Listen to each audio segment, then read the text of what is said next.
Yo. In here. Okay. What's good? Yeah. Okay. Yeah. Okay. Y'all know what's going on tonight. I'm begging for this to be real. Mark Stein, the Clippers have serious interest in DeMar DeRozan. Well, see, I had sources. Casey will be the newsbreaker. I had sources. Casey will be the newsbreaker. Let's go. That's funny. I'm begging for that to be real. Oh, man. That is hilarious. Did you watch USA basketball last night? I did, actually. I didn't watch all of it. But yeah, I watched it and watched the fourth this morning. It looked like they got their stuff together. Yeah. To international Ricky Rubio hits different.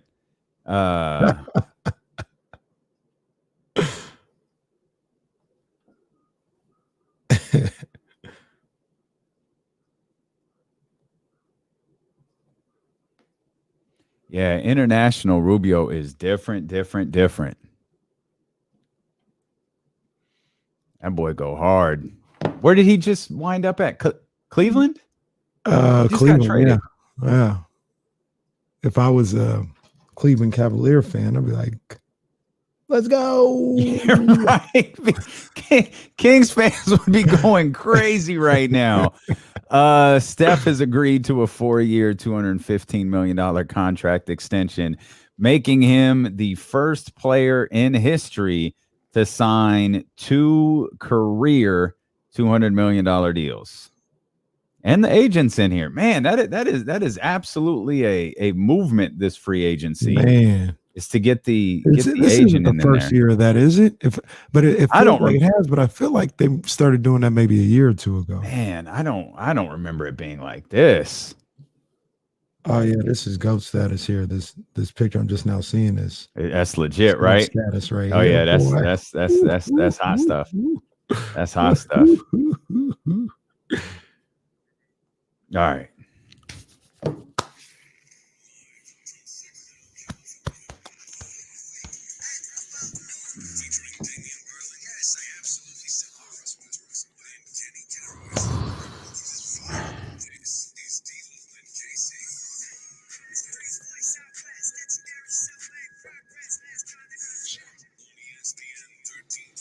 Yo, what's good? And welcome in here to day 2 of the NBA free agency frenzy.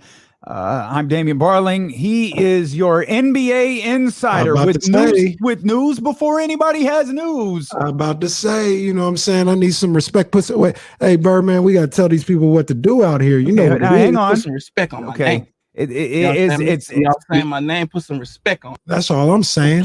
Kenny got by a fake Woj account yesterday. That's Everybody what you guys think. Kenny got. He knows he got. But it turns out there might be some semblance of truth to it. We'll explain as news continues to come in here regarding NBA free agency. Woj getting off to a strong start in the second day. Woj tried to get himself together yesterday. You got to give a shout out to Woj. He didn't fold. You know, he came in there. He came in trying to make it happen. We speculated early that maybe Woj just quit. But he didn't. He was still working, and he's got I guess this won't be a big free agent signing, but it'll be certainly one of the biggest announcements in free agency, and it's that Steph Curry has agreed to a 4-year, $215 million contract extension with the Golden State Warriors, making him the first player in history to sign 2 career $200 million deals. I'm looking at his career earnings right now. When that deal is done in just basketball money alone, my man will be just shy of $400 million in career earnings. Wow. Not Chris Paul, though. Chris Paul is over 400. Not only is Chris Paul over 400, Chris Paul's well over $400 million in career earnings. Chris Paul, and when this new deal ends, he's going to be 40, right? Yep. He might try to get another year or two out. I ain't saying he's making $100 million, but he might be the type to say, "Hey, I can go to a 42." I feel like I need to I need to check the Steph number. Okay, no. I knew something about that didn't sound right. He'll be over 400 million too. He'll be at 412 million when this contract is complete. And I still think that that's less than Chris Paul. And you know what's crazy? He signed the bargain deal. Yeah, coming out of the rookie contract, he signed it was a risk that the Golden State Warriors here are taking. He didn't sign a max deal after his rookie contract. He signed a nice, affordable, responsible contract, and is still going to top the $400 million career earnings mark by the time this next deal is up. Wow, man, more power to him. Let me hold $1, Steph. Let me hold $1. Man, brother, can I you want to invest in the dope ones? I mean, Steph, like, let's talk, fam. Let's go. Steph, of course, could give me a meal.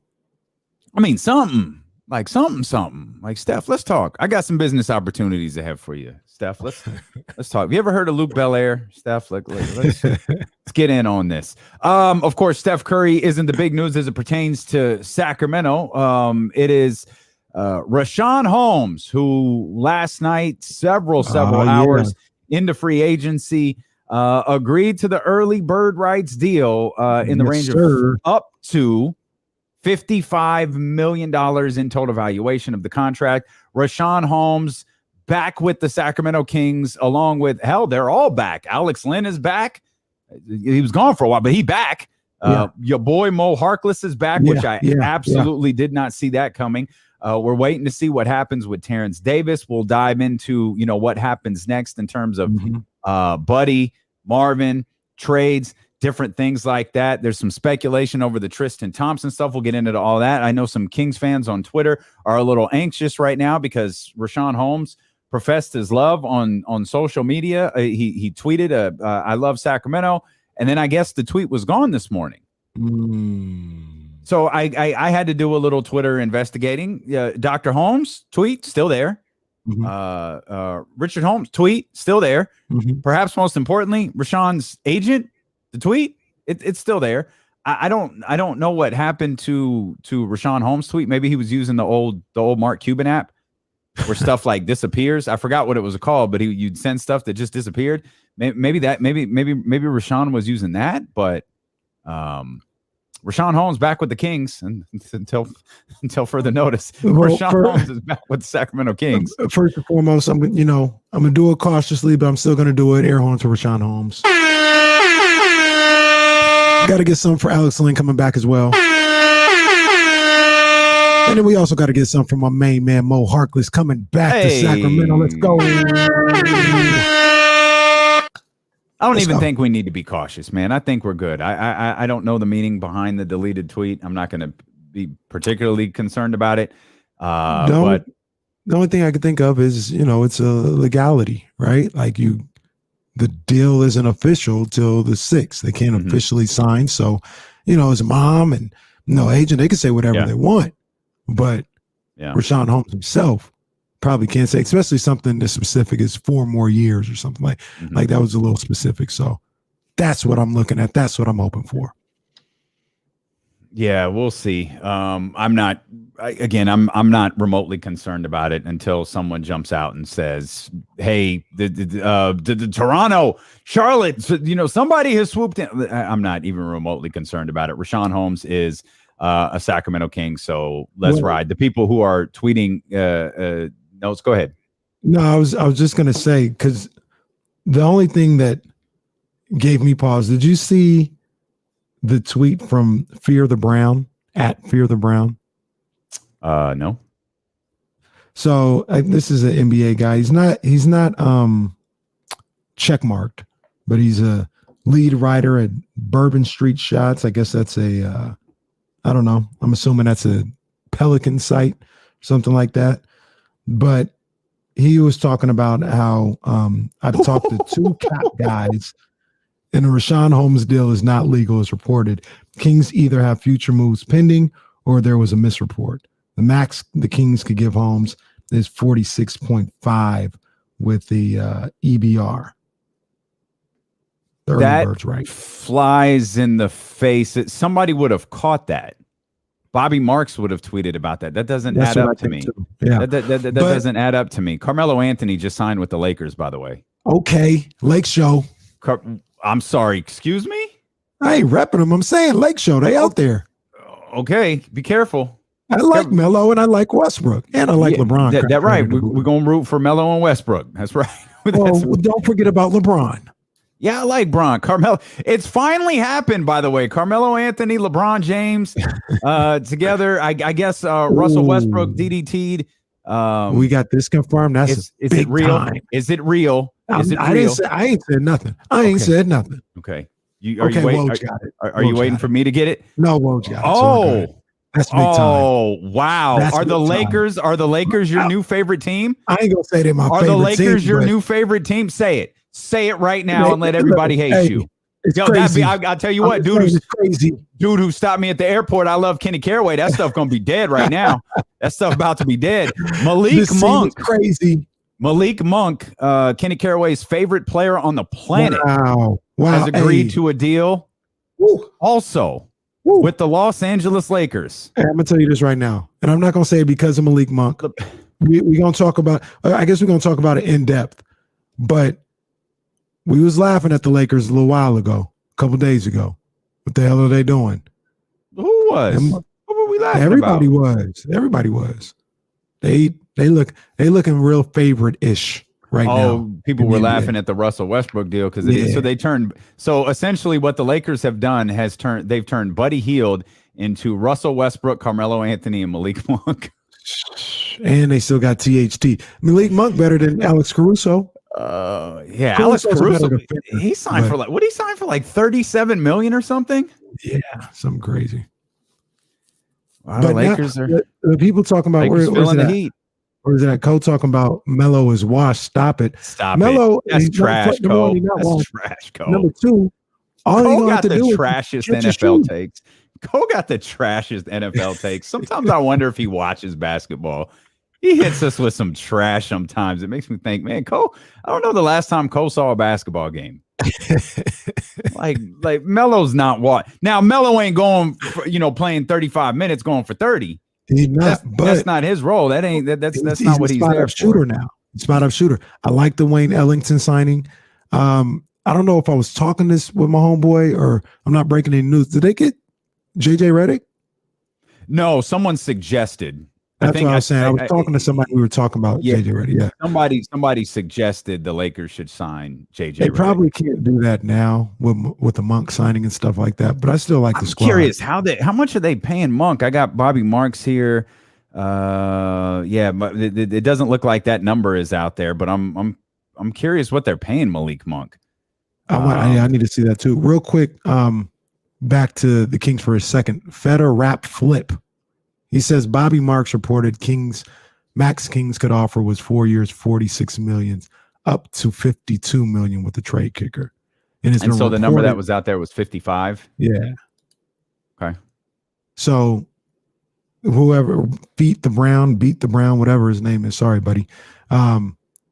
Maybe he's not technically wrong. But I heard there was like some bonuses and stuff like that, and maybe the 55 is including the bonuses to make the deal look better for the agent and for Richaun. Yeah, which I actually, and I'm not sure that that's legal. That's what the guy said. I don't think that's legal. So I don't know if Tim Maxwell's back in here. There are some, cap guys that are a little bit better at that stuff. But when I saw the 55, I didn't blink at it. I wasn't like, okay, that's a higher than I thought. I just figured they found some money. They found the loophole. They figured out a way to. They figured out a way to do it. Like it's not that big of a deal. And why is it always the Kings? now we're counting pennies with the Kings. Lakers are signing everybody on the planet. The Lakers are out here getting their Seattle Seahawks on with no salary cap out here, and we ain't worried about that. But we talking about $2 or $3 million with the Kings. The Bulls are negotiating deals with Lonzo Ball in 17 seconds and getting them posted on social media, but we're always counting the Kings' money. Jeez, it's a conspiracy made by the man. C-O-N. Spiracy. We'll be back. We'll talk more about Richaun Holmes and the fit with Tristan Thompson? Question mark. I mean, Alex Len, Moe Harkless. I like that. Boy, we questioned toughness last year. I'm not sure that toughness is going to be a conversation this year. We got to fights this year. We very well maybe. We got to talk about Luke Walton as well, how he fits into all of this. And Kyle Draper is going to join us. Drapes coming up at 1:20, and whoever else might have some time throughout the day, he might join us too. You got to stick around to find out who we're talking about as D'Lo and KC roll along here on as a matter of fact, D'Lo and KC just getting started here on Twitch, on YouTube, on the Odyssey app, and on Sacramento's #1 sports station, ESPN 1320. Alejandro, stop with this nonsense. Not a Laker fan, but man, I don't know. I don't know. And that boy Malik Monk. Dang, well, I hope he don't like the Kings up, man. I really don't. I don't know. What's that? Oh, team would have. You're right.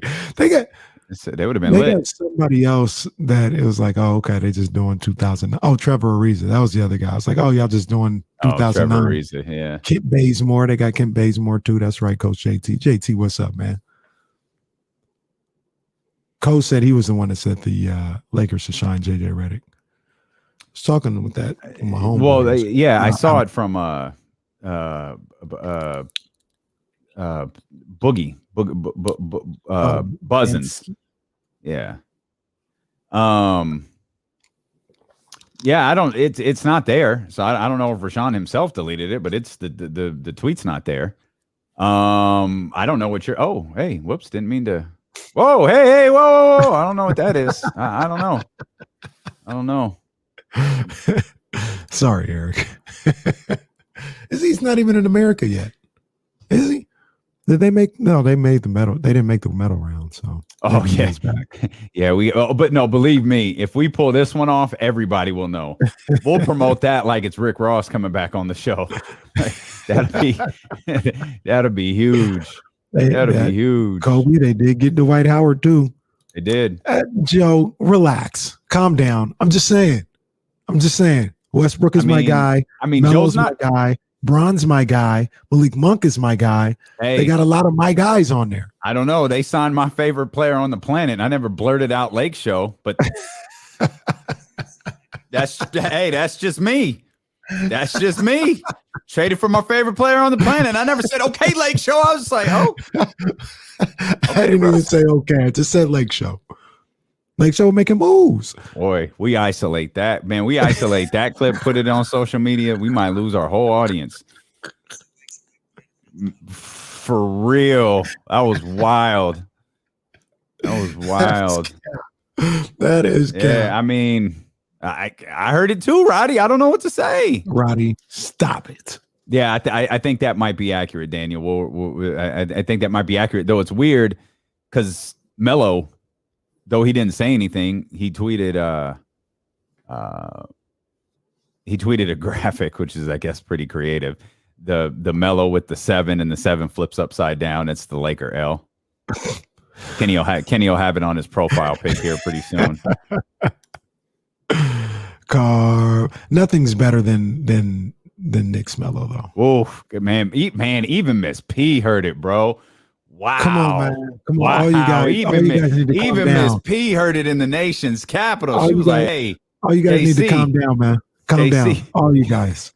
I will not allow this foolishness. Where's Dr. David? Where the hell's Dr. David? Where's Dr. David? Jesse, put that in a poll. Yeah, let's do it. Let's put that up on ESPN 1320. See, look at you guys. This is getting out of hand. It's getting damn out of hand. Yeah. Okay. Well, you know, I got to wear the Yankee hat tonight, man, because New York is on center stage tonight, baby. You know what I'm saying? New York on center stage for that versus. I take it back. Miss Mac 10 is the lick. West Side is the click. I take it back. No Lake Show. The Los Angeles Lakers. No, it's up there in the Twitter world now. We'll see we'll see how it turns out. You.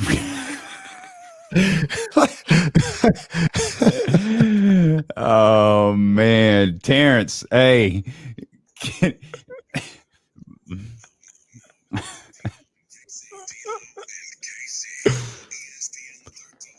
Hey man, there's a lot of nonsense going on right now. Don't listen to the media. You know, the public, they just always waiting for you to fall, man. That's all this is, man. This is ridiculous. Me and Cuz out here saying it the same way. It's getting ridiculous. No, it's really ridiculous. Hey, I don't know if we can do this live, but can we pull up the sound of Kenny Caraway? Because everybody heard it. Everybody heard it when I said, hey, Carmelo Anthony signed with the Los Angeles Lakers. Can you say, okay, Lake Show? Like, I didn't say, I said Lake Show. He with the Lake Show. I don't know, man. That's with the Lake Show. What you want me to say? Look, all I'm saying is me and every single person in the chat right now all heard it the same way. Miss P in the nation's capital, she heard it. It's the media, man. The media and the Mac public, 10 heard it. You know, Twitter is a cesspool. You know what I mean? And Twitter, social media is just crazy. Leezy said you going to California Classic tonight to see the Lakers play. Stop it. Hey, we all heard it. Stop it. It's okay. It's getting ridiculous. It's really ridiculous. Murph's wondering if you're about to grow that hairline out like LeBron is now. I know one thing.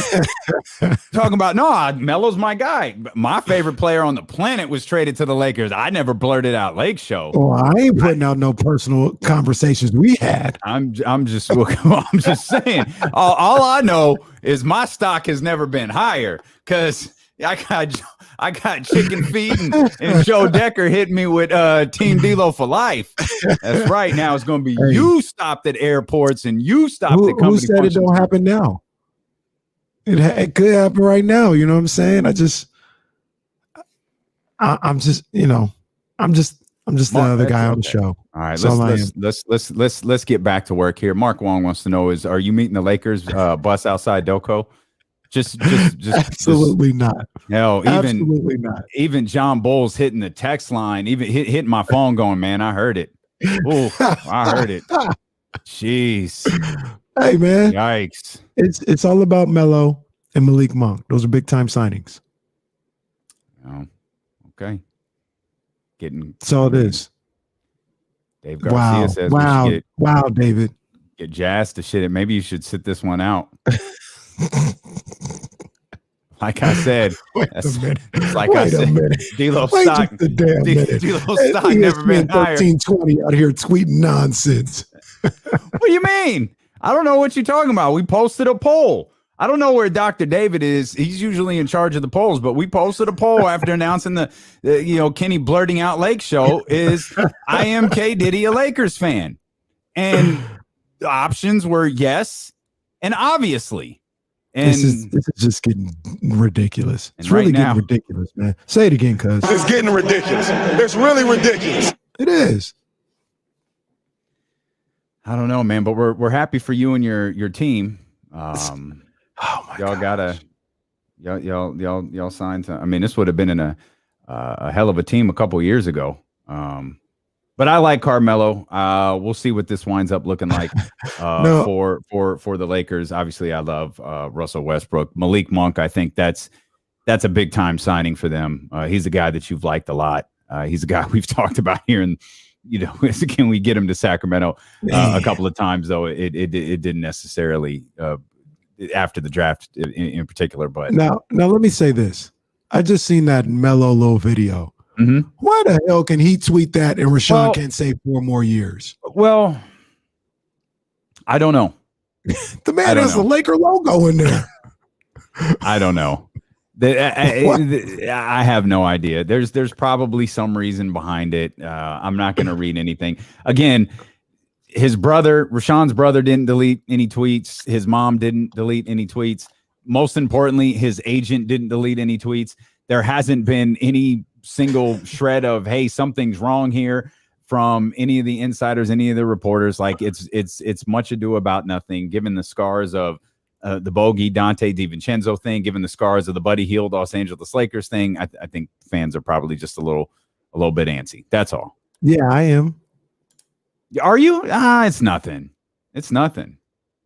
Don't worry about it. All right, man. All right. You didn't. All right. And I mean, you didn't sound antsy a few minutes ago. Well, now after I saw Melo's video, got the damn Laker logo in there. Carmelo Anthony just signed with the Lakers, by the way. Okay, Lake Show. Hey. I don't know what y'all heard, but Carmelo Anthony just signed with the Lakers, by the way. Okay, Lake Show. Yeah, no, I didn't say okay. I didn't say okay. I just said Lake Show. What a heel turn. Okay. This is the biggest. The once upon a time, the biggest heel turn ever. It was 25 years ago. Bash at the Beach. 1996. No more. No more. Hey. I was happy for my man Melo, and he's teaming up with my guy LeBron. Carmelo Anthony just signed with the Lakers, by the way. Okay, Lake Show. Oh, man. If you know, we were planning this big anniversary celebration at Top Golf on the 14th. If we don't make it, Carmelo Anthony just signed with the Lakers, by the way. Okay, Lake Show. You know why? If we don't make it to the 14th. You know what? We've never seen. There are going to be studies done about this moment. We've never seen anything like it in history. This radio show, it was taking over the city. It lost its entire audience in one fell swoop. How can I not be happy for Melo? You didn't say, okay, Melo. It's not what you said. He's with the Lake Show. He ain't playing for the Melos. He with the Lake Show. He with my guy Bron. He with my guy Russell Westbrook. Now he's with my guy Malik Monk. Hey, those are all my guys. They played for the Lakers. No. Laker fans use the term Lake Show. Ooh. The Lakers is Lake Show. I don't know. Man. I don't know, man. I don't know about that. Well, you vehemently hate the Lakers. I don't hate the Lakers. I don't hate the Lakers. There's two teams. Let me see. There's two teams. There are two teams that I really, really hate. I think the Dodgers for sure. Absolutely, I hate the Dodgers. Okay, Kobe. Okay. Poker Pro Eric says this is like Game 6.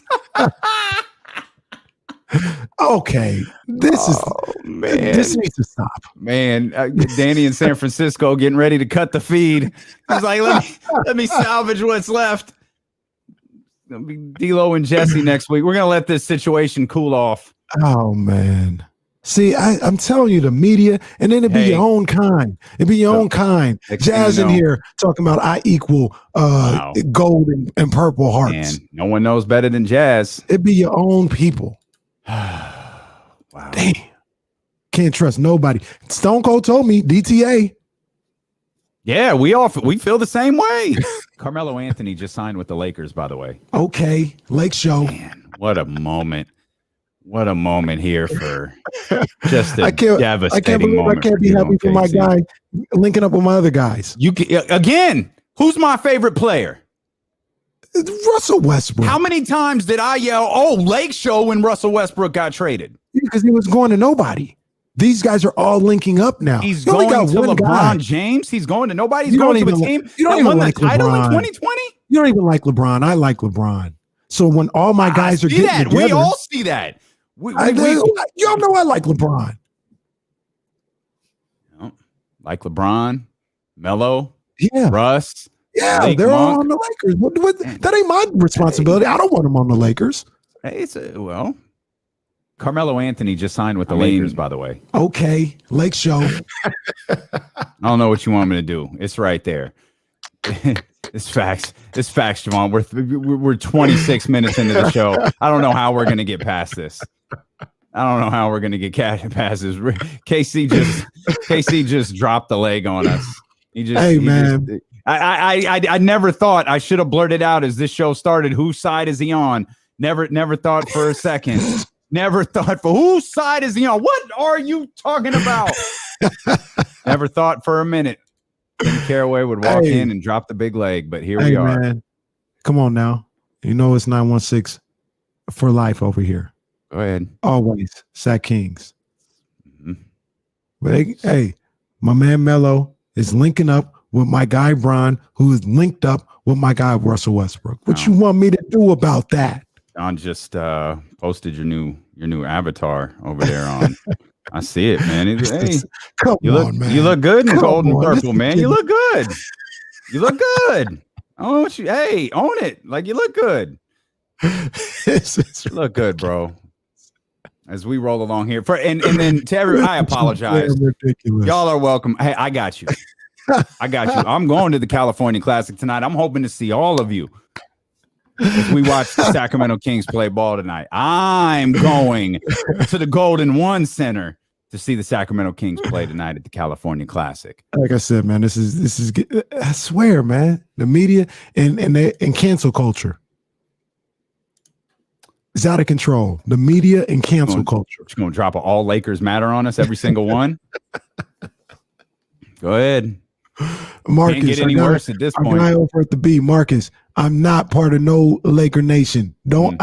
Get that out of here, Marcus. Stop it. Yeah, because Joe says you got the little Staples Center in the backyard now. You got the little Jack Nicholson seats. It was already the little G1 seat. You got the Jack Nicholson seats. Mm-hmm. Jack Nicholson don't even go to the Lakers games no more. Okay. All right. As we roll along here, I appreciate everybody for tuning in. If you want to be a part of the show, you can get at us, twitch.tv/ESPN1320, youtube.com/ESPN1320. Please hit the thumbs up. Hit the thumbs up for me over there on the YouTube chat. Hit the subscribe button for me. Kenny's still fatigued from the trip to Georgia. You know, the delayed flight home. He's not in his right mind. He'll be back to normal. I'm happy my players are getting together to play. I don't like that they're on the Lakers. Are you sure? Because he just signed with the Lakers, by the way. Okay, Lake Show. That does not sound like somebody who's Jesse. Don't put that on a shirt. Let's try to shift this just disastrous, this horrible day in the city of Sacramento. Man. What do I need to do? What do I need to do to prove to the people in the chat? Let me know. What do I need to do? We need ink. We need ink. Feels lost. Definitely not getting ink because I'm not paying for another tattoo. Now, if somebody wants to pay for a tattoo, sure. I don't know, man. It's gonna be tough. Like this didn't even happen late in the show, man. And you know what? I never realized. I guess we should have known. It all started when Kenny tried to trade Tyrese. I think that's where this all started. And I guess Kings fandom. This is what Mr. Halliburton was talking about all along. I guarantee you, that's over. Man, Mr. Halliburton, I had no idea. Come on, man. Y'all First the fat boys break up, now this. You can't be serious, man. Y'all crazy. Can't believe you disparaging my name. We did not disparage it whatsoever. Disparaging my name with my Sacramento Kings. Can't believe that. Like I said, first the fat boys break up. Now this. On whose side is he on? Okay, Lake Show. Mm-hmm.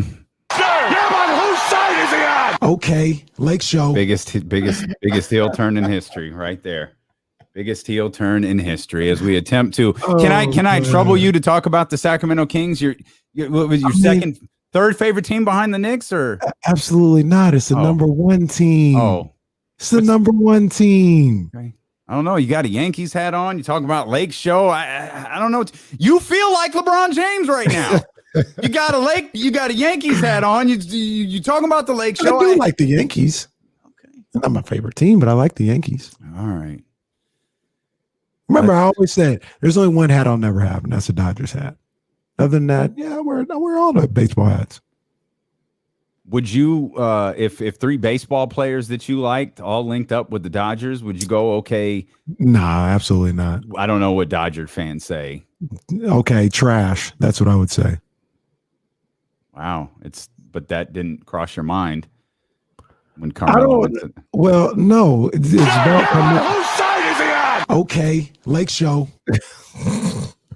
Let's try to shift our attention here. I know this is heartbreaking for all of us.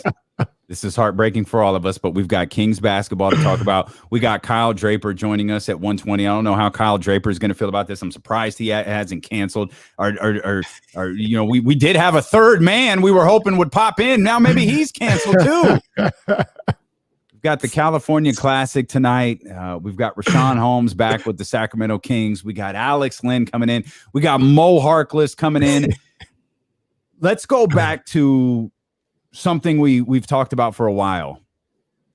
Monty McNair has a type, and it feels like, I mean, obviously Moe Harkless is a type. He acquired him at the trade deadline, and you have talked, man, you have pushed for Moe Harkless to re-sign here, and I just like Kenny, like, I don't think he would. Why would he? Like, why would he want to sign here? But yet, God bless him, Monty McNair got it done. I like what he brought to the Kings. He certainly has a certain role here. Alex Len is a guy who was here for a heartbeat, didn't do anything, and probably to very little fault of his own. Everybody kind of knew he was tough, but has played really well since leaving the Kings. I pushed back on that a little bit. Okay. I thought he played. I'm not going to exaggerate it, but I thought he played good with the Kings. I wanted him to come back. Maybe the opportunities were limited. Or maybe I'm just thinking that the window was too small. It was kind of small, but I thought Alex Len played really good with the Kings. Okay. Like I don't know what the numbers are in front of me, but I remember saying, "Yo, I'd like to have Len come back."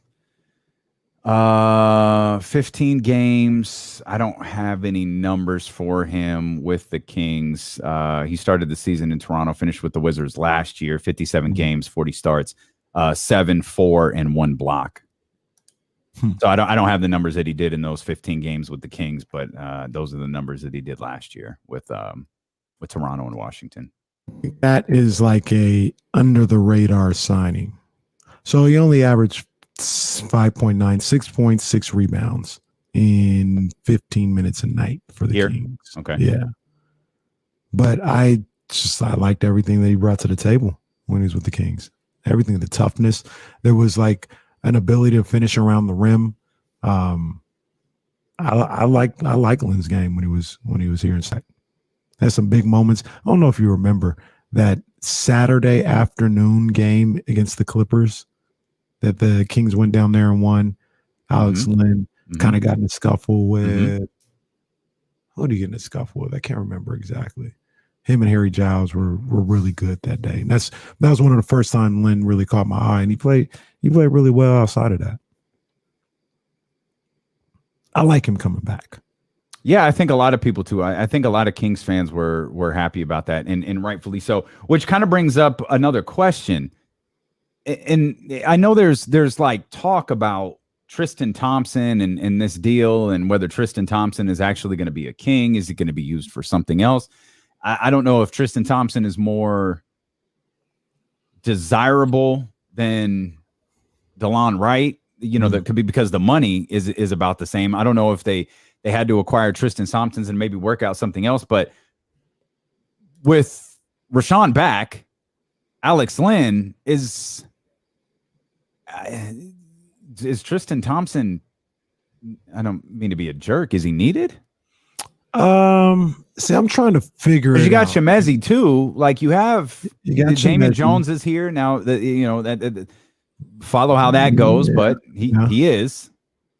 He might be the odd man out, and I like Damian Jones. Yeah, I like his time here with the Kings last year. It kind of surprised me, but he did some good stuff. But with Metu and Ketu and Tristan, Len, Holmes, we're talking 5 bigs, and then I really think it's either Bagley, or if you trade Bagley and Buddy, I think that's going to be for a guy that plays a 3 or 4. So now you're talking about 6 guys at the 4 or 5. We got a lot of guards and a lot of centers right now. Yeah. So that, but Harrison Barnes is the Fresh Prince of Bel-Air in the last episode. You got Harrison and Moe Harkless. Yeah, Mo, sure. So you need maybe one of those, but I think you need a starting caliber power forward. You got a lot of centers. Mm-hmm. You don't have a power forward. And this is where we talked about a little bit yesterday. That boy Marvin tripping right now, man. This could be all for him right now. That's his spot to take over and shine. And he worried about not wanting to be here. That's the perfect situation for both parties involved. I think Marvin would be a good person to put next to all those other bigs, keep him clean, and then Marvin would be good for them as well. But now you got to move Marvin and find somebody to replace him, possibly. Yeah, that's the frustrating part. We kind of talked about this yesterday, how we're talking about all these different needs that the Kings have, and it's, man, Marvin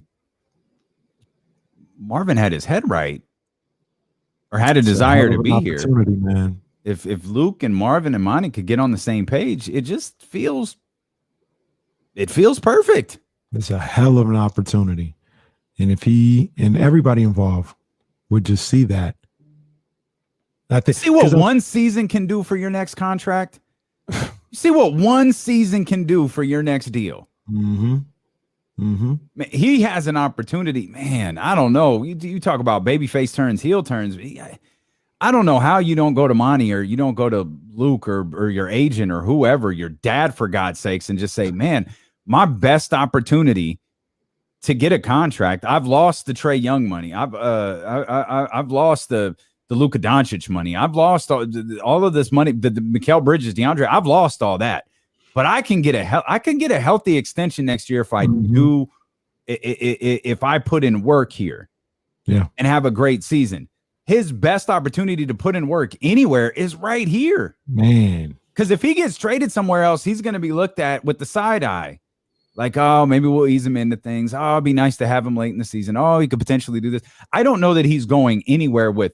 Is there another team in the league that Marvin will be getting traded to with a shot to legitimately start? If he's healthy, a shot to legitimately start the entire season. Not a team that's any good. I don't think there is. You might be able to go to OKC. You know what I'm saying? Something like that. Maybe Minnesota, who I think might be better than people expect, but I don't know. Yeah, I don't know. Yeah. I don't know. If like I said, if everybody had their mind right, he'd be the perfect guy. He'd be the ideal guy to put it that for. It feels like every conversation with Marvin starts with if. If he has his mind right. If he's healthy. If he's locked in. If he's feeling it. If this, if that. Every single conversation we ever have about Marvin Bagley starts with if. Hell, if he's moved, if he's traded, like we can't start a conversation without talking about, without starting it with if. Yeah. And that's frustrating because, again, you just look at this roster, you look at what's you kind of move Marvin off and maybe you move Buddy off and you look around and Buddy Hield is still very much a member of the Sacramento Kings. Mm-hmm. I don't know for how much longer. I don't know if he'll be, a King when the season starts, and perhaps that's the next conversation, we need to get into. Do they have to make a trade now? Like we feel like they've done well. They've done good in free agency. They're not going to get headlines. It's not sexy like signing Carmelo Anthony. It's not all of these, different things that the Lakers are doing, or hell, even Washington has had an interesting offseason here. Brooklyn, Chicago. Yeah, that's another one. But there's something, like they're not throwing money around. They're not, they're not paying Dwayne Dedman $60 million, or, there's nothing that you look at and you go, that's stupid. That's irresponsible. There's nothing there. But you look at it in its totality and go, oh, okay, what the team lacked last year, they no longer lack. Mm-hmm. They're setting up, and Monty started to do this last year at the deadline with some of the guys that he brought in, the DeLon Wrights, the Terrence Davis, Moe Harkless, things like that.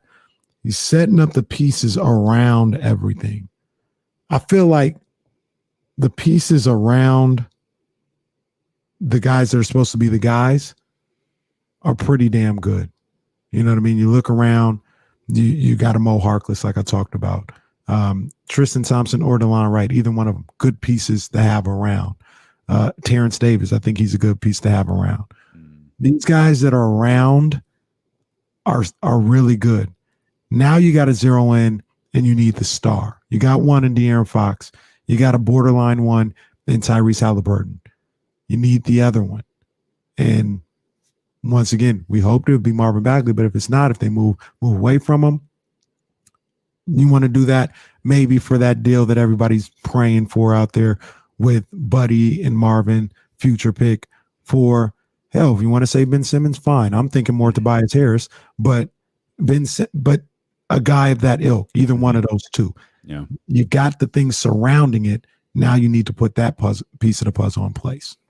Okay, we'll come back. Whose side is he on? I want to talk more. Strike that from the record. I want to talk more about potential deals for Buddy and Marvin, and does something have to be done, and is it inconceivable that Buddy and Bagley start the season? Plus, we got to talk about the California Classic, what to look forward tonight, and we're gonna see something that we're gonna overreact to. As my partner said yesterday, it's the nature of the beast. It's the nature of the beast. I'm here to help you through it. I'll give you all the ground rules. We'll talk about that as D-Lo and KC continue on Twitch, on YouTube, and on the Odyssey app in Sacramento's #1 sports station, ESPN 1320.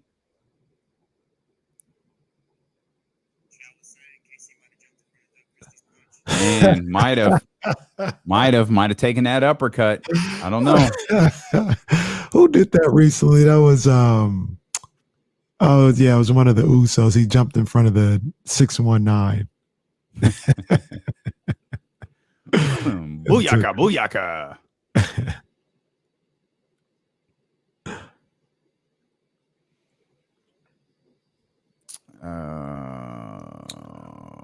Carmelo Anthony. I remember a couple years ago I was trying to get Melo to the Kings, and all the basketball nerds were like, "Oh no, that would be terrible. Oh, Melo doesn't do anything." Richard, stop it. Oh, my bad. I didn't mean to put that up. That's my fault. That's my fault. Moving the. Oh, sorry. I didn't mean never, to John Bull, never. I didn't mean to put that up. Oh man. This is what young wrestling fans felt like when Hogan dropped the big leg. Catastrophic moment.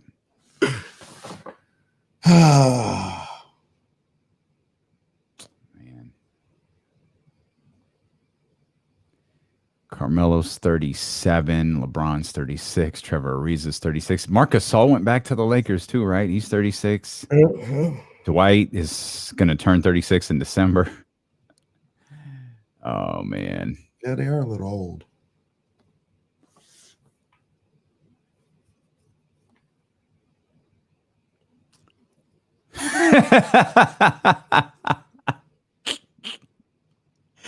Kenny stopped the Buddy to the Lakers trade. That's hilarious. Kenny was like, we don't want Buddy here. We don't want him here. Wow, that's hilarious.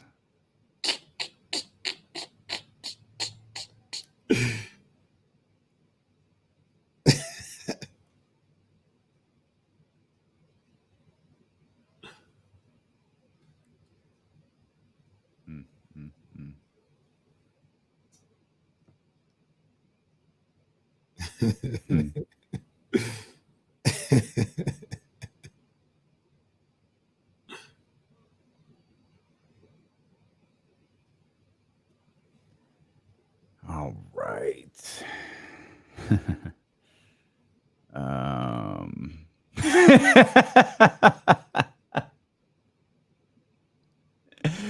Yep, I tried to jump through the barbershop window to escape. That's what it was. Tried to jump through the barbershop window. What a coward.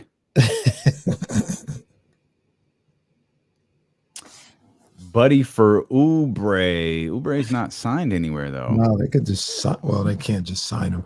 But maybe, I don't know, maybe do some type of sign and trade. Mm-hmm. I love Oubre here. I would.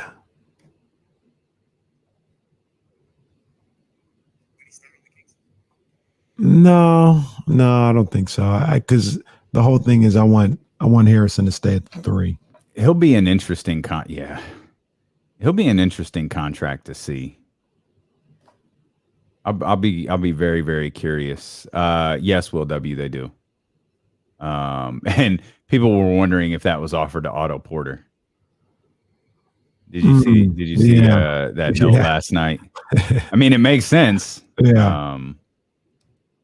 Yeah, he signed for nothing to play for the Warriors. Now they're blackmailing me here. Ooh, that's a lot of forgiveness.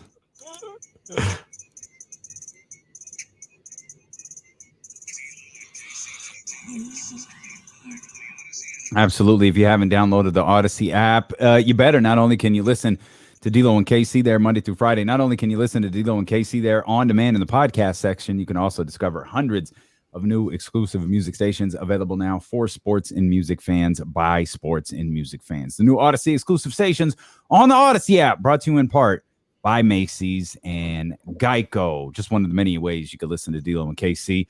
Of course, ESPN 1320 is a great way to do it. And if you want to watch the show, twitch.tv/ESPN 1320, youtube.com/ESPN 1320. You always get a ton of bonus content. Like yesterday, when we were talking during the commercial breaks about a D-Lo and KC anniversary party coming up August 14th at Topgolf. We'd love for y'all to come hang out and just have some fun with us. Spend some time together at Topgolf. That's going to be, I'll get the official time for you. I think we're planning on 8. I think so. Yeah. Or 8 o'clock, but we're legit. We're just going to be down there hanging out. We'd love for y'all to come hang out with us as well. I think there's going to be, we've got a special little room set up. We've got the code word. We're going to give the code word to everybody. The code word's McQueen. Simple as that. That's the code word, McQueen. You got to tell them that's, hey, trying to get in and hang out with D-Lo and Casey. They're going to say, what's the code word? Should have changed it to Lake Show after the way today has started. Stop it. Saying nobody would show up. So we're going to use the code word McQueen. You can come in and hang out with us for a little bit. We'd love to see you. Obviously, this is going to be our first opportunity to really hang out in person. We picked a hell of a time to do it, but we'll be out at the California Classic tonight. So if anyone's going, please stop me and say hi. We would prefer you not. Don't say anything disparaging to Kenny after the latest revelation. Just say hi. And if you only want to talk to me, that's fine. That's fine. I know Kenny. I mean, it's, hey, I'm just gonna be there, supporting my Kings. Yeah, but whose side is he on? Okay, Lake Show. I don't know, man. But Topgolf on August 14th. We hope that you could come hang out with us. That's a Saturday night. Yes. Come hang out with us, man. We'll have some fun for sure. And then another thing real quick, we just in conjunction with our people over there at 102.5, this Sunday for the brunch. Shout out me and Moore. Shout out Big Mike. Shout out DJ Oasis. But did you read the fine print on that reservation for the table? I was gonna, in an effort to not confuse people, I was gonna save that one for later. Oh, well, we'll talk about it later. and if you want to know what that's a tease. That's what that is. We've got a tease for another event that we're doing this weekend. So yeah, the fine print, that caught me. I said, whoa. I was like, okay. Worth its weight in gold now. Yeah, that's real talk. That's real talk. So we do have a couple of. The only way that I can get back in the good graces is gonna have to make a public apology at the brunch event. Yeah, and we'll give you the details on that brunch event coming up here in just a couple of minutes. We were talking about a potential. We were talking about what happens next.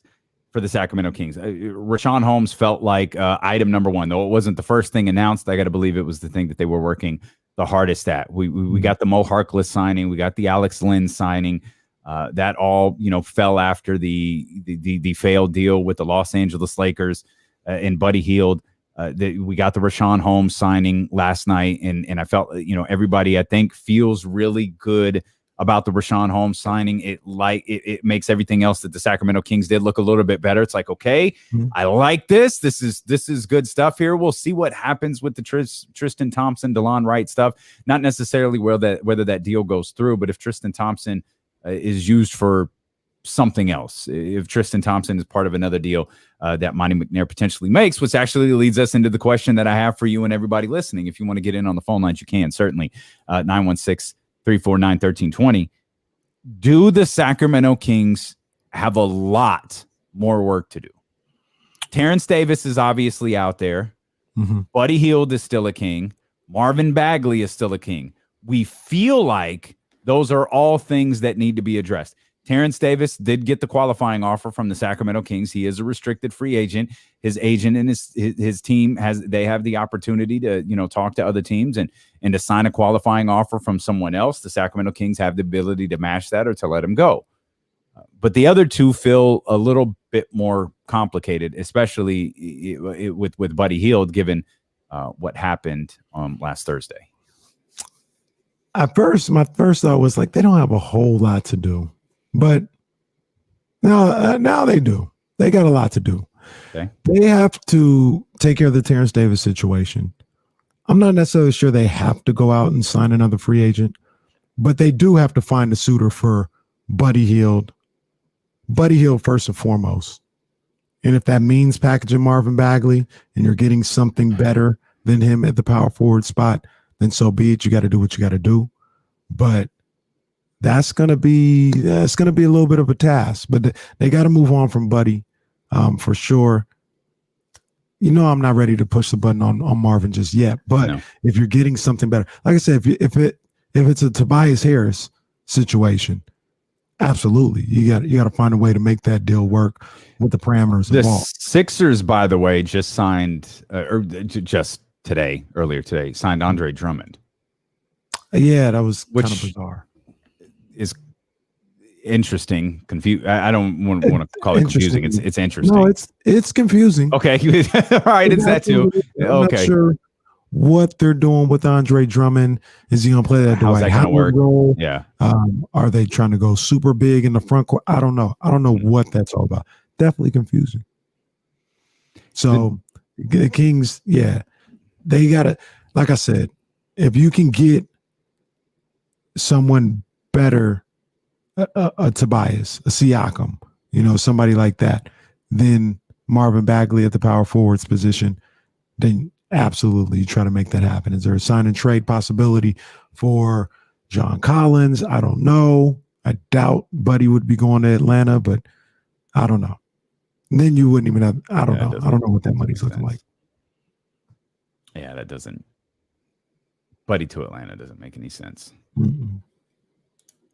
Is there work to be done? Is it mandatory that Buddy's traded? Like, does Buddy have to be moved because of what's happened in the last 5 days? I think so. I mean, you didn't. So, okay. So it depends. I'll bring it back around. If this DeLon Wright deal goes through, then he's gone. Mm-hmm. Maybe you don't match Terrence Davis and you go with Davion and Buddy coming off the bench. Once again, that begs the question that we've been asking for months, for like a year, multiple years now. Will Buddy accept coming off the bench, especially for a second-year guy in Tyrese Halliburton? You know what I mean? So that would be great, but I don't know how realistic that is with somebody like Buddy Hield. Yeah. I So mean, that's the only way. If DeLon is gone and you don't match Terrence, there's room to bring back Buddy. But I just don't know what Buddy's done in this league that gives him the ability to decide whether he starts or comes off the bench. But I talked to our crew over at 95.7 The Game this morning. I talked to Monte Hill and Butcher Boy Joe Shasky because the Warriors signed Nemanja Bjelica. And they were asking, like, could you tell us something about Belly? And I ran down a list of things and did have to throw in the fact, well, he did kind of quit. Like, he just told the Kings that he wasn't going to play because he didn't like his specified role. And I could ask to say, what the hell has Nemanja Bjelica ever done in this league to be able to dictate whether he's going to play or not, to be able to dictate whether he should be starting or coming off the bench or how many minutes he should be playing? What has he ever done in this league to warrant that? And I guess you don't really have to do anything if you tell a team that you're not going to start, you're not going to play. I felt like they could have handled that differently, perhaps a little harsher than they did. I don't know why they went so overboard to protect Nemanja. Maybe it's just because they were trying to trade him, but I don't get why they protected him the way that they did. Buddy, and maybe you're right. Maybe the same thing would happen with Buddy. Maybe he would say, I wouldn't want to play. Maybe he mentally couldn't handle it. Maybe his ego couldn't take it. Maybe he would sulk. Maybe he would like tweets. I don't know. It's his Twitter. He could do what he wants. That's what I heard. But I don't know, because I feel like after now the entire league knows they're trying to move him, but his best place to land evaporated like the moment the tweets went out. Yeah. The moment that became public, I think and that deal evaporated, his value went along with it because the Lakers were his best landing spot that I can think of. I think so too. I mean, Philly's on there as well, but yeah, the Lakers, that was the prime spot for him. So, like I said, you look at what's on the roster, what's in front of him. There is room for him to still be there and still be a productive part of this team. A couple other guys have to be gone as well, but it also depends on the mindset of a Buddy Hield. And that's just something we don't know. Maybe he's grown from a year ago, 2 years ago, where he's like, you know what? I see the bigger picture now. I can come off the bench. I doubt it, but maybe he has. But that's the only way where it's not mandatory that he's moved, because, like I said, if the LeVon Wright deal goes through, he's gone. Terrence Davis, you could choose not to match any offer for him. Now, at the guard position, you're looking at Davion Mitchell, Buddy Hield, Tyrese Halliburton, De'Aaron Fox, and that's it. DeMar DeRozan is close to reaching an agreement with the Chicago Bulls. That's weird. That's reported from Chris Haynes. Chris Haynes reported earlier that DeMar DeRozan was going to meet with the Los Angeles Clippers like an hour ago. Either that was the quickest meeting in history, or the Chicago Bulls made him an offer he couldn't refuse. But yeah, DeMar DeRozan close to reaching an agreement with the Chicago Bulls. I'm not sure what Chicago's doing, what he's doing in Chicago. Now they're looking at Lonzo, Levine, DeMar. What are they doing with Kobe White? I'm not sure what they got going on in Chicago. But I mean, they're just adding stockpiling talent, I guess. Yeah, they're doing that.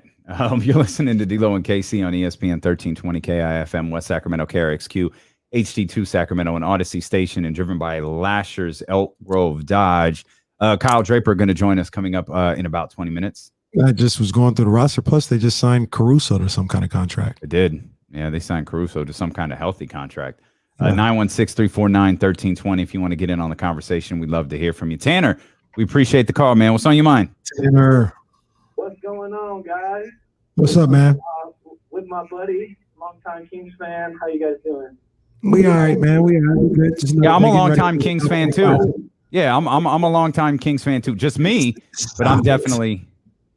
Stop it. What's on your mind, Tanner? Definitely. So I wanted to talk about possible trade stuff with you guys in terms with Buddy Hield and possibly Marvin Bagley. Okay. I love our roster, and I know that sounds really odd coming from a Kings fan. I don't have the highest hopes because of what's happened the past 15 years, but when we look at our team, there's a piece that's missing. And so what I'm thinking is, we need to take risks at this point, because what is there to lose after 15 years of drought?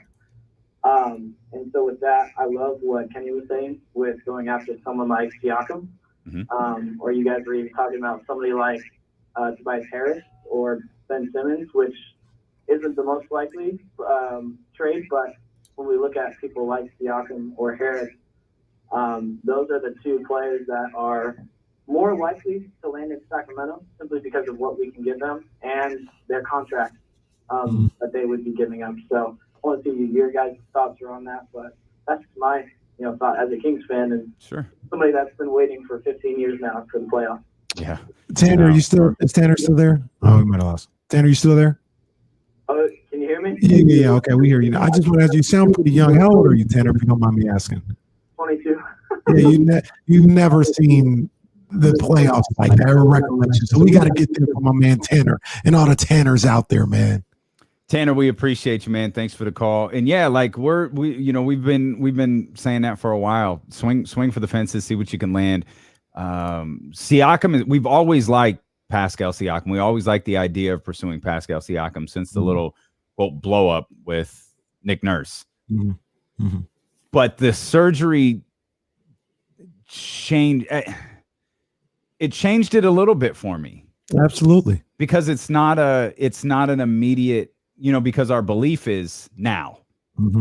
Like what was the big slogan last year? The past, something with the present. Like I don't remember what the slogan was, but it had something to tie with the jerseys, whatever. Okay, cool. That's all cute. That's all great marketing stuff. How about the slogan? Sacramento Kings 2021 now. Yeah, that's my slogan for like them. Now. Yeah. That's the slogan. Sacramento Kings now. Speaking about what the I don't know that Siakam is now to finish that though. I don't know that Siakam is now just because I don't know that if Siakam was game one, absolutely. That's now. He's not. And I'm of the belief that even if he comes back, that's not even next year that you're reaping the potential benefits of Siakam. Yeah, I completely understand and agree with that one. And it's given me pause on any type of Siakam trade moving forward. Talking about the market, what the market for a potential trade for Buddy Hield or Bagley might be.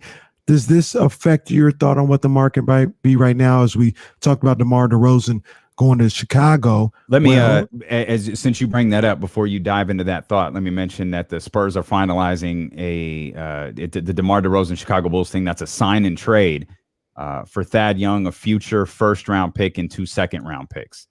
So that's a sign and trade that's going to send DeMar DeRozan to the Chicago Bulls from the San Antonio Spurs. Sorry, go ahead. No, that's just what I was going to say. Yeah.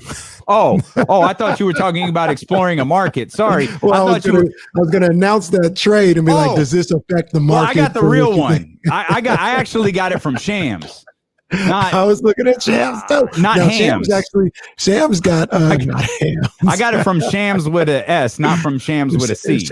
Shams is out here killing it this year because he got Chris Haynes close to finalizing. All of a sudden, Shams hops in there like, boom, trade is done. Sorry, I didn't mean to steal your heat there. I mean, So I think given the day that you've had, I can steal anything I want to, and there's not much you can do about it. Whose side is he on? Okay, Lake Show. DeMar DeRozan's deal is 3 years, $85 million to join the Chicago Bulls as part of that sign and trade. Also, another note, I don't think we mentioned this. I don't know that it's a big deal. Kendrick Nunn, the Miami Heat have pulled their qualifying offer on Kendrick Nunn. So he is a unrestricted free agent to sign with anyone that he desires. Man. I like my guards. We got a lot already, but we too. Kendrick Nunn is good, man. I like Kendrick Nunn. Let's breathe some positivity into the program. Let's get to our man Disco Tim, 916-349-1320. Disco Tim, what's good, baby? What is happening, fellas? Thanks for taking my call. I like the thing he said the other day. What was our new slogan? Y'all just better figure this out. Yeah, that's what it is. That's what it is. Figure it out, man. I'm looking at you, buddy. Figure it out. Well, don't hang on. Don't run away so fast, Disco Tim. What do you think about what we saw yesterday? Are you happy with some of the moves that the Kings have made? I'm happy Richaun's back. You know, I liked him. And I really like Davis. I hope we get him. But Okay. I'm really the whole thing with Buddy is bothering me. I don't like the way that we come out looking like we got used up or we were a pawn or anything. I think that Monty McNair knows what he's doing. He's not going to get shuffled around by those shysters down in L.A. Those brackish, water drinking, no good title.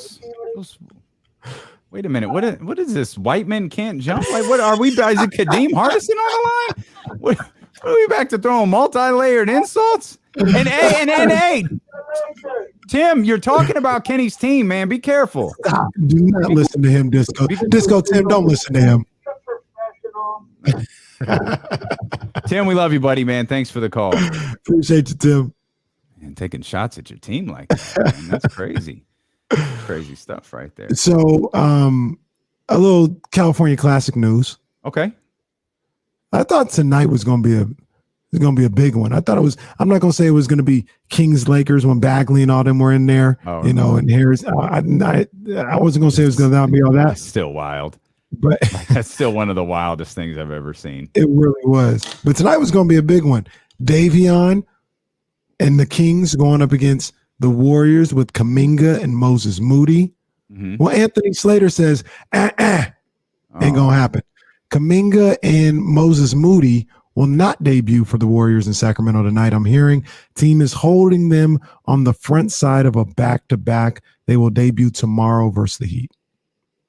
That's trash. They is just didn't trash. want the Kings crew to run them down and destroy their confidence. That's what it sounds like.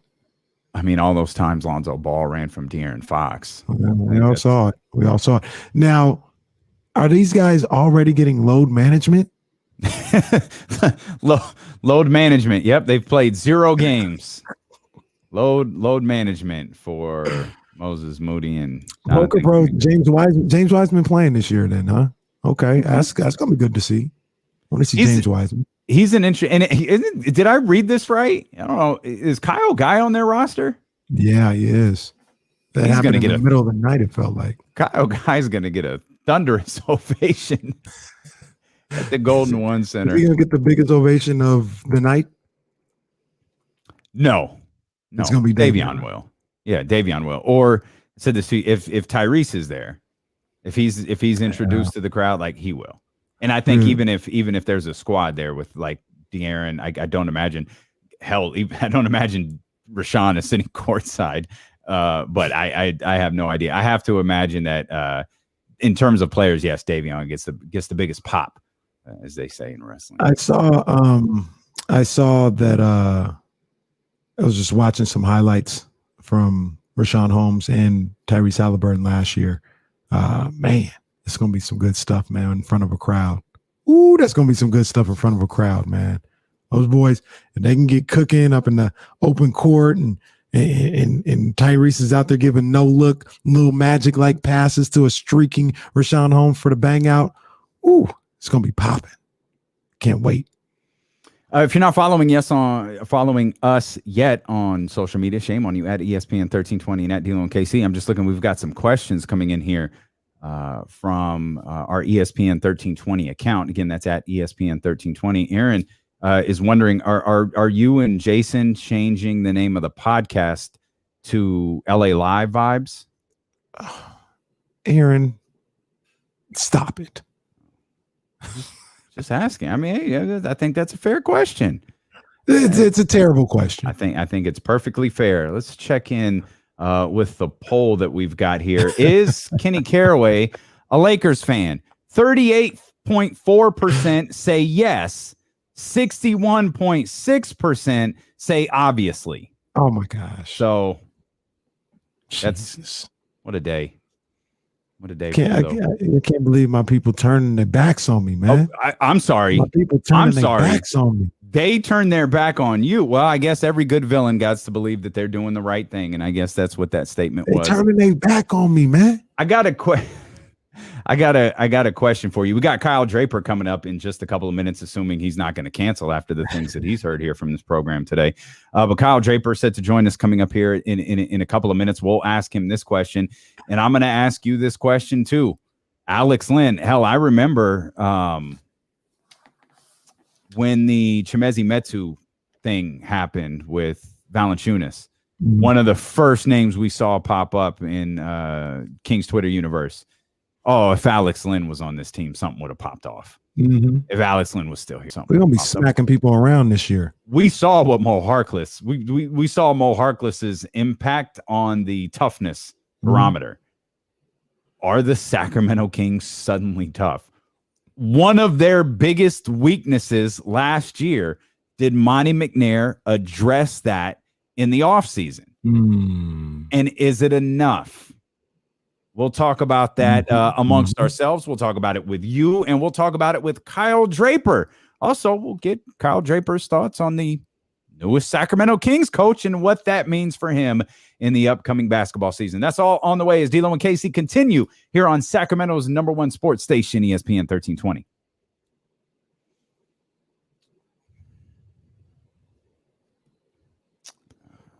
Hey, Damon, did you see Currency at the thing at the party? I don't think so. Oh, yeah, I didn't see him either. I saw him on a couple of videos. I was like, damn, Currency was up in here. I don't think so. I don't remember seeing him.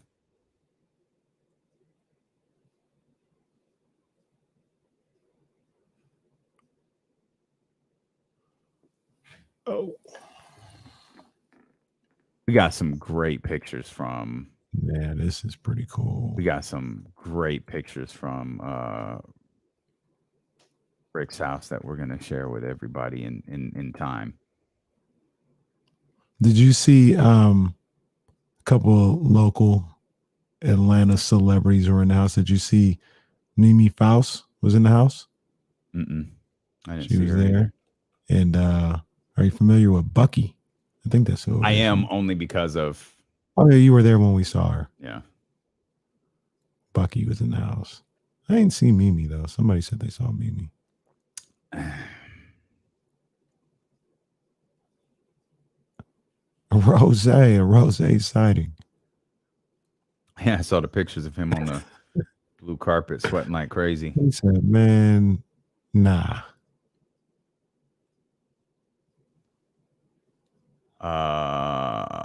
Where's Tim? I don't. Oh, there you are. Oh. What happened? Oh, Tim tweeted us. He just wanted us to see it. That's all. He just wanted us to see it. Yeah, it's a thing. It's a thing, boy. It's.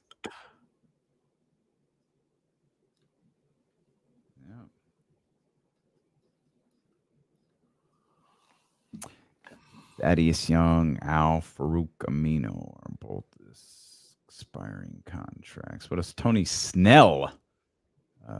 Portland Trail Blazers. Is DeMarcus going to get signed? Yeah. Oh, no, That's man. a tough one. That's a tough one. I don't know, man.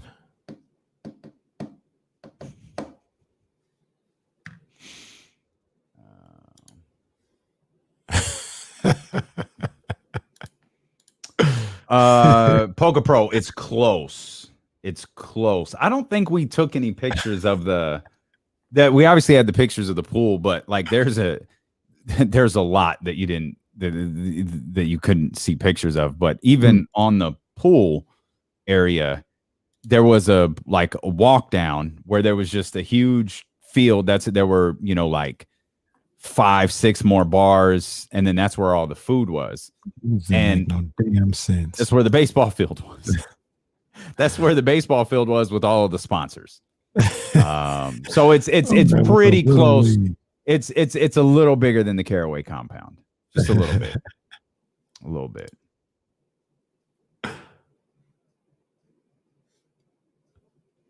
Yeah, we can reset it. There's nothing. You're not missing anything. Like he just might not be able to say it. We don't know. But I wouldn't. There's absolutely nothing to read into it, I think, or be concerned about until someone tweets a reason to be concerned. There's no reason. If his agent deletes it, then I'll be concerned. And if his mom and brother simultaneously delete it, then I'll be concerned. Richaun, nah, not worried. Not worried. There he is. There. We've been looking for you.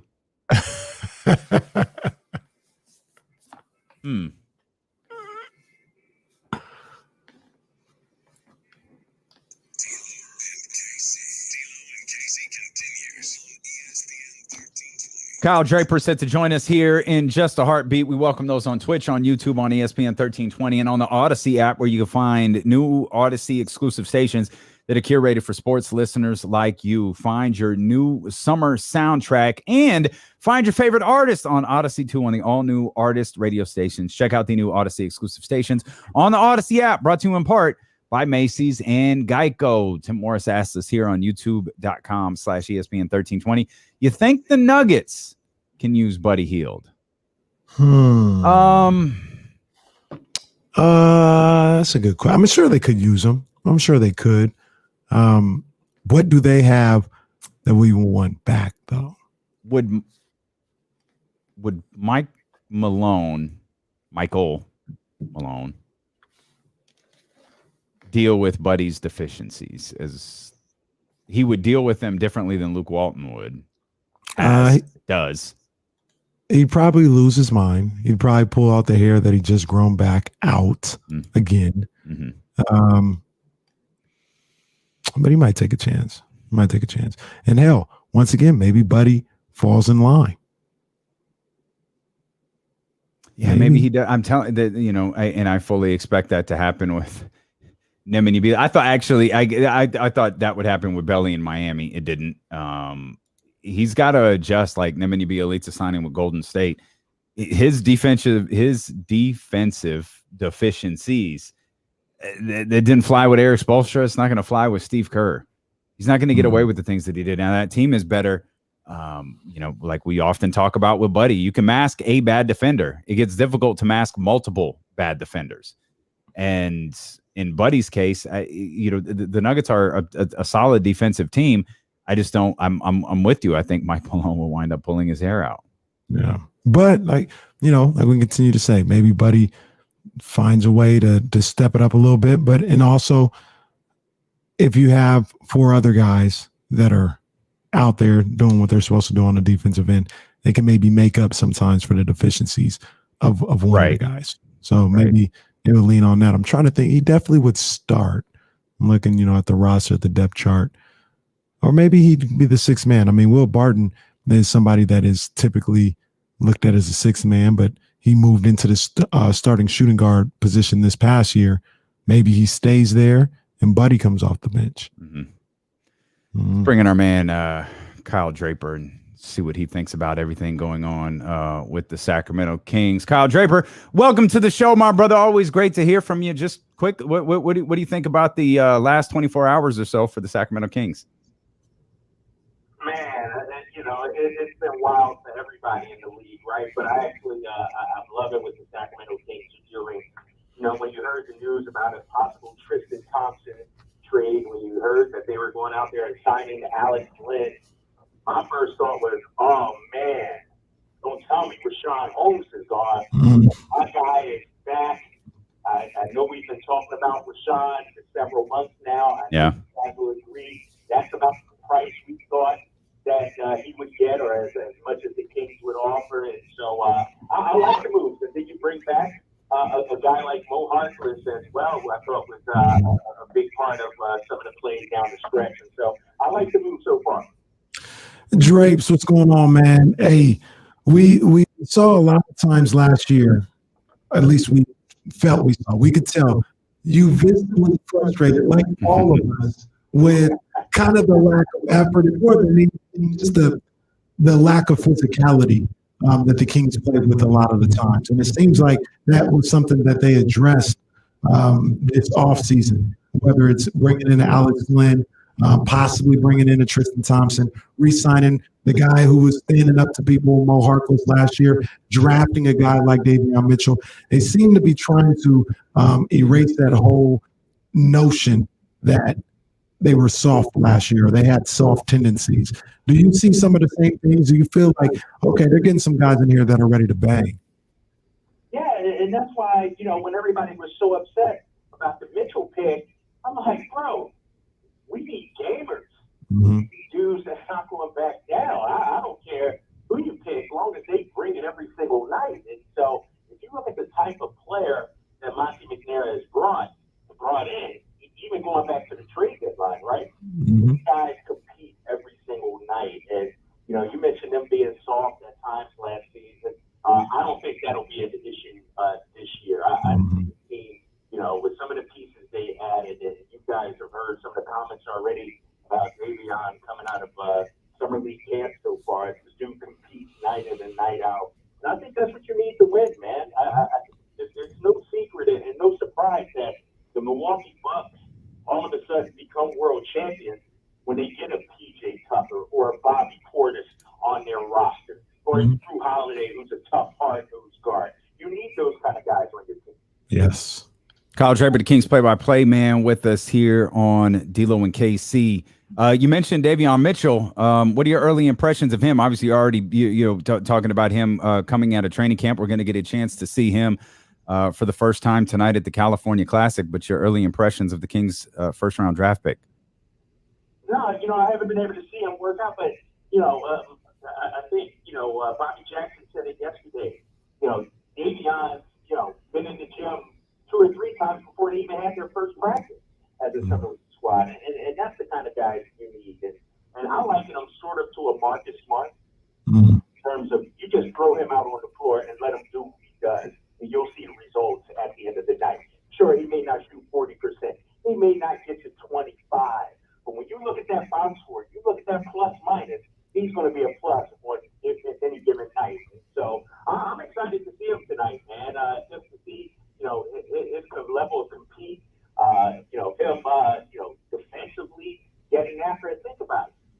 When's the last time we had a guard that we could consider a defensive lockdown stopper? This guy right now. And so I'm excited to see it. Yeah, it's been a minute, and I'm excited to see it as well. You got a guy, Tyrese Halliburton, who is about to go into his second season, and I was kind of doing a deep dive on Tyrese. And when you talk about the fact that he broke his wrist, wasn't able to finish the college season, the NBA season just kind of jumped up out of nowhere in November. He just hops on the floor for the first time in months and is thrust into an NBA situation in his rookie year. It was even more impressive to see the way he performed as the season went along. You saw another guy who came in as a rookie, really established himself, and took another leap in Jason Tatum when you were out there in Boston. Can you see, I'm not trying to say he's going to be, an all-star or anything like that, but can you see, all things considered, Tyrese Halliburton being a lot better than what he was this year? Yeah, because you mentioned it, right? A full off-season, full training camp. They say that from first year to second year is one of the biggest ones you'll see in the NBA. And I sort of liken it to a guy like Jaylen Brown, the Celtics. I mean, Jaylen Brown, he showed the flashes during his rookie year, but he didn't get a whole lot of opportunities. But every year he worked on something and came back, adding something to his bag, adding something to his arsenal. That's what I want to see from Tyrese. I mean, think about it, guys. With no camp last year, really, no summer league, for him to have the kind of season that he had, and if you're a Kings fan, you got to be excited and impressed.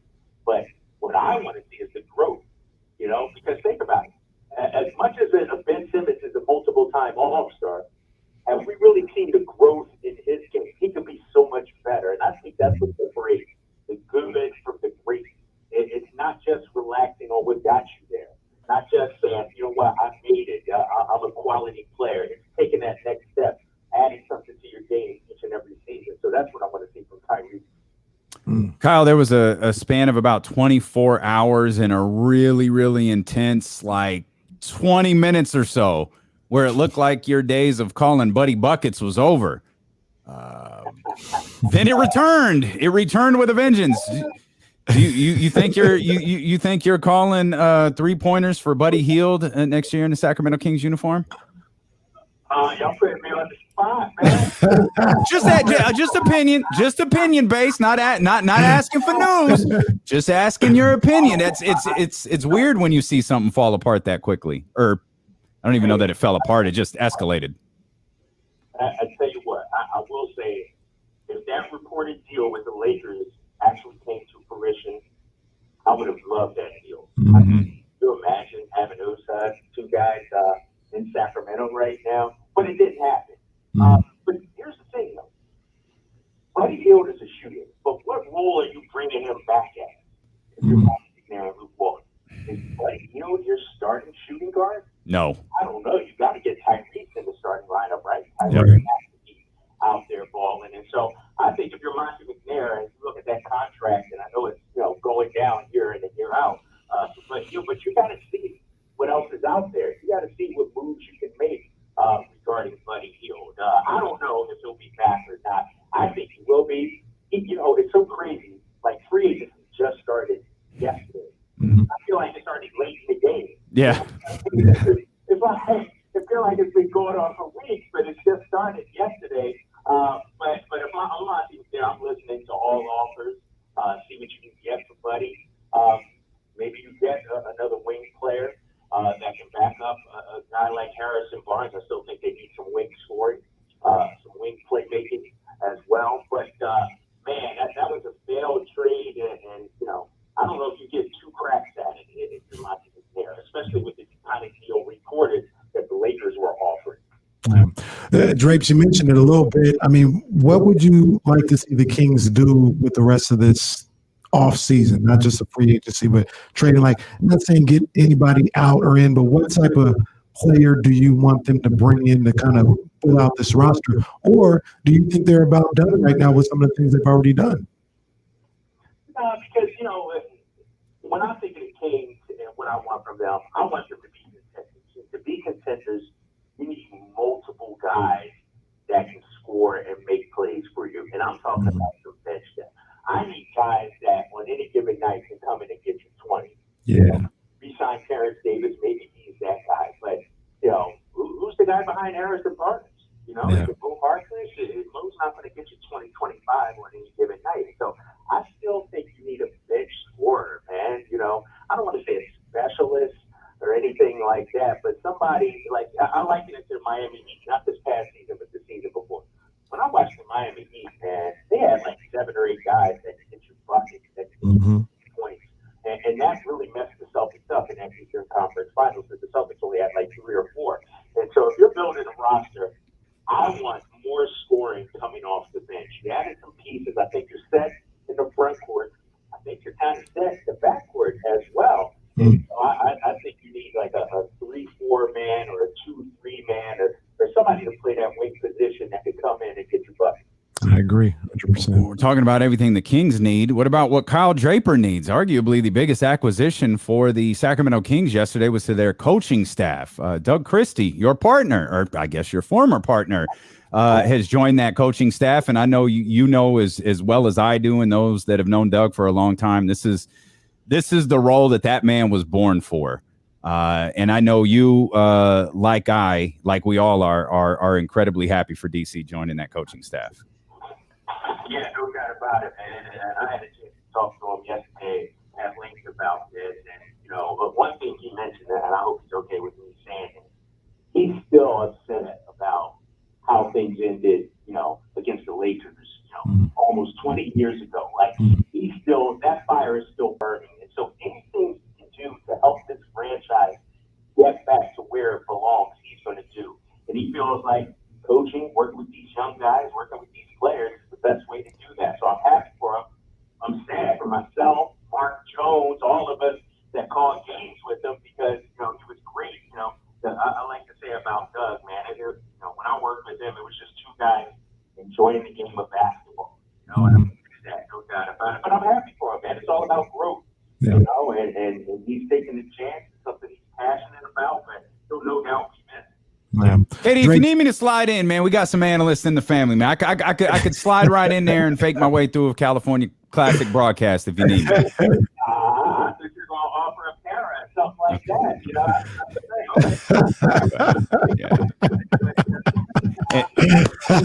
that. She's working for NBC right now. She's on the other side of the country, but Does she get a gold medal too? No, gold medals. coaches don't get gold medals, but that's not going to stop me from referring to her as a 2-time gold medalist. Absolutely. Exactly. No doubt, man. Absolutely. Last thing for me, Drapes, man, you don't have to disclose your location if you're not here, but are you here? You going to pick the California Classic tonight? Where's Drapes at? Come on, bro.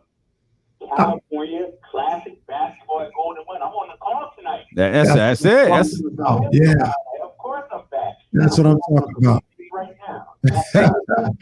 You gotta. That means he's putting his makeup on, folks. That's what Kyle Draper is telling us right there. He's putting on his TV makeup. Do you have a partner tonight? Yeah, Katie Hunter. Okay. By my side. Yeah, she got the call from the bullpen with this breaking news yesterday regarding Doug.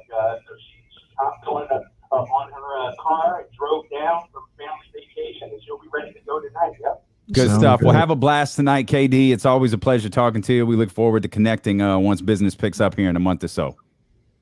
All right, fellas. I'll talk to y'all soon. Take care, man. Kyle Draper there on the call tonight for the California My guy Classic. Drapes in the building. He said, what you mean? Where am I at? I'm here. Well, I was thinking he got to be the one calling it. That was my thought. Like, unless they were going to do the radio thing, like the radio broadcast. I didn't know if they were going to do local, but, I'm glad they are. Well, it's only local. It's on ESPN. Yeah, but it's only local. Who else would it be? I don't know. Oh. It's on. They're showing it on ESPN, so it could have been Doris Burke. I don't think I knew they were showing it on ESPN. I thought they were showing it on NBA TV. Nah, that little. I'm giving them the Triple H. That Salt Lake City one is on NBA TV, ESPN for the California Classic. Jesse says it's on the Deuce tonight, so just for programming purposes, it's on ESPN too tonight. So be on the lookout for that. So Drapes is going to get that national telecast. He's going to be out here national with it one time. Yeah, KD did great work in Boston, and he's obviously his accelerated his role here now, adding because I think he just did studio stuff in Boston. Now he's along with the doing the play-by-play stuff, man. But I'm excited for him. I'll be curious to hear KD in that role. It sounds like there's going to be some shuffling at NBC. Yeah. They've got to fill Doug's position. And if KD winds up filling that, I was trying to figure this out yesterday. Is this short notice, or even relative? Even if NBC is known for a couple of weeks, is this relatively short notice to find a partner for Mark in Kyle? I don't think so, but there you go. Depends on what it is. If he had communicated, a couple of weeks before. All right, they're probably, doing their P's and Q's right now. But if they found out with the rest of us, it might be short notice. But it shouldn't be that hard. Like they can find somebody qualified. There's a lot of qualified people. It's qualified people right here on ESPN 1320. You can be an analyst. No, I'm not qualified for that. Not everybody can be an analyst. Just because you talk sports doesn't mean you could be an analyst. It's two different. It's two different skill sets. To me, if the ESPN should be ashamed of themselves when they put Bill Simmons in as an analyst. That was one of the biggest jokes I'd ever seen in the history of like. See, I go the other way, not Bill Simmons, so to speak. But so, for instance, you don't want to see Snoop? No, I don't. Like tonight, like at the California Classic, sure. Yeah, that's fine. I'm talking about the season. I don't want to see Snoop call games during the season. No, call all 82. But if he came in there for a quarter, come on. That's not even remotely the same thing. We're not talking about the same things at all.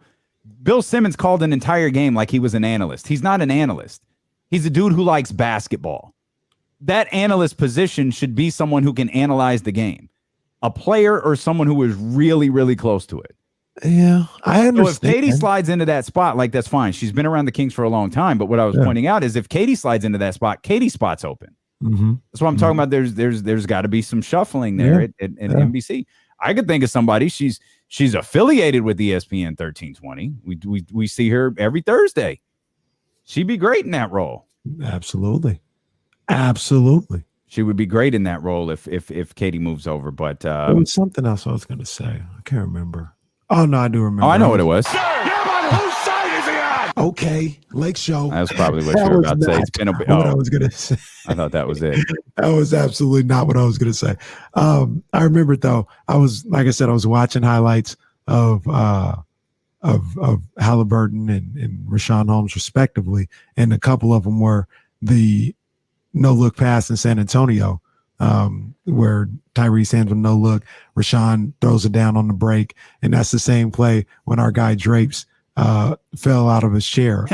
And that was, I always wonder, being the person that happened to, I try not to like bring it up because maybe they're embarrassed by it, but for me as a fan, like that makes you a legend. Like, it's like, oh, you're our guy. Like, yo, you were doing the same thing that we were doing in our living room. Yeah. Like that was an authentic moment. Like I loved it. Yeah, I don't think Drapes is even remotely embarrassed by that. Like that's his excitement, that's his passion. Like that's who he is. I think he's good with that. He even threw that out there on social media and have fun with it. No, it was a good. And there's like another one where I've never seen anybody really take it too seriously, but Dave Fleming calls Giants games. In 2010, when Edgar Renteria hit the home run on the radio call, he says, "It's going back, it's deep, and it's gone." And his voice cracks, like, "It's gone," or whatever, and it cracks. And he's like embarrassed by it. But I'm like, no, that was actually like, if I was on the call, it might crack for me too, because it was a real moment. And I always wonder about that. It's probably I like analysts to just be real, or play-by-play guys. I like broadcasters to be real. Sometimes broadcasters are robotic, especially old school broadcasters. Like old school broadcasters are really robotic, and it's we can't make a mistake, and we're gonna get everything right, and we're not gonna overreact, and we're gonna be emotionless. Like no, like I'm a pass on that. Don't do nothing. Like fall out your chair. You hit. I know what Doug does. Like what Doug will do is, I don't even know that Doug realizes this. When Doug gets excited, he'll like grab you. Like he'll put hands on you because he's excited. And it's like, Doug, like you still a good sized dude, man. Let's be careful here. Those are fragile. Like where do you stand on what's his name, John Sterling? Is that too much for you? Yeah, that's not. No, that's hilarious. No. It's like, see, like checking in with it once in a while, like it's funny. It's funny. It's like, all right, that's cool. But if I was like a Yankees fan and had to listen to it every day, like I would be begging, like, please never hit a home run. It's hilarious. Please, no one ever hit a home run. Aaron Judge, all rise. Here comes the judge. What's yeah, he would start. He would have 3 sayings for like each person. He like, Tino the Bambino. If you don't like that, you Tino. Something like that. I don't know. I love all that. That's hilarious. Where were you for Hawk Harrison? Get up, baby. Get up. Get up. That's fine. You can put it on the board. That's fine. I love it all. That's fine. Like again, emotion. I mean, I'm more of a state of Chicago guy.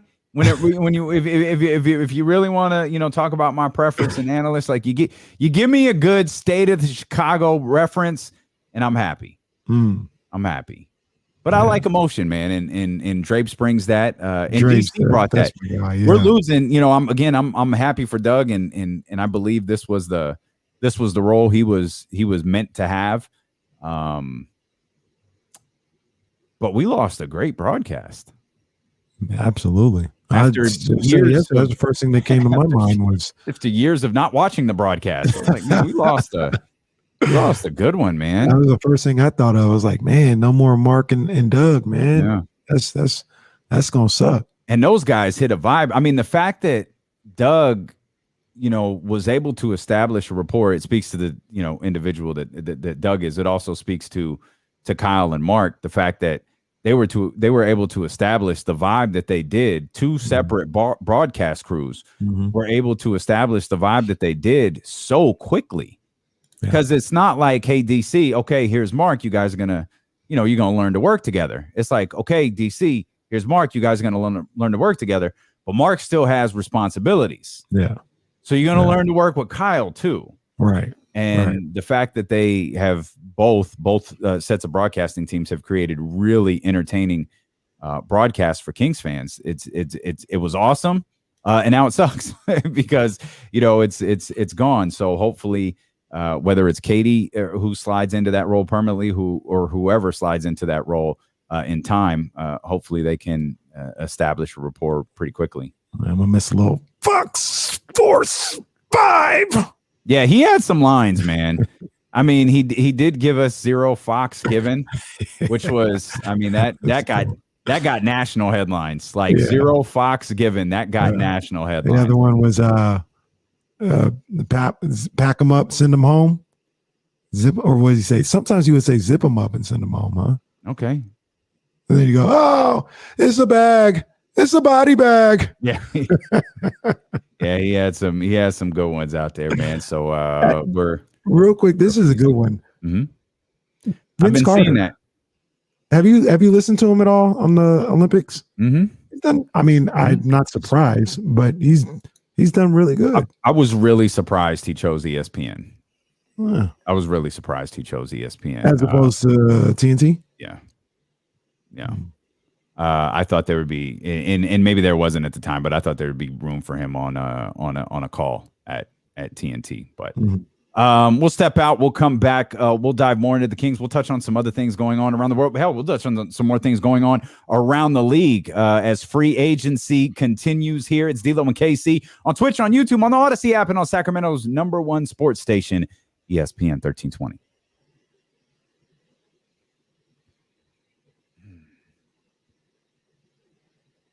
Y'all need to get Kevin Johnson's name out the chat.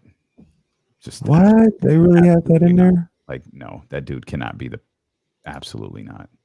That's kind of crazy. That's a big no, fam. Big no. It's kind of crazy.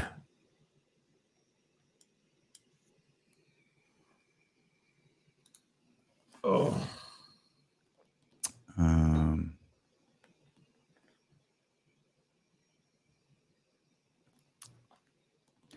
Oh no! Don't Ryan! Don't play with me. I love Bill Walton on the mic. I love Bill Walton on there. See, it just depends on what you're looking for. I understand the virtue of being educated, by somebody's basketball knowledge, but sometimes I want to be the perfect person can entertain me and can educate me. Bill Walton. You see, you got to decipher through some of the nonsense, because Bill Walton will drop some jewels. Like, you can learn from Bill Walton on the mic, but you got to be listening through all the other nonsense. You got a gold mine through some. you're like a gold miner trying to. Yeah.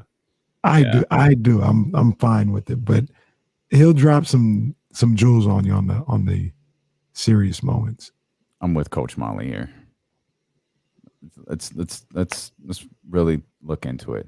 Though I've heard NBC really likes Katie. I'm going your meme here. Go ahead. All right. Drewski. Yo, y'all want to? We're gonna post this on social media later in the week, man. But we'll show this to you. It's pretty dope. Brett sent this to us this morning. Ooh, look at them boys right there. Look at them boys right there. Gotta hit the IG feed later. Did you see the picture of you with the blue bottle yet? I did see that. Ooh. Yeah, I did see. Wait, man. Did I have the blue bottle? Wasn't it the blue bottle? I had a glass. Oh, I thought you had the blue bottle in your hand. Yeah. Like not the ones in front of the house. No, I hadn't seen that. No, there's another picture in there of you. There's you gotta, so many damn pictures. Yeah, there's a lot. There's another picture of you in there. I should have saved it during one of the commercial breaks. I was like going through it, and I didn't get to the end. No, yeah, no. There's I mean, thousands of pictures in there. Like they literally sent us everything. They sent us like every picture. Like, and there's so many that we'll use, on social media and all of that. But Brett's just the realest dude on the planet, man. He is, man. Just the realest dude on the planet. That's my guy, Brett Barish. Yeah. Jazz actually probably has the best picture of the day with him. Oh, there we go. Yeah, Jazz got it. Did you see it? That's with the blue bottle, right? Yeah. That's a great pick. That is a nice pick. I was looking for the one of us by the pool with. Remember that? I was looking for the one of us by the pool with the McQueen bottles for Julia, but I didn't see it in here. Oh, but yeah. I may have missed it. Oh, it could be on Julia's phone. I just realized that. Like, I do remember that lady. She kept she came around my took a lot of picture and video of me.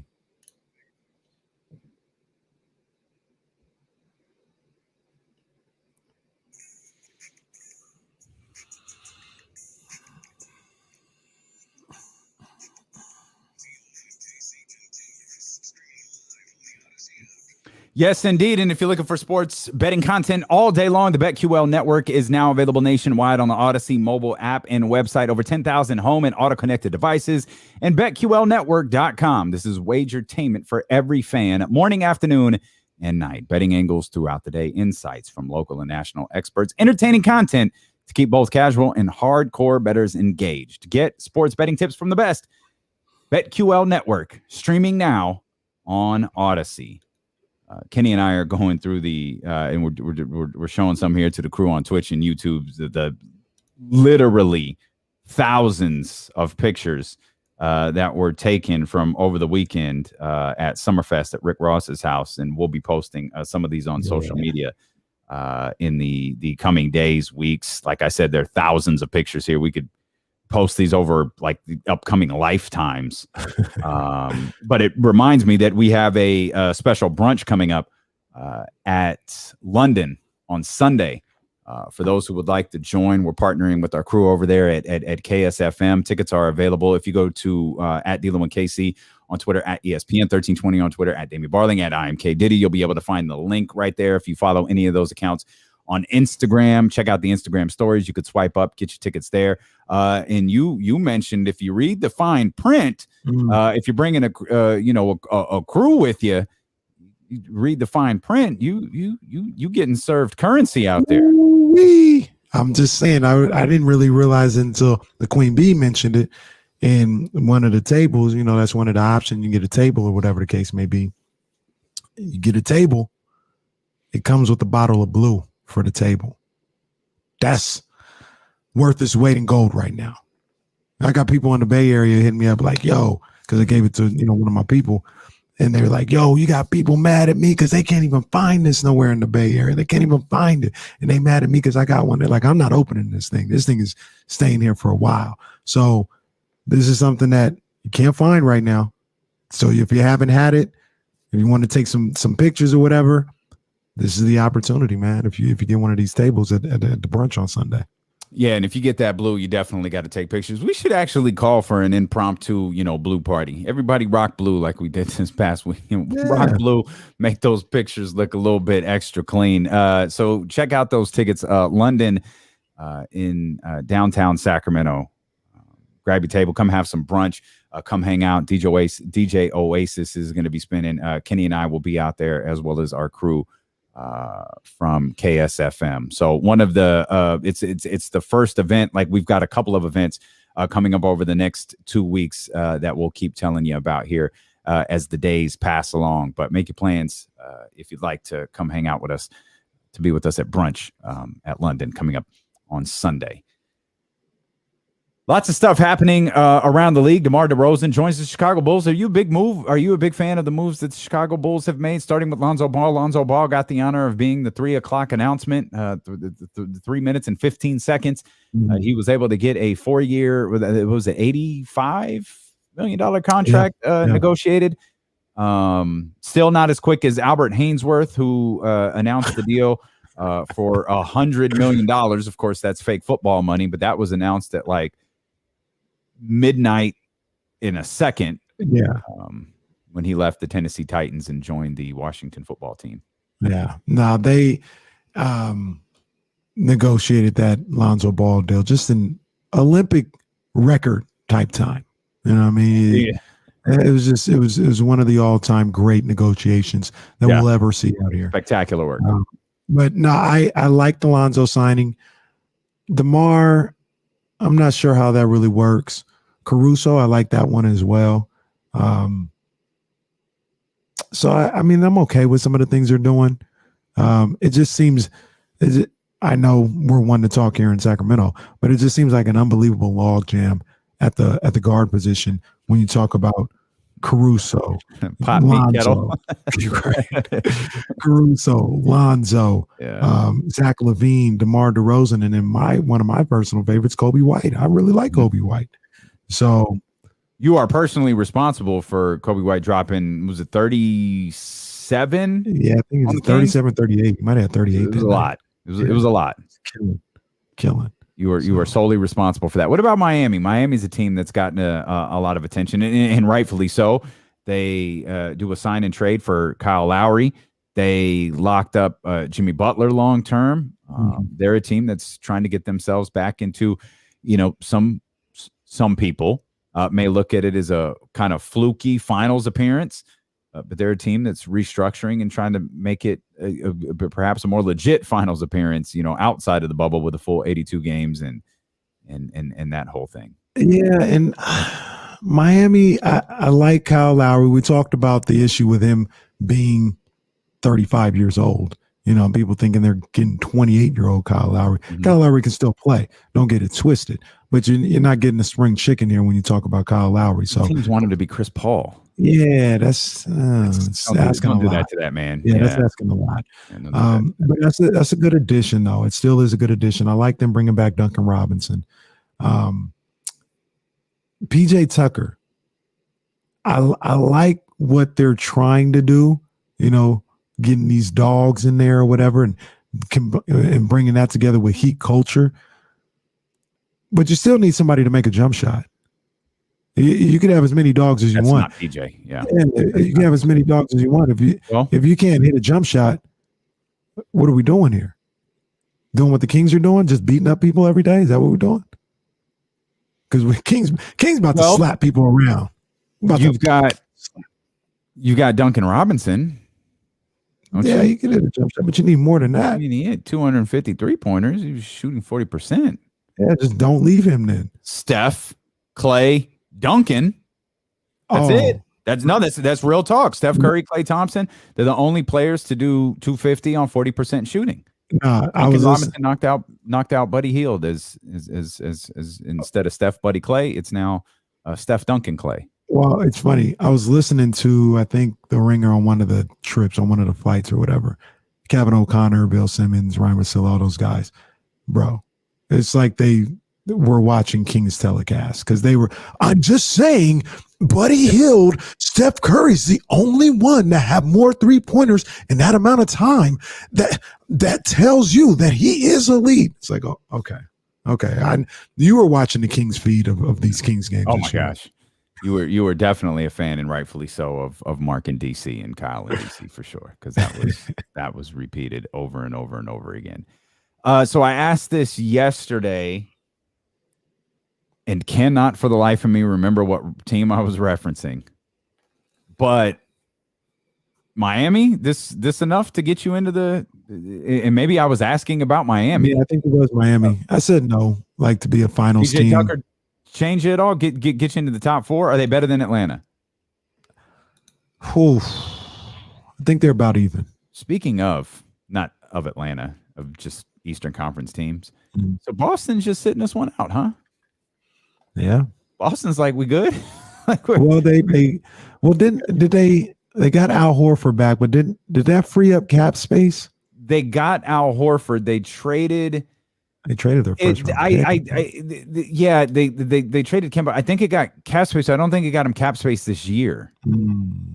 So maybe that answers, my own question. They were part of a trade to.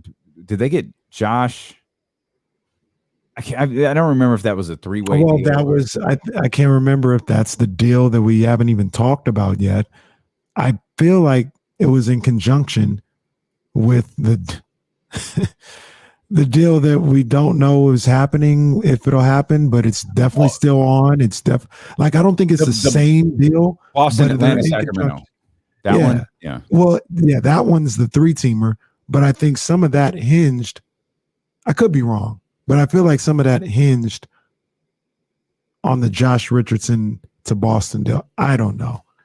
We have a Celtics fan who may know. Jesse, have you heard anything about that? I'm pretty sure the Richardson deal is different. They did Moses Brown for Josh Richardson. They're not really spending money this year because they only have like a mid-level exception. That's it. Next year is when they'll actually have cap space. Got you. Yeah. Okay, well, so Boston's chilling. We keep putting Tristan Thompson in here, and we don't. Everybody says it's still going down. Well, until someone tells me it's not, I don't know what to do with it. It's not. It's not done. It's not even. Nothing's done. No one's signed. No one's traded. None of that stuff is done. Yeah, but the Spurs and the Bulls have no problem saying, "Hey, we traded. It's a done deal until the 6th when we can officially sign the contract." Nobody saying that here. Yes, they did. How the hell do we know then? Because go ahead. It was reported. Yeah, it was reported. But all of this stuff is just reported. Go to Keith Smith, he's like, "Yeah, it's not a done deal. The team still want to get it done, but the holdup is this and that and this and that." Well, I don't feel like there needs to be a follow-up on that until there's a hang-up. I don't think there's a hang-up because Keith Smith said there was. Well, I think I got Keith Smith's number. Yeah, let's reach out to Keith Smith. Because look, once again, Damian, just like people pocket watching the Kings to the $1 million.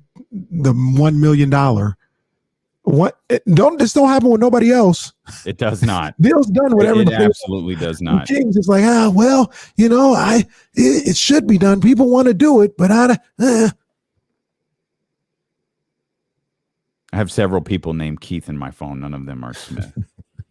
I know I have it. Maybe I don't. Maybe it's in like an old notepad or something. We'll see if we can get Keith Smith on the line. I'm like, yo, can I get some? Can I get some clarifications? Can I get some final? Even the Richaun Holmes thing. Can I just enjoy it? Like, I'm not worked up about Richaun deleting a tweet. Maybe Richaun should have just put up the Kings logo like Carmelo did. Carmelo didn't put the Kings logo up. He put up Kenny's favorite team's logo, the Lakers. He had his little Melo switch into the Lakers logo. So I don't know if that's different than Richaun Holmes, hashtagging 4 more years or whatever. But I'm not worried about Richaun. I don't even care if the Tristan Thompson deal happens or doesn't. I'm just curious: is the plan for Tristan Thompson to be a King? Because the plan is very much for Alex Len to be a King. Well, the plan is for Richaun Holmes to be a King. And I know they're not crazy enough to cut Metu. We got a movement here. Messi ain't going nowhere.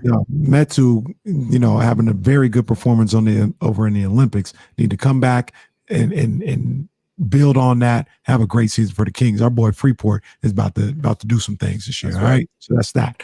But one of the things that I'm seeing and what I'm feeling is I'm gonna come up to the tweet again because I kind of agree. It kind of makes sense. I can understand it. It's our guy Fear the Brown. He's some type of I don't mean this disrespectful anyway, but it seems like some type of blogger for the Pelicans. A blogger's not disrespectful. Some people take that as a position now. No, yes, some people take that as a disrespectful.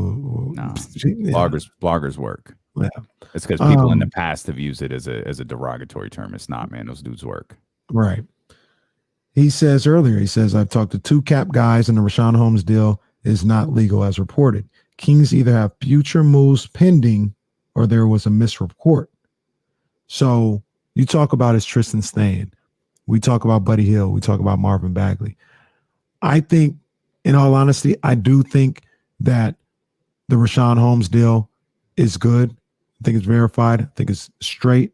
Mm-hmm. I would believe more so that there are moves pending for the Kings. Tristan being one of them, maybe one with Bagley and Buddy. Unless it's top secret, I could be wrong. What do I know? I just talk on the radio. I don't think you can do that. I don't think you can, and unless there could be a deal in place, we just don't know. Monty obviously doesn't tell anybody.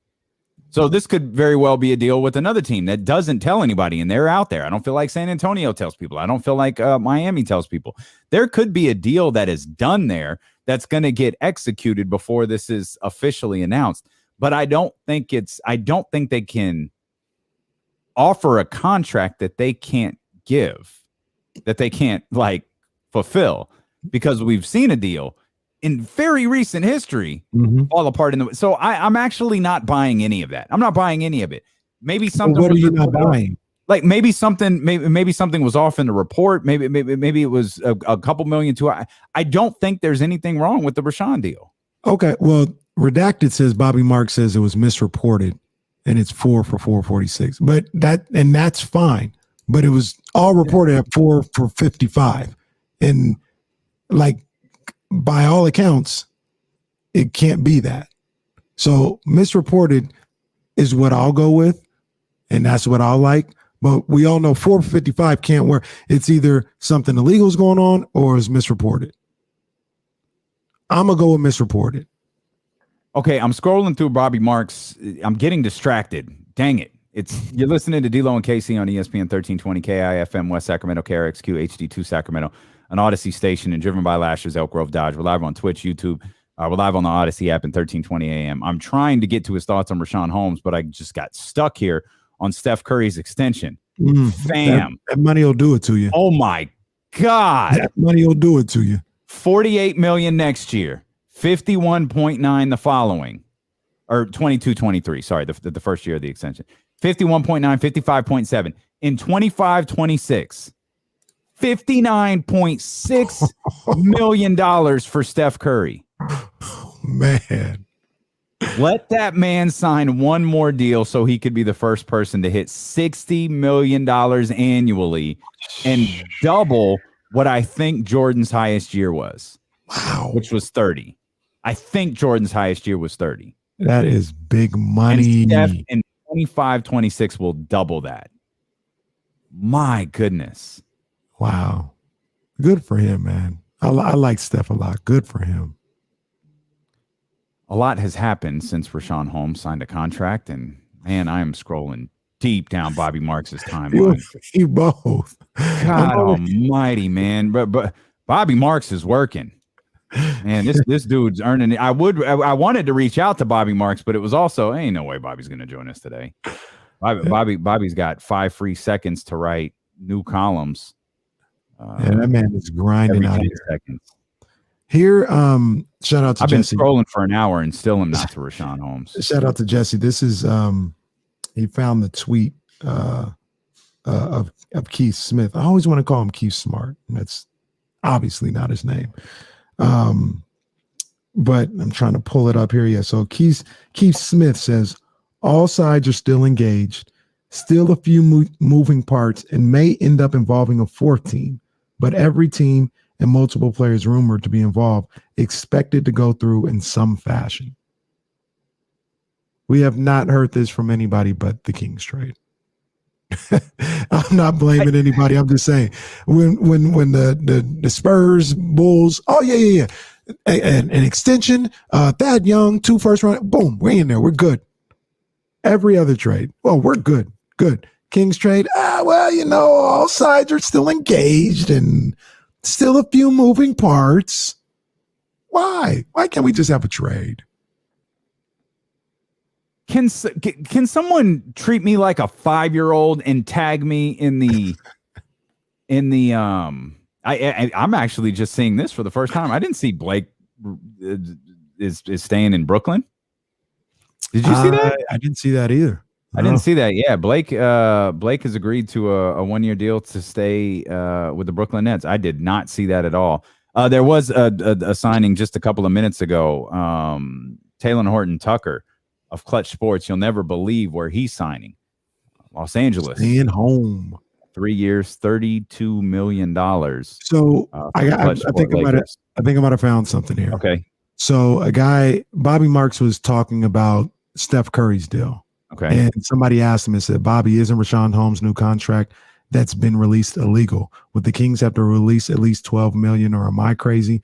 I know the trade between the Celtics, Kings, and Hawks can increase, but it's a lot of cap. And Bobby just simply says it's $46 million. He doesn't give no explanation. You know, Bobby is so thorough with all the things that he says. It didn't happen here. Literally just says it's $46 million. I haven't seen that note on Richaun Holmes anywhere. So yeah, here's another. So Bobby says you see it. I see it. Yeah. I was looking at his tweets, not his replies. That's where I got lost. So I see it here.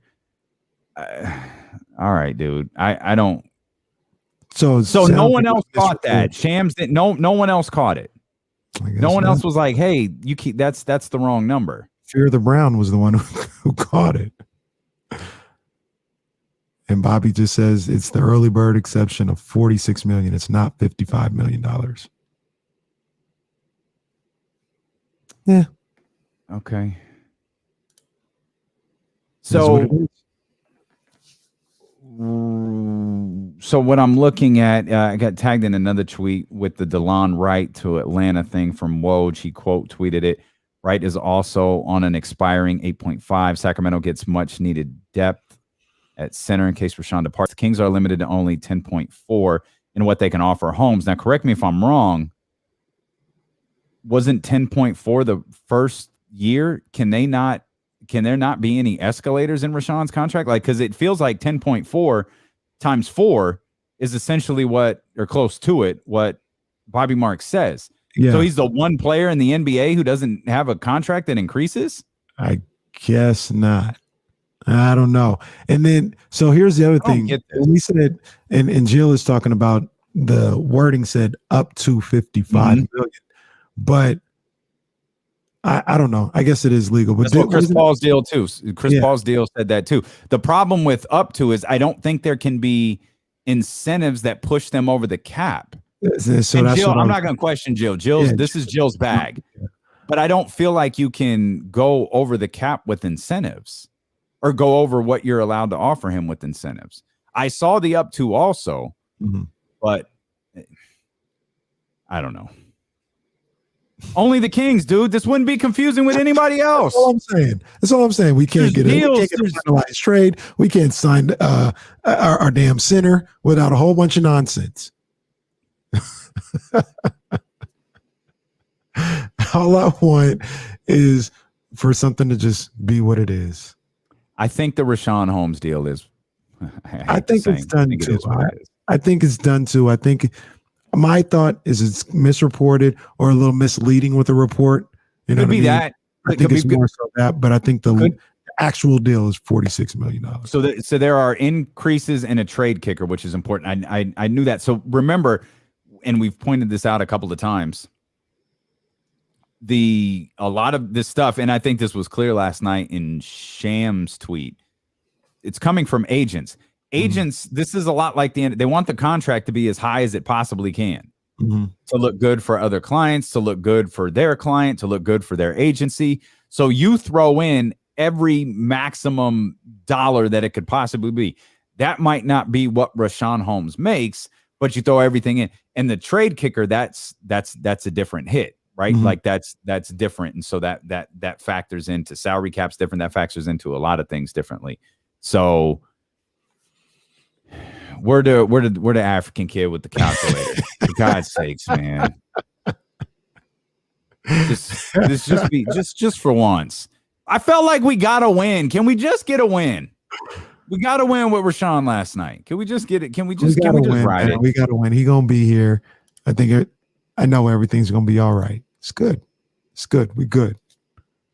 We gonna be all right. I am baffled by like you feel like it's nothing, and I don't think like nothing crazy is gonna happen. But I am kind of baffled by this whole Tristan Thompson trade thing. Like, this was announced Friday afternoon. It's Tuesday. And they're still like, we still want to do it. We're just trying to figure it out. It's one guy that's doing that. It's not they. It's not like it's a big report. It's like one guy. And that's not a knock on Keith. It's just one person talking about it. Yeah, because nobody else Keith covers these teams. Or I think he covers Boston. Because it's the dude, what the hell? Where are the Lakers getting all this money from? Kendrick Nunn just signed with the Lakers. I don't really care that Kendrick Nunn signed with the Lakers, but where were the Lakers getting this money from? Kendrick Nunn, 2 years, $5 million. Nah, I think I want Terrence Davis because Kendrick Nunn's a little small. I mean, Terrence Davis. But the Lakers have 3 max players on their roster, money, and they've signed 5 guys today. Talen Horton-Tucker's their own guy, so that they've signed Kendrick Nunn, they've signed Carmelo Anthony. I don't know, neither one of those guys signed for major money. Where are they? And we're sitting here worried about a freaking Tristan Thompson trade, and the Lakers are signing every low-key free agent that's out there. Well, here's the deal. It seems like they're going into the tax because according to Bobby Marks, they got. I think this might be before the Nunn signing. They had 12 players under contract and a tax bill of $26.6 million. So they're going into the tax and doing everything they need to do to surround LeBron and AD and Russ with everything they can.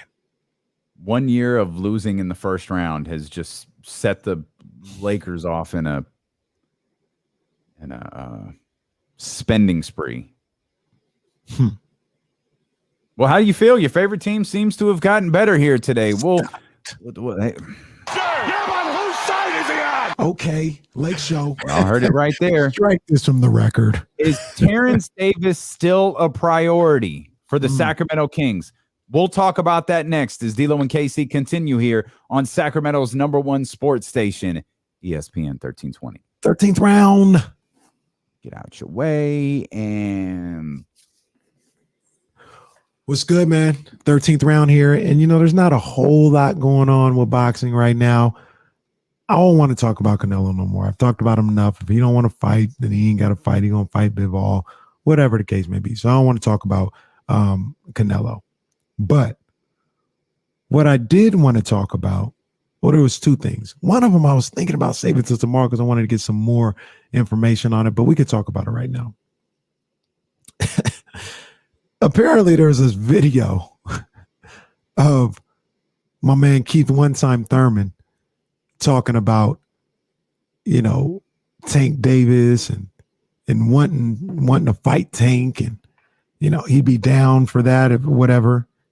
And I gotta find the exact tweet because my man Leonard Ellaby, he's hilarious.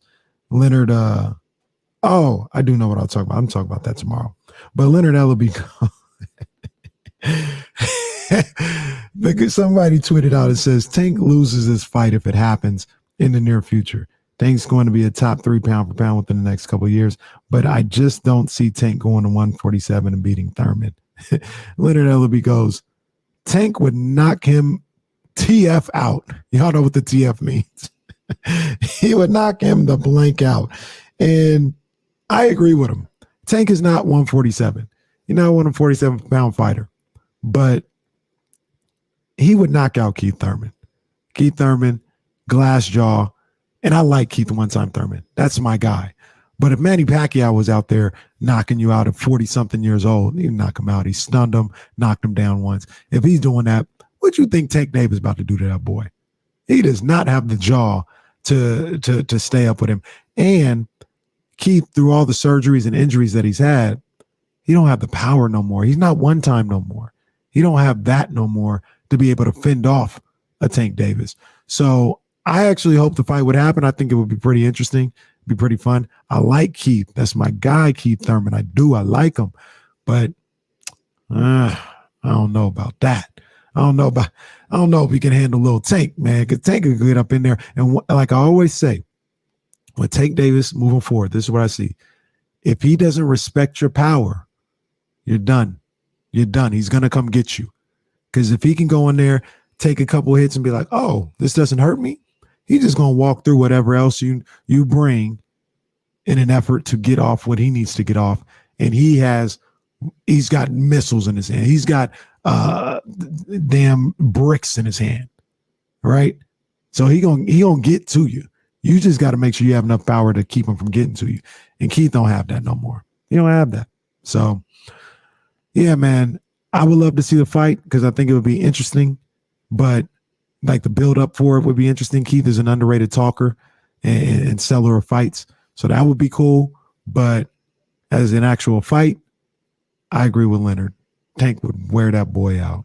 He would hurt my man Keith one time Thurman. I don't know if I want to see that from one time. I don't know if I want to see that. It's the 13th round. Jesse, what you think about that one? Keith Thurman, he's past his prime. He's washed. One time that would not be a good look. Draft show. We're on for 8 hours. Which draft show? I hit the wrong. Oh, I was about to. Wrong way. It's another draft coming up. What? Woo.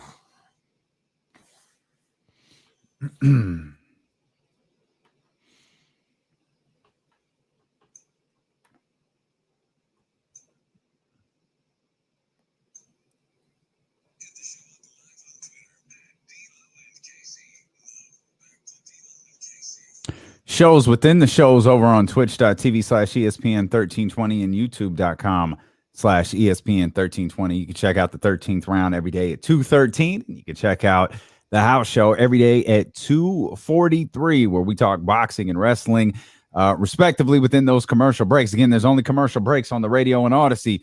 No commercial breaks over on Twitch or YouTube. It doesn't matter where you're listening or watching. We're just so thrilled that you are here with us. And if you're on the Odyssey app, make sure you check out the hundreds of new exclusive music stations that are available now for you, for sports and music fans, by sports and music fans. The new Odyssey exclusive stations on the Odyssey app, brought to you in part by Macy's and Geico. As we roll along here.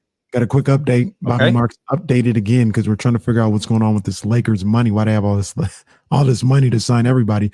Bobby Marks says now 13 players under contract with the vet minimum exception still available. A strong 3 signings with Monk, THT, and Nunn. 42.3 projected tax bill, which would be the largest in Lakers history. Put another 10 million on there just because. Okay. All right. What was the Warriors last year? You remember? I think it was I feel like it was in the 70s. I think it was the biggest tax bill in the history of the NBA. I feel like the Heat had that distinction at first, and Golden State. Maybe it wasn't last year. It was in the 70s. I think it was last year though, because the Oubre thing. The Oubre thing made it crazy. Yeah. Now you got me. I hate when you make it. Googling stuff live on the air is not the most tantalizing broadcast. Let's see. This was December 8th. Warriors tax bill nearly 90 million bigger than the closest team. Oof. Looking at an article from NBC. Let's see. Golden State's luxury tax bill as it stands is $147 million, according to ESPN Bobby Marks. $88 million greater than the Brooklyn Nets. Nearly nearly $36 million more than the rest of the top 10 combined. Wow. I wouldn't. Hey. And that's it. You're right. That was escalated by the Kelly Oubre situation and Klay Thompson going out. Hey, look here. And you know me. You know how I would GM. I wouldn't make a deal with the Warriors to save their lives. Make them pay all of that. I'm never trading with you. You want Wiggins off your books? Too bad. You want Draymond off your books? Too bad. Pay that $140 million tax bill. Again, oh man, let me remember the number. The Warriors tax bill. And Oklahoma City's draft picks. Y'all gonna have to deal with that yourself. I ain't helping you. So Golden State's tax bill last year was $147 million. I think the Kings sold for what, like $500 million? Yeah. I think it was like 520. Like a couple more years like that, they could buy a franchise. So, My goodness. So let me make sure I have this straight, because I want to make sure when you talk about a tax bill, they pay everybody on their roster. Say it's everybody on the cap. The cap's a 126 or whatever. So the cap is full, and then you have to, for Warriors case, they had to pay the league an additional $140 million. Yeah, so they're right. It's basically the thing is, it's not dollar for dollar. So in Golden State's situation, and this is why, like, so some of these deals, like I think the Kendrick Nunn deal there's a 1-year player option. Taylor Hunter Tucker, these are 3-year deals, different things like that. Because in the Warriors case, they had been paying Clay and all those guys. That's it. Once you get into a repeaters tax, it's not just a 1-for-1. It becomes a 1 of 2. Then once you start getting in, high into that repeaters tax, then it becomes like 4 times the amount. So you're not necessarily $147 million over the cap. You could be, $40 million over the cap.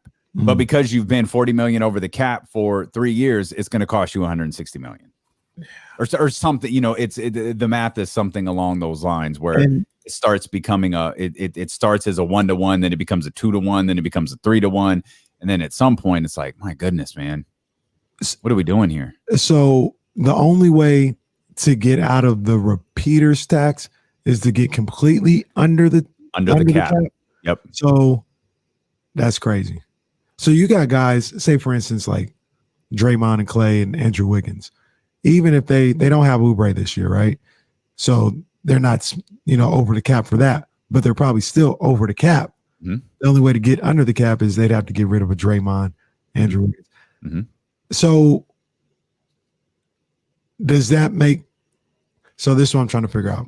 If it was 140 last year with Oubre, getting rid of Oubre doesn't make it less than 140 because they're a repeaters tax. No, it does. It does. It does make them less. Like, that's crazy. Yeah, it does make them less than 140. I think it becomes a multiple of how far they are over the cap. Got you. So it's not like it keeps growing, but like it doesn't fall from. It doesn't go back to a 1-to-1. It stays at like a. I don't know that it goes higher than 4 times. They'll find out. Yeah, no, they're trying to win championships, man, and I guess you can't really be mad at that. 916-349-1320. Will, what's going on, man? Hey guys, you got one of my favorite subjects here when it comes to the NBA. Okay, is this Will? No, this is Will. I called yesterday talking about. Oh yeah, Will. Gets injured all the time. Got you. The doctor. So anyway, liking what's all going on. Real quick on Richaun, my understanding is that $10 million of that is a trade kicker, and a trade kicker doesn't count against the cap unless it goes into effect. Gotcha. Okay. So technically under the limit. He's on the pace here for a junior. What do you call it? The early bird rights. Yep. So he's actually okay, and that's fine. The whole thing with the tax, the cap, and everything in the NBA. Here's the thing: I don't see the system working as it is the way it's supposed to because you don't have revenue sharing and you don't have a hard cap. The taxes, should be in effect, and you see it in baseball where the big heavy teams are getting to a point where they're like, okay, even New York can't pay that much because they can't make it up in revenue. It's not working in the NBA. These owners are multi-billionaires, and they become even more so through the whole COVID thing. They don't care about $140 million extra if they're taking a shot at a chip. Joe Lacob does not care. He is willing to do that and take a shot at that chip. You need to have the guaranteed mandated revenue sharing from the large markets to the small, which would make it truly competitive the way football's become. Because if you look at what's happened in the NFL, it's become competitive. They've got a hard cap, they got revenue sharing, and everybody's got an equal chance every year depending on the quality of their management, drafting, and everything that really matters. Damn. Yeah. Oh, It's way behind the times with this. It's out of control. Will, feel free to call in anytime because that's great stuff, Will. Damien understands this stuff. I don't know why Jesse hates you. I don't know why Jesse hates you, but we love you, Will. Thank you. Damian understands this stuff. He probably gets tired of me asking him the same questions over and over because I'm trying to figure this out. But he broke it down beautifully. Now, just let me counter what Will was saying a little bit, because he's right in a sense, but it doesn't. There are certain NBA owners that are willing to spend whatever, and like so a handful, less than a handful. I feel like it's a handful. Like, people were wondering if Sarver was going to make sure that Chris Paul was taken care of, because we know that the DeAndre Ayton extension is on the horizon. Mikal Bridges, what's going to wind up happening with him? Like, we've discussed his payday quite a bit since that NBA Finals came to a conclusion. People looked at Robert Sarver like he's a cheapskate. Miami, they're a team that's willing to go over the cap if they have an opportunity to win a championship. Like, they're not willing to go over the cap to be a playoff team. They're willing to go on the luxury tax if they know they're going to be fighting for a championship. I don't think Boston really likes getting into that luxury tax. Obviously, the Los Angeles Lakers, they don't have any problem going into it. The Golden State Warriors, they don't have any problem going to it. I think when you look around, Brooklyn, they'll get into the luxury tax. But I think most teams in the league, they're not interested in getting into that, which is the funny thing when we talk about Sacramento and do we have the money to pay Richaun Holmes $10 million a year? Do we have, on average, do we have the money to pay Richaun Holmes, $11 or $12 million a year? We can't. We're going to be approaching the salary cap. Wait a minute. We're approaching the top of the salary cap. We're approaching the top of the luxury tax for a team that's missed the playoffs for 15 years. Right. That's tough. Yeah. That's tough. And that's a different animal. That's a different beast to do that. It's one thing to do it if you're the Warriors. It's another thing to do it if you're the Kings, where you're just going to be giving out essentially free extra money for what?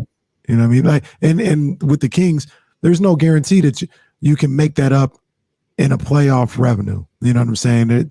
Like, you just a hope and a prayer. Now, here's the other thing that I asked, and maybe you could help me out with this one. The tax, does it go to the other teams in the league? Isn't that what happens in baseball? So the Yankees will go over the tax, and the A's aren't really tripping because it's a free check to them because that's where the tax goes. Is that? I don't know. I actually don't know where the tax money goes. 25% goes to the. Is this the NBA? I know some of it goes. Oh, that's baseball. Yeah, baseball. It goes to the rest of the league, right? Yeah. Yeah, I don't know where it goes. That's something that we'll have to look into. It should. I hate go when to you the ask rest me of the questions I don't know the answer to. league. I've It should never go to the rest of the actually. league. I think that's where it should go. I've never looked into where the money goes. Teams that go over the subject to the luxury tax penalty, but where does it go? Because if you're certain teams in the league, aren't you like, yeah, go over? Yeah, absolutely. That's what I was thinking. Go ahead. Go, Joe Lacob! That was one of the things that they talk about in baseball all the time, why the A's and the Rays are never tripping, because the Yankees and the Red Sox and Dodgers go over they spend, there's no cap in baseball, but they have to pay some type of tax and it goes to them. So they're like, sure, go ahead, go buy whoever you want, Dodgers. This is a free $20 million check that you got to give me at the end of the season. Up to 50%. Getting this off Reddit, so I'll cross our fingers. Up to 50% of the tax money may be given to non-tax paying teams. Okay, so it's not every team in the league. It's teams that aren't being taxed. Just the teams who played within the rules. Well, everybody's playing within the rules. They're just not all playing within the cap. If you're willing to pay, I don't even think we mentioned the Clippers in that conversation we were having a minute ago. If you're willing to pay, then pay. Like it's going to cost you. Like, how long though can Joe Lacob sustain this? Feels like he can sustain it for a long time. So half goes towards league purposes. So the league gets money out of it, and half goes to non-tax paying teams. The leagues, they just getting money randomly. They be getting fine money for technicals. They just stay getting money. I wonder if trigger happy referees get a bonus. Like, do refs look at like, hey, dude, I had 100. I gave out 100 technicals this year. I made you money. None of them got rescinded. I made you X amount of dollars. Come out your pocket, league. Get me paid. So you say they treat the NBA front offices like valet? Hey, like a valet at Rick Ross's house where Kenny's got to cash app some random kid who. So I'll let you guys in on the joke. We got a couple minutes. So we're trying to leave Rick Ross's house, and it's crazy. Like they have valet every car that came in there. So you can just imagine what it's looking like trying to get out, trying to get a valet guy. So, everybody just kind of standing there, politicking, if you've been to a club. So there was more than politicking going on. If you've been to a club and then you go to the parking lot afterwards, it kind of looked like that, right? And I was like, I'm gonna get out of here. So I finally find a valet, and it's just like, kid's probably 22 max. He might not even be 21. 22 max. And I go, hey man, here's my car, my ticket, man. Valet trying to get my card. He's like, okay, I got you. He's like, hey, what you got on the tip though? And I was like, well, what you mean? He's like, what's up, man? You got help me out on the tip though. And then I go, well, I don't have no cash on me, man. He's like, it's cool, man. I got my cash app. Let me give you my cash app right now, man. Put that in your phone, man. I was like, that's how we doing it. And he'd already took my ticket. So he had control over the car, essentially. He did it perfectly. The kid did it perfect. It's brilliant. I'm a hustler, baby. I just want you to know. Perfectly. So I had to pull out the phone and get a $20 tip to go get my car. And he did a great job. He earned it. Yeah. He did a great job. I couldn't even knock the hustle, man. I drove it across Rick Ross's lawn, bypassed the line on the road, drove it right up to us, said, fam, just take a right. You out there on the street, you good to go? And we was gone. How much side money do you think he made that night? Oh, my man's cash app was working. Did he get to 5? Yeah. The way as quickly as he was working. Yeah. Yeah. And plus, one of the side effects of alcohol is you spend money. Yes. So you just start acting like you at Rick Ross's. I'm Rick Ross. Yeah. I got Rick Ross's bank account. Assuming everybody gave him 20. What if somebody's like, oh, here's 50? Yeah, right. And I think there were some people in there who probably could afford more than a 20 drop. Yeah. They threw in that 50. But he did that so smooth. He didn't ask until after he had my ticket. I was like, hey, gotta get that work in. Jazz said she would have snatched the ticket back. She's a gangster though. I'm not really a gangster. She's a gangster. Jazz would have snatched the ticket back, and we would have been there until about 11:30. We would have been the last. We would have left. We would have left. We would have left after the food truck. She absolutely would have just gone back and got the car. Fine. I'll tell you right now, between the two of us, the person that would have been like, to hell with this, and walked all across the estate and got the car herself would have been Jazz. She would have gone to Rick's door. Fam, get your folks. Hey, get your people out here. Get your people out here. As we mentioned, follow us at Dealer1KC at. You changed your Twitter handle. What is it? At KC916 King. I might change it back though. Change it back because at IMK Diddy for all of it's a lot easier to say because I'm going to forget that KC9. There's a lot going on. I already forgot it. Yeah. What is it? KC916 King. Follow that until Kenny changes it back to at IMK Diddy, and we'll start posting pictures that we've got. We got a huge drop box from Brett Barish this morning, loaded with legitimately thousands of pictures from this weekend, and we can't wait to share some of that stuff with you. With the best picture being posted later on this week for sure. Go. Terrence Davis is, I assume, the next priority for the Sacramento Kings. He was given a qualifying offer by the Kings. He has the ability to work and negotiate with other teams. And the question I have for you is, with what we got with Alex Len, right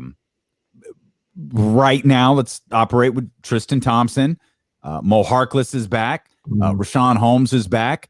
how big is Terrence Davis still a priority for Monty McNair and the Sacramento Kings? I feel like he is. I do. Now, I will say this. A lot of that comes with what happens. Let's just assume, I'm going to stop saying that. Let's just assume the DeLon Wright trade goes through. He's gone. Mm-hmm.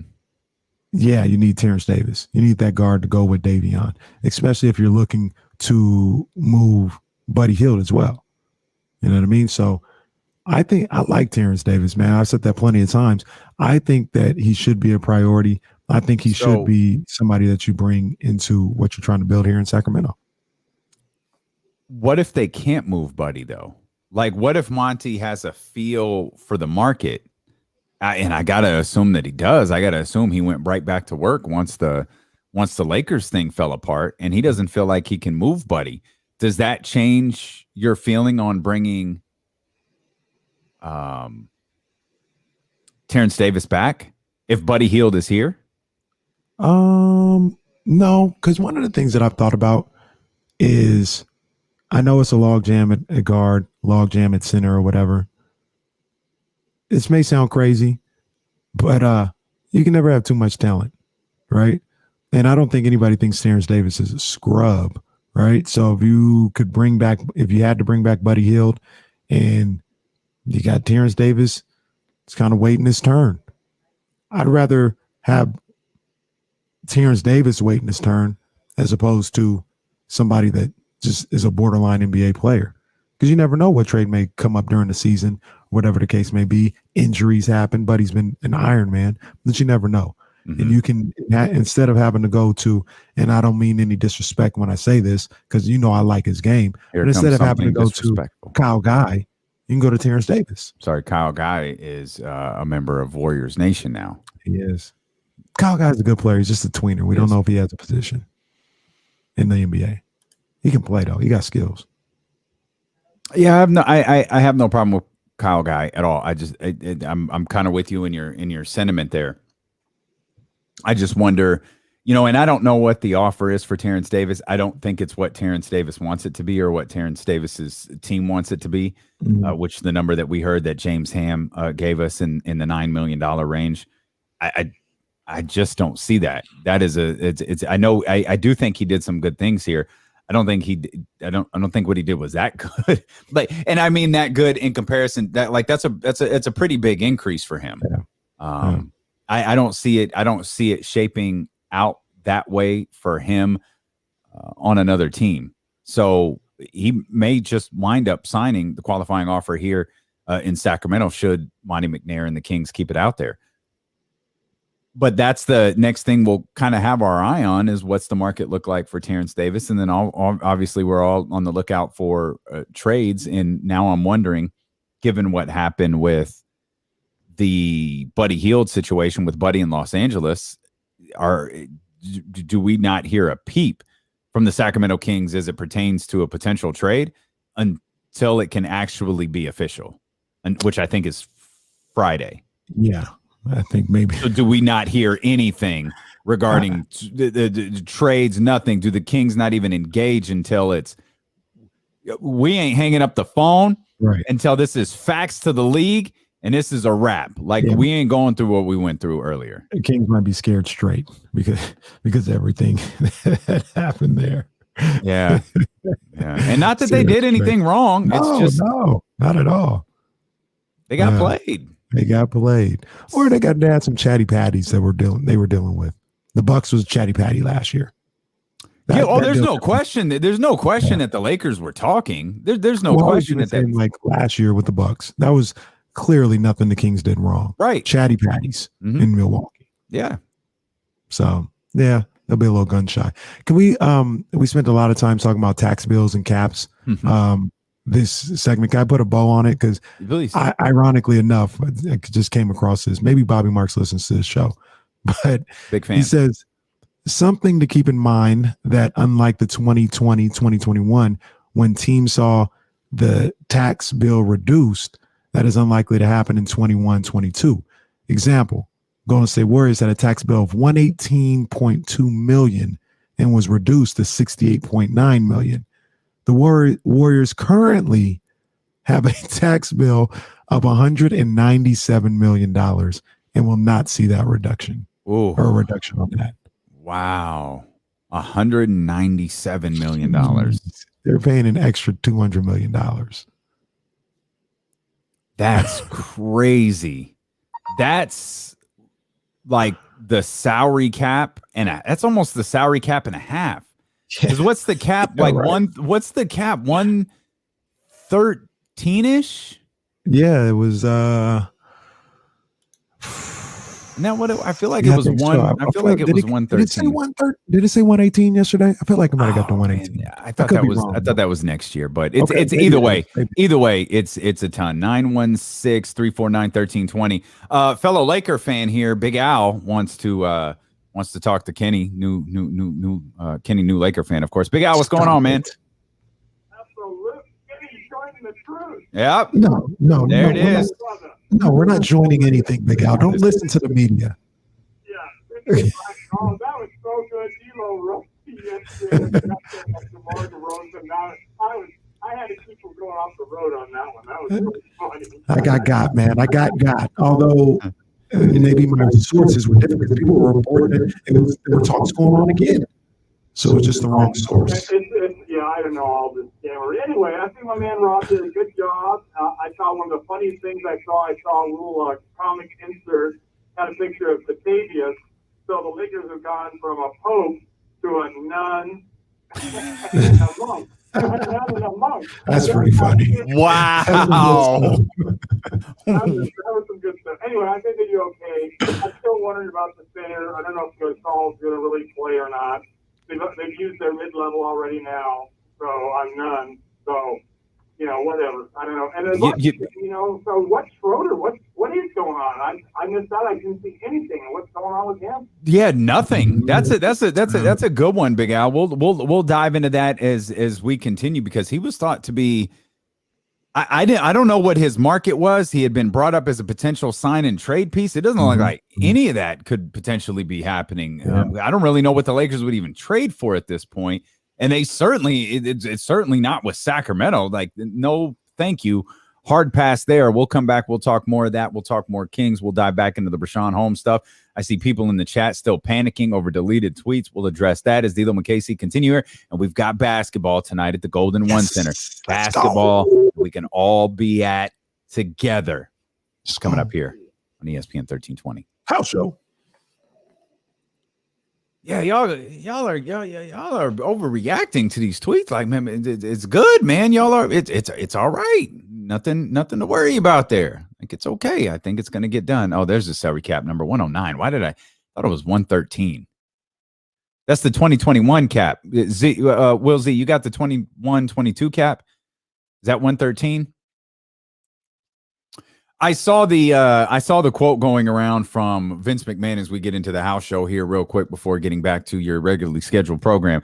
I saw the quote going around from Vince McMahon and his crew and Nick Khan and those guys over there talking about AEW isn't our competition, which is so funny because Vince McMahon always uses that line when he feels like he has competition. I don't think he's used the line that we don't have competition, AEW isn't our competition, since like 1998. When it was WCW. And so that Vince is starting to feel the heat a little bit. And I don't even know what for. I don't know why there's such this big division between WWE fans and AEW fans. Like, if you like wrestling, watch wrestling. Like, it's fine to like one product more than the other, but it's great to have a second wrestling company like AEW because think about it if you didn't. Like, think if there was no AEW. How great Cody Rhodes has been since he left WWE. Think about if there was no AEW, like what would Chris Jericho, would he be back on WWF television, WWE television? Would he be wrestling in Japan and we wouldn't even be watching? Like it's think about the releases of Braun Strowman. Like, I don't know if he's going to show up over there. Think about the release of Bray Wyatt. I don't know if he's going to show up over there, but if they were just released from WWE, what are they going to go to Impact? Go to Japan? Go to Lucha Libre? Like, what would they do? Like, it's great to have a company. It's great to have a second option here that seems to pay pretty well. It's like a legitimate second option for people to work. Think about, Dean Ambrose / John Moxley. This is awesome for them. It works. It's great to have a second company. Now they're different, and that's good. Like, I don't want AEW to look like WWE. There are things about AEW that I love. There are things about AEW that I hate, and you could see it all on a Wednesday. I hate that. I hate that they did that gimmick with Chris Jericho where he fought the death match dude. I don't like that at all. Like that's instant. That's a hard pass for me. I hate that. It's like, factions everywhere. Like 10 people walk to the ring for a one-on-one match. I don't like that stuff either. But I like the quality of their storytelling. I think their women's wrestling is phenomenal. And I think they have great matches overall. WWE, their production value is second to none. I think their stories are normally trash that don't have any payoffs. I still think they have great wrestlers. They still know how to put on big events. I wish they'd stop bringing guys back like Goldberg. No, don't do that anymore. But I don't know why they insist on doing stuff like that. You fire a guy like Bray Wyatt. I saw the videos last night of the "We Want Wyatt" chants. Man, and that was Chicago, so those are going to be deep. I saw CM Punk post IG stories of him being in Chicago last night where Raw was. That's funny. And so is this. I appreciate that this is a bit and everybody's in on it. I'm with it. I'm with it. You guys are jerks, man. 916-349-1320, Matt. If you want to get in here, 916-349-1320.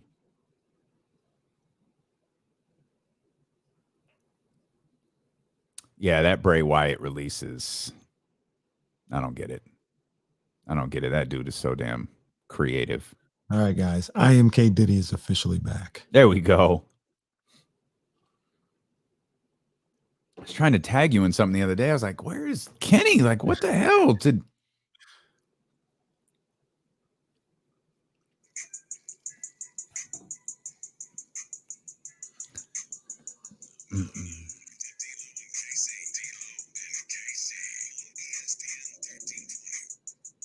Appreciate you so much for being here. It's been a hectic 2 days. Remember, breaking news on ESPN 1320 is powered by Odyssey and presented by BetQL. Become a better sports better.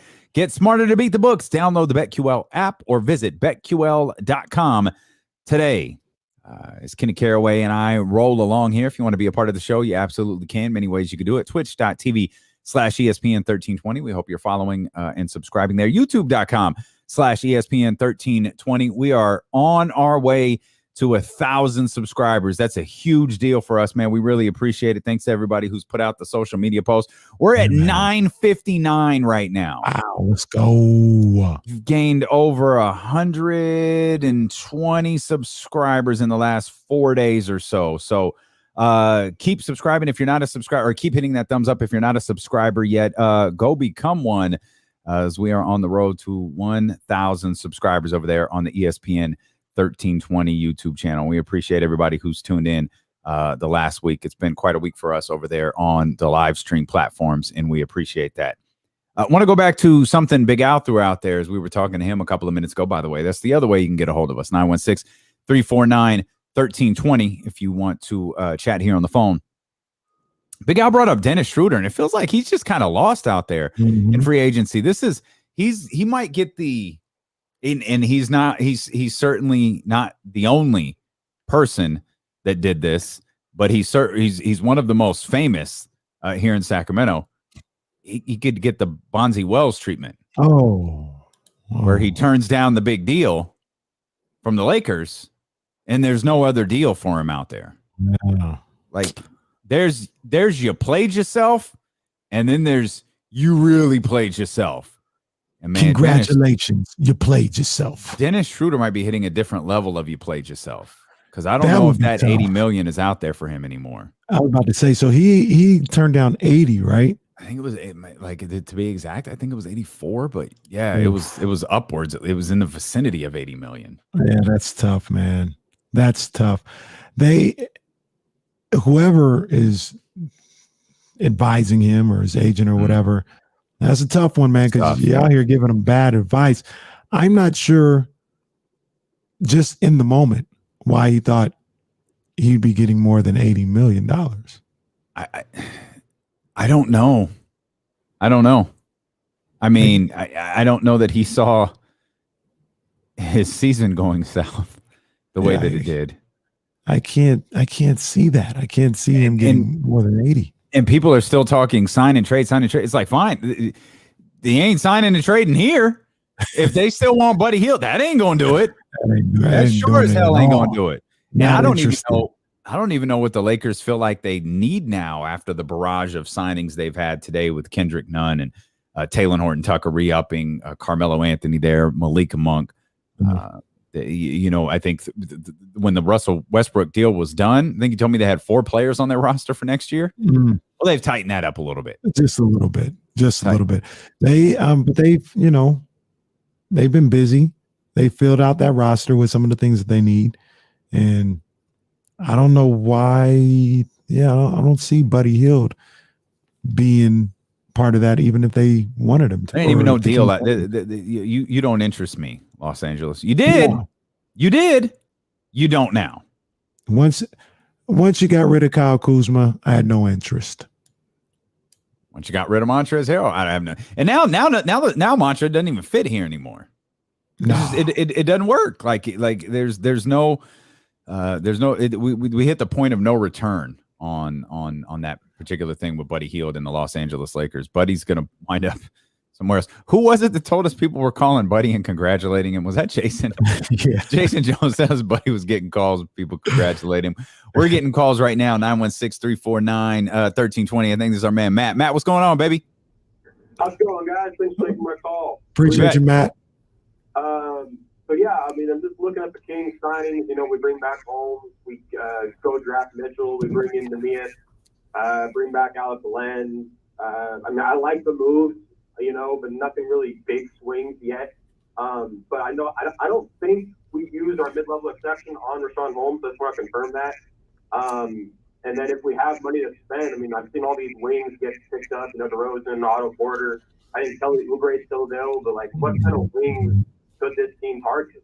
So I'll take my answer off the air. Thanks a lot, guys. No, we appreciate you, man. Thanks for the call, man. No, mid-level. Yeah, mid-level was not used on. He asked for confirmation on that. Mid-level was not used on. No, I still got that. Yeah, they still got that, and I don't imagine like that's a Kelly Oubre signing. I do like Kelly Oubre too, but I don't think is he a mid-level exception guy? Was that 9? Yeah, that's 9. I think when you're talking about playing ourselves right now, he didn't necessarily play himself, but I don't know what we think $15 million a year for Kelly Oubre is out there. Absolutely not. I don't know where in this market he may have to take the mid-level. You said with 9, I think it's 9.5, right, or something. Yeah, it's not like it's trash money. Yeah, even if it was a 1-year deal on the mid-level, that might be the move because there's not a lot out there for him. Mm-hmm.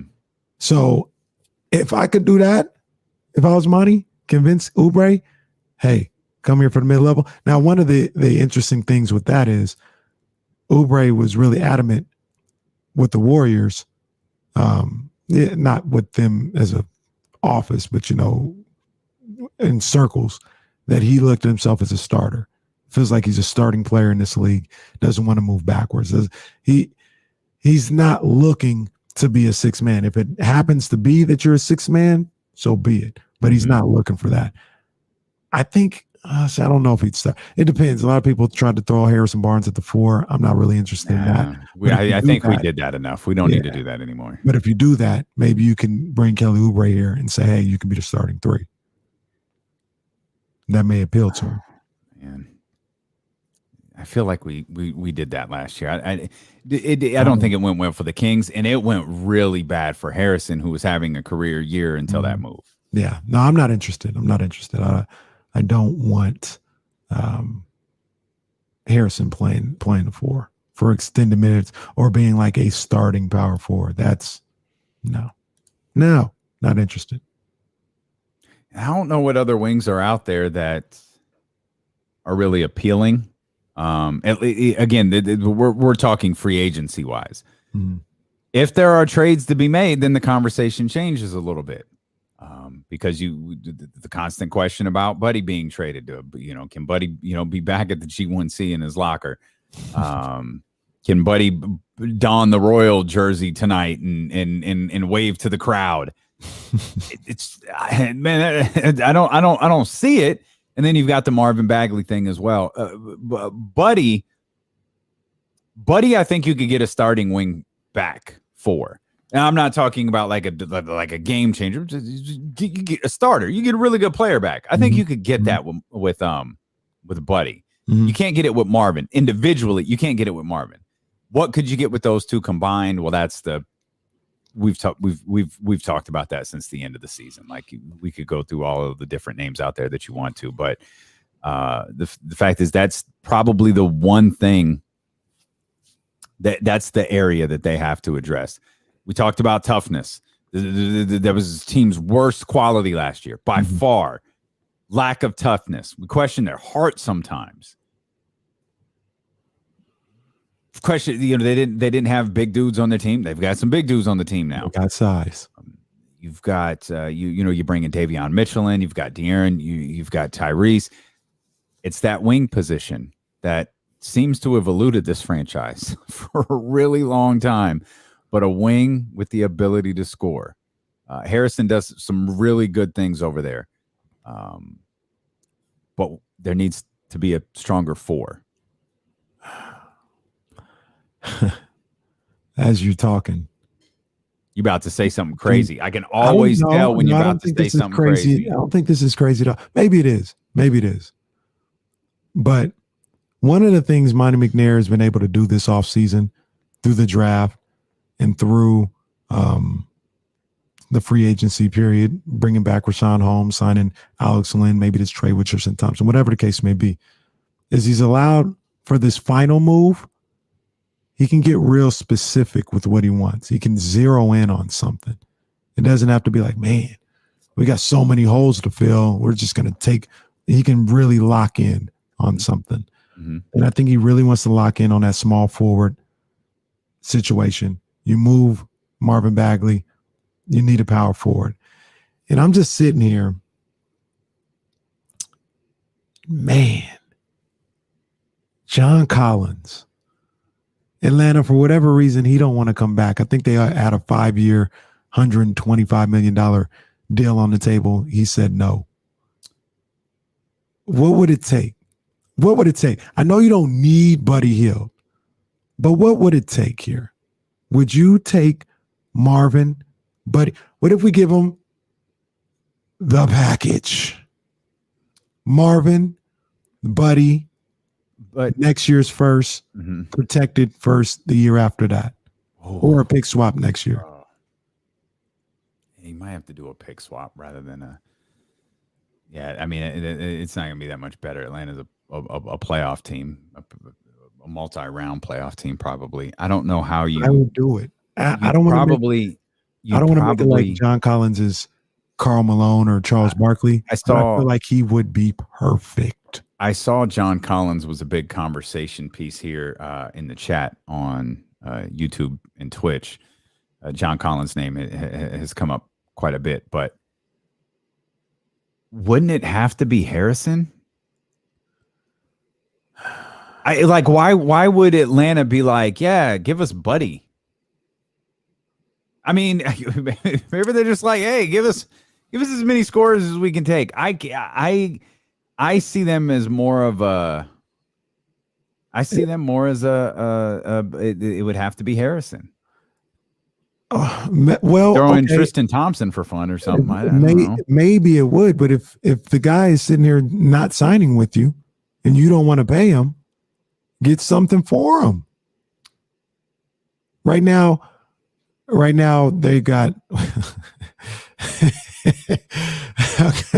I go to the Atlanta Hawks depth chart. They have DeLon Wright on the Hawks. See, nothing to worry about. Tristan Thompson's a king. Nothing to see here. Yeah, but I'm just saying, like, I don't know. I mean, I know what you're saying is 100% right, but that would almost defeat the purpose. I don't want. If we could find a way to get John Collins and have him at the 4 and keep Harrison Barnes, That's the move right there. That's the move. Can I summarize what's going on in the chat and what's been going on Twitch and YouTube all day? Okay. You're listening to D-Lo and KC on ESPN 1320 KIFM West Sacramento, KRXQ, HD2 Sacramento, and Odyssey Station, and driven by Lashers, Elk Grove Dodge. He's Kenny Caraway. I'm Damian Barling. We're thrilled that you're here with us, whether you're listening on Odyssey. Try it again. Try it now. Getting a little choppy. Yeah, I heard it in my ears. I thought we had that addressed today, but apparently not. Ish Smith is headed to Charlotte for whatever that's worth. I like Ish Smith. I have too. I think he's beaten the Kings up a couple of times. A bunch of times. He can play though. We lost Damian again, but no worries. I'm still here. We're gonna pot him up real quick. Let's see. We got Dame now. Can you hear his Dame Dollar? Yeah, maybe he can't. I ain't going nowhere. Oh, there you go. Nowhere. There you go. I ain't going nowhere. You good? I ain't going nowhere. Let me summarize what's been going on in the chat. Okay. Is you just laid out the scenario for John Collins. You said that's the move. Mm-hmm. You talked about the package. You talked about adding draft picks and making the salary work with Bagley and so on. Maybe I should say the draft proposal. I don't know. Yeah. I've tried to let that go, but it's fine. It's fine. Is he that good? I think. Like, I'm not saying is he that good. I'm saying is he that good? He's that guy. That what you're offering, because remember what you're offering just isn't the trade. Mm-hmm. It's the money that comes back with the trade. Mm-hmm. Mm-hmm. This has to be a situation where you're Monty McNair and you go different. This right here. Mm-hmm. This is the difference. I get it. This is 31 wins, 32 wins, 35 wins. This right here, this is 42 plus wins. This is above 500. This is not the 10th spot. This is the 8th spot or the 7th spot. Or if we really do everything right, we're in the playoffs with no play-in. This is the 6th spot. Mm-hmm. Does John Collins give you those feels? I feel like he is. Now, I'm not 100% certain. Absolutely not 100% certain. I look at a couple things though. He's already 17-7. That's better than what you're doing at the power forward position right now. Then he's, and this gets lost on me a couple times. He's still only 23 years old. He's 23. So if we're sitting here and we say things like Bagley can get better and Ben Simmons, who's only 25, can get better or whatever, you look at 17-7, and maybe you have to do some intel on the guy to understand how he's wired. But John Collins could get better. He could be 20 and 9 rebounds a night by the time he's 25, 26 years old. And if you're getting 20 and 9 rebounds a night, yeah, he's worth that's putting you in the playoffs consistently to go along with Fox, to go along with Halliburton, to go along with what we think Davion Mitchell could be. We're just happy because we just signed Richaun Holmes. Yeah. Collins over Siakam? Siakam. I think Siakam is a better fit. Mm-hmm. I think Siakam is a better fit. Big injury concern here with Siakam now and how he rebounds from that. Yep. If you, so in a perfect world, if you had your pick of the two deals, if Atlanta and Toronto were like, we're in, we'll do the deal, would I go with Atlanta's deal for Collins or Toronto's for Siakam?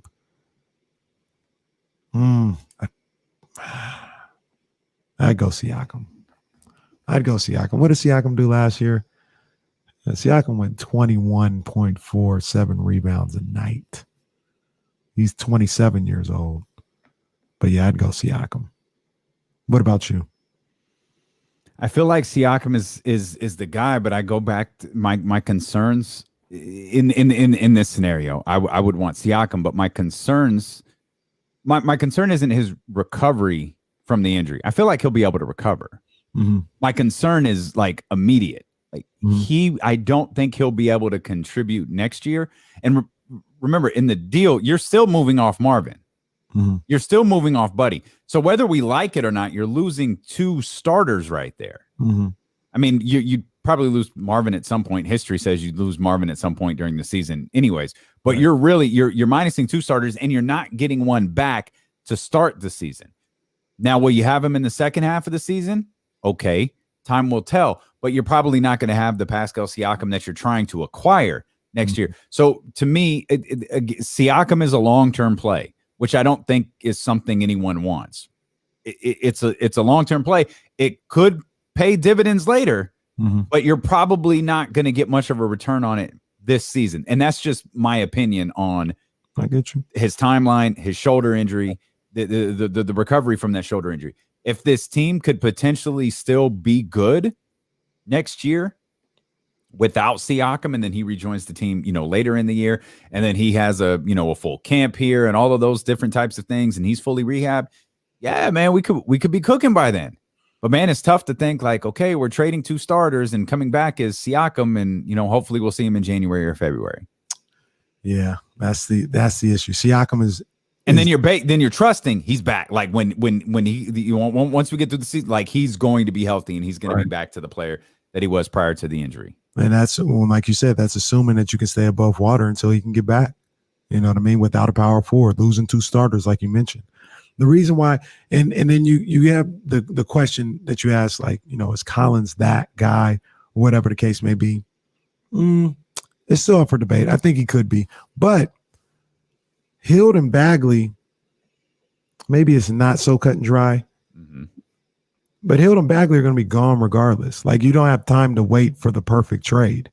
Like, these guys aren't going to be here. This is the way it's playing out. So it's not necessarily what the best trade is.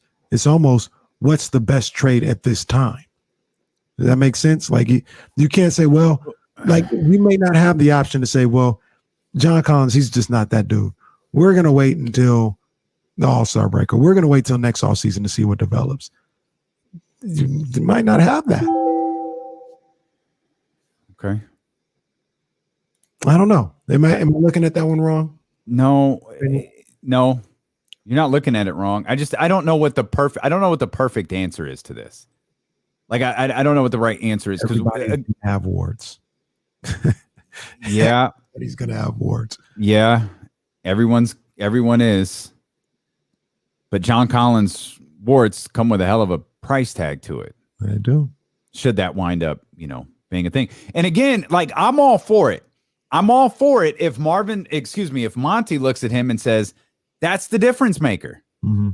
He's the difference maker right there. John Collins, along with Alex Len, along with Moe Harkless, along with the drafting of Davion Mitchell, along with De'Aaron Fox, along with the growth of Tyrese Halliburton.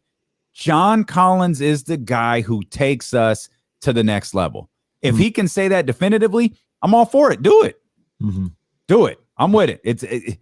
I'm not going to, I said this before. I'll believe in Monty. I'll trust him. You want you want tough guys? You want guys who will go out there and pick a fight, like Kenny was saying? Okay. Let's see. What do we get out of that? What do you always point out? We had a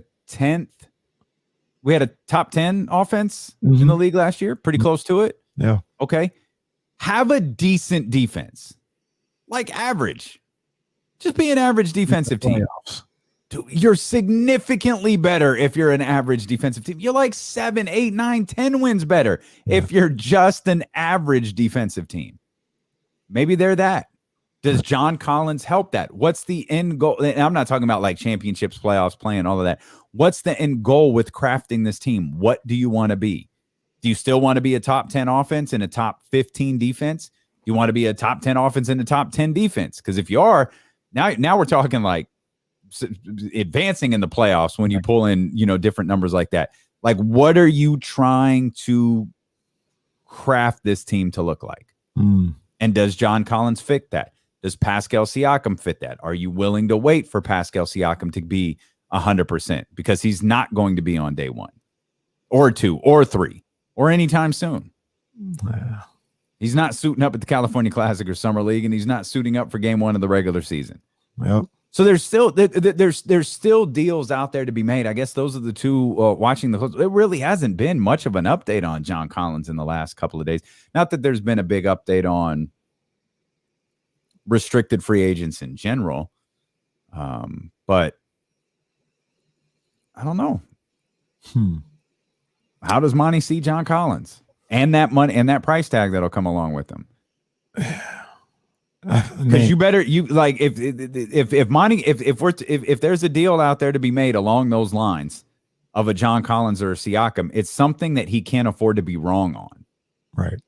He can't afford to have a David Griffin hiring Stan Van Gundy moment because you won't be able to correct it. Buddy's contract, you can't correct it. It's here. Luke Walton's contract, you can't correct it. It's here. Once those contracts are locked in, they're here. You can't fix them. You can't get out of them as quickly. Now you can, Dedmon was a mistake. They moved on for that. You could trade him. You can hope to trade him, but it's not a given, as we saw last Thursday with the Los Angeles Lakers. Yeah, I think the time is now to move off those two assets. And I think I would go for Siakam first. I think for sure if they were both there, but he's got to be cheaper. He has to be. He has to be cheaper because of the injury. Than the has to be original asking price. So absolutely, he's got to be cheaper than what we originally talked about, and he's got to be cheaper than John Collins. He's got to be. I don't care if he's better. Collins, and I mean that solidifies it. You go with Siakam. Okay, get the better player. Cheaper price, but he won't be ready for you. That's the most important part to me. He won't be ready. Do they have somebody that can play power forward until he gets there? Yes, they do. Who? The guy you're trading. But that's what I'm saying. He's gone. Can we trade Tristan Thompson instead? It's $9 million. Tristan and Buddy. Sell Tristan to Atlanta. Like, come on, Atlanta, let's go. Why would either one of them want Tristan instead of Marvin? Dude, I don't know, man. I don't know. You asked me, is there a player that we could have playing at power forward? I said yes, Marvin Bagley. Well, Wilsey says Freeport. No, we're not. Oh, Freeport can play the four. I love me some Freeport. Let's step out. Let's come back. We'll examine this a little bit more. We'll dive into the Richaun Holmes stuff. I want to talk about Luke Walton as well and how he factors into all of this. That's coming up here. We're going commercial free till the top of the 4 o'clock hour here on Sacramento's #1 sports station, ESPN 1320.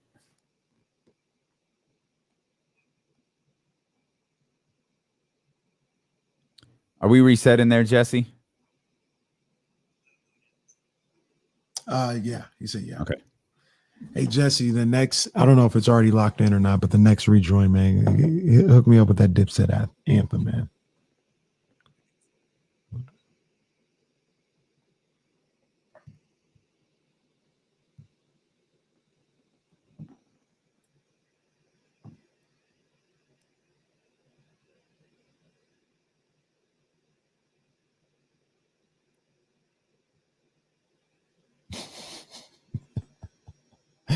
I don't know why this is funny. I'm on Rick Ross's IG and he jumped off the diving board.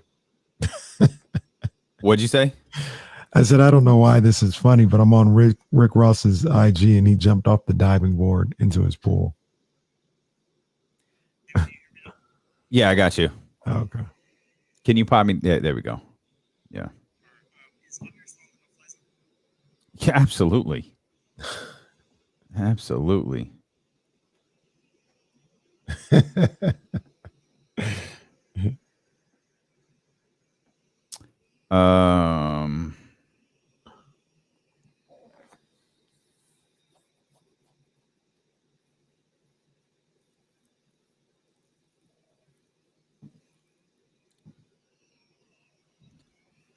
Dude, that's funny. He called after all this time. Yeah.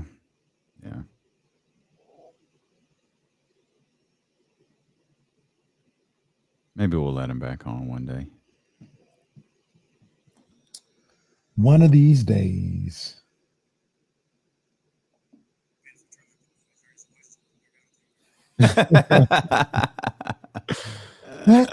That's gotta be. Yeah, it does, Anthony. Feels like it. I forgot about Harris. Yeah, we probably bring him into the convo here too. Big facts, Poker Pro. Big facts. We've all seen it. Off night.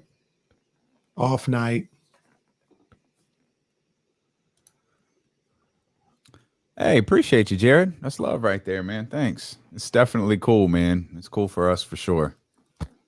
Appreciate you, brother. It's cool for us. I know it's great for them. We just love. We love. Oh, I think I'm. I don't think I'm clean. Yeah. Let's just ride the computer the rest of the way. For sure.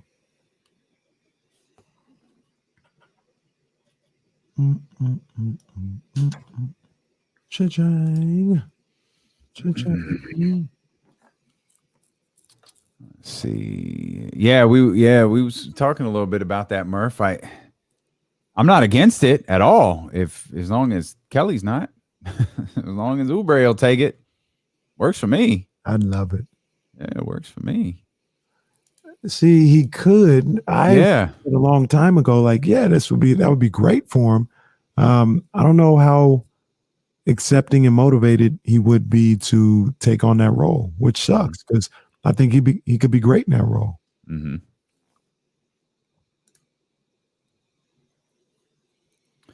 Yeah, Hammer's already there. We'll have to figure out what to do with James Ham tomorrow because he's already at the Classic tonight. So we'll see if we can get him Thursday. Before we get out of here, we got to talk about what the people need to be looking for tonight, man. How should they process tonight? Oh yeah, let's get into that. We'll go with Tobias. You're talking about the Classic or Dipset versus Classic.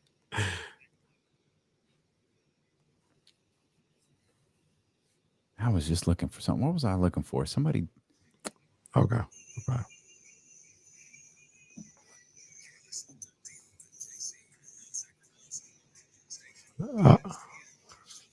Oh yeah, you know what's going on tonight. You hear that Dipset anthem in the background bringing us back. One of the biggest verses in versus history. I'm going to say it right now. One of the biggest verses in versus history. The Locks versus Dipset tonight. Versus. I think they're at the Garden. I think they sold out the Garden. Stop it. I think they sold out the Garden. For real? For real. This is a huge New York versus. Oh yeah. I get that's true. Middle New York. That's true. But sold out the Garden unless a Biggie hologram is popping up. I don't know about that. I tried to tell Manny the other day. It might not be your cup of tea, but Dipset in New York is. You want to talk about a movie, a movement? They had it on lock, and the Locks they got their own movement as well.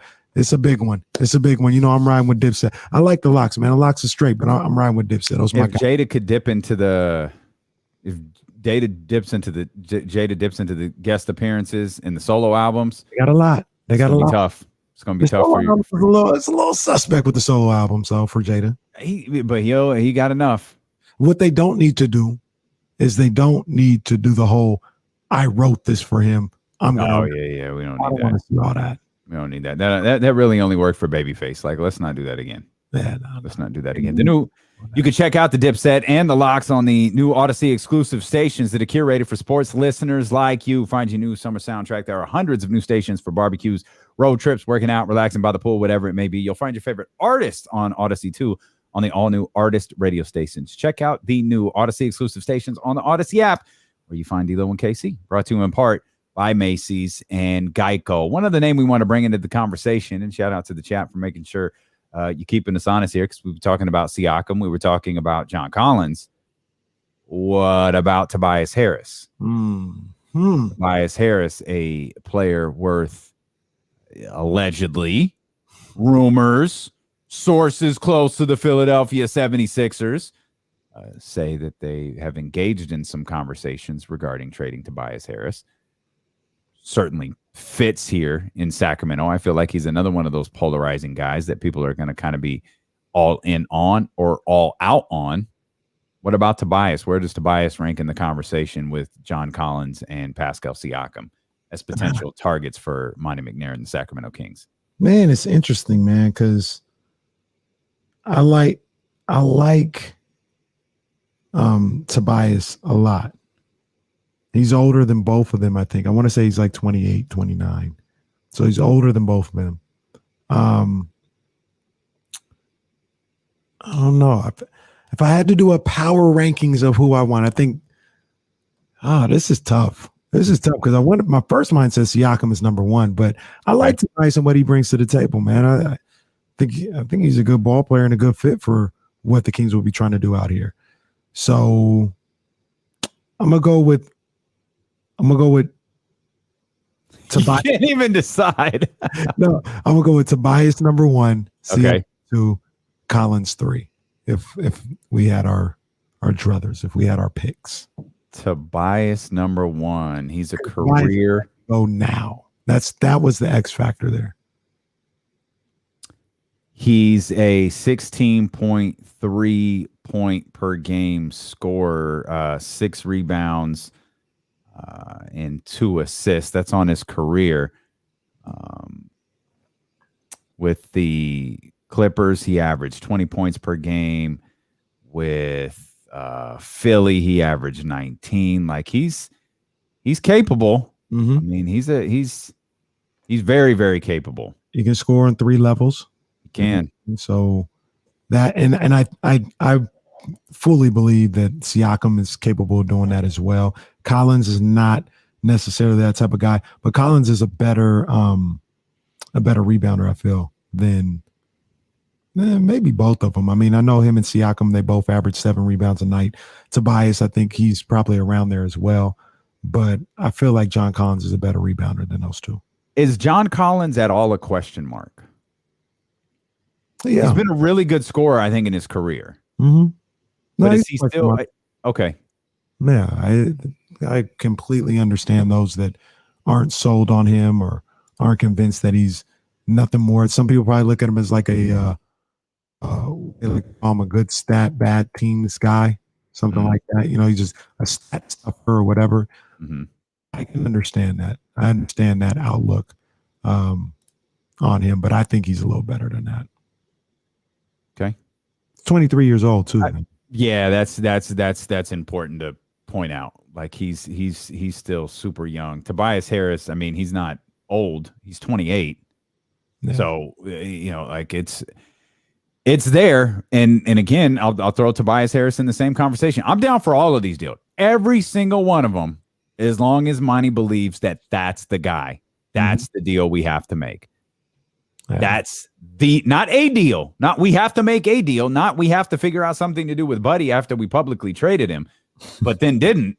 Not because we've got to get, the malcontent who didn't, get the rookie extension. Not because we have to get him out of here. Not because he can't stay healthy. No. None of that. Absolutely none of it. I'm only down for the deal if Monty says that's the guy. And I'm good. If it's either of those 3, I'm good with it. And I like Tobias. I think I like Tobias more than some do. I feel like Tobias gets a bad rap here in the chat house sometimes and on the phone lines. But you think so? Sometimes. I don't know. Sometimes I don't know what Kings fans are looking for. Nah, I've said that numerous times. And that's kind of the difficulty in all of this. It's difficult for us. Like like when we really evaluate it, and then all we do every day from 12 to 4 is we have the same conversations. We just try to have the same conversations you're having, at the barbershop, that you're having with your friends, that you're having at your house, that you're having on social media, that you're having in the chat house. We're just throwing out ideas. Does Tobias work? Here's the reason Tobias does work. Here's the reasons that it might not work. Buddy Hield be traded here. Here's the reasons it works. Here are the reasons it doesn't. I don't know what the definitive answer is, but I expect Monty to know, and I'm putting a lot of pressure on him to get this offseason right. I feel he's done a hell of a job so far dating back to the trade deadline. But I think, I feel like everybody's digging what's happened so far. Yep. And but look, we're missing one. We're still missing the big piece. We're still missing the big swing. and I'm ready to take it with a guy like one of the three that we talked about. Then the asking price may be a lot. I know you said these guys may be cheaper, or like Siakam may be cheaper than John Collins right now, as far as like what you have to trade wise. Right. Yeah. But to get the deal done, it may be the same price. Maybe. Like the value, you may be 100% correct with he should be cheaper. The Toronto's like, if I'm gonna do this, I'm gonna need all of that. As Killer Cam once said, right? So you may have to give up 2 first rounders or a first rounder next year, pick swap the following year, Buddy, Bagley, whatever the case may be. It may be a haul, but I think that those guys at that position, I think that's the piece to get them into real playoff contention. I really do. Markieff Morris is finalizing a deal with the Miami Heat. Forward. Markieff Morris finalizing a deal with the Miami Heat. It is according to Adrian Wojnarowski. Okay, Woj, I see you. I see you, Woj. He can have Woj status back, I guess. He's had a good second day here. He can have Woj status back. He's bounced back. California Classic. Yep. Back at it. Yep. Here, Sacramento after the year hiatus. I can't wait to get there. Is there anybody non-King related that you're looking forward to watching? Yeah, the 2 guys that aren't playing for Golden State. I know, right? It's so ridiculous. Yeah, those were the 2 I was really looking forward to see. Past that, no. I'm focused on the Kings. They got a couple Golden State Warrior Kyle Guy, I guess. I'll be interesting. Yeah, but no, I'm ready to see our guys out there. I went to these rosters to see if there was anybody that was intriguing. There's a couple guys there. Guys I like. Obviously the Golden State Warriors guys. Tonight would have been perfect. Kings Warriors with Moody and Kuminga and Davion in there, but we're not getting that. But the Lakers. Okay. They got a guy that I really wanted the Kings to take a shot on. I think they got him as an undrafted free agent too. Max McClung, out of, where did he end up? He ended up at Texas Tech. He started off at Georgetown. Crazy athlete. Mm-hmm. I was so mad when I saw he went to the Lakers because I was really hoping Monty would take a shot on him, especially since you didn't have to draft him. I think he was an undrafted free agent. I was really hoping, even with our 100,000 guards, I was really hoping, hey, give this dude a look. Mm-hmm. So I want to see him. The Warriors, the Heat, they don't really have anybody I'm looking for. I know Precious is playing, but I know he's an NBA guy. That's no big deal. Gabe Vincent, out of Sacramento, he plays on the Heat squad, so shout out to him. But yeah, there's not too many. Now, the interesting thing about all this is I look on these rosters, I don't see anybody that, I'm really interested in, following or can't wait to see. But I told you guys a story the other day. And I was covering the California Classic, happened to get there early. And I said, oh, look at that. Duncan Robinson made the Heat's Summer League squad. That's adorable. Good for him. He gets a little opportunity before he goes overseas and makes some money. Lo and behold, the man signed a 5-year, $90 million deal. So you never know who you're seeing at these things, man. You never know if you're seeing a game changer or somebody that these teams will 3-4 years from now are going to be given the bag. So that's the fun part about all this. Yeah, like Louis the King. This is going to be the moment you go watch Louis the King tonight. There's a lot of Kings. Oh yeah, there's definitely a lot of Kings. Who is there? Let's take Davion out of the equation. Mm-hmm. And Neemias isn't. He's not going to go. I don't think so. No. Yeah. I think Bobby said he's a no go. He started a little late, so he'll probably be ready for Vegas, but not necessarily tonight and tomorrow. Yeah. there's a lot of intriguing players for us, for Kings fans, I think. But like, who are you? Who like this is? I want to see this guy tonight. I want to take Davion out of the equation. Who's the guy you're like? I want to see this guy tonight. Outside of Davion and our guy Ketu, this is gonna sound crazy. I want to see that boy Alex Antetokounmpo.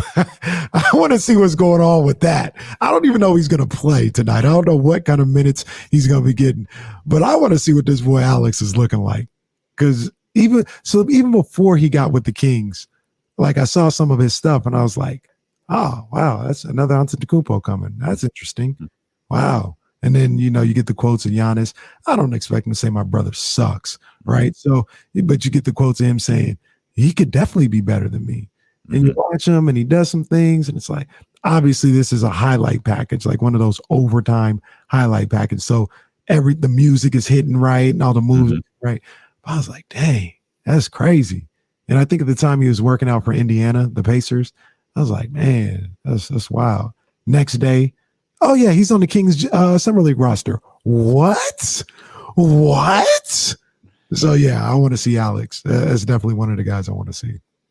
Well, I'm glad I'm not a betting man because I would have bet the 2 blue bottles behind me that you can see on Twitch and YouTube. And if you're familiar with the show, those blue bottles are as good as currency. I would have thought you were going to say Jamias Ramsey.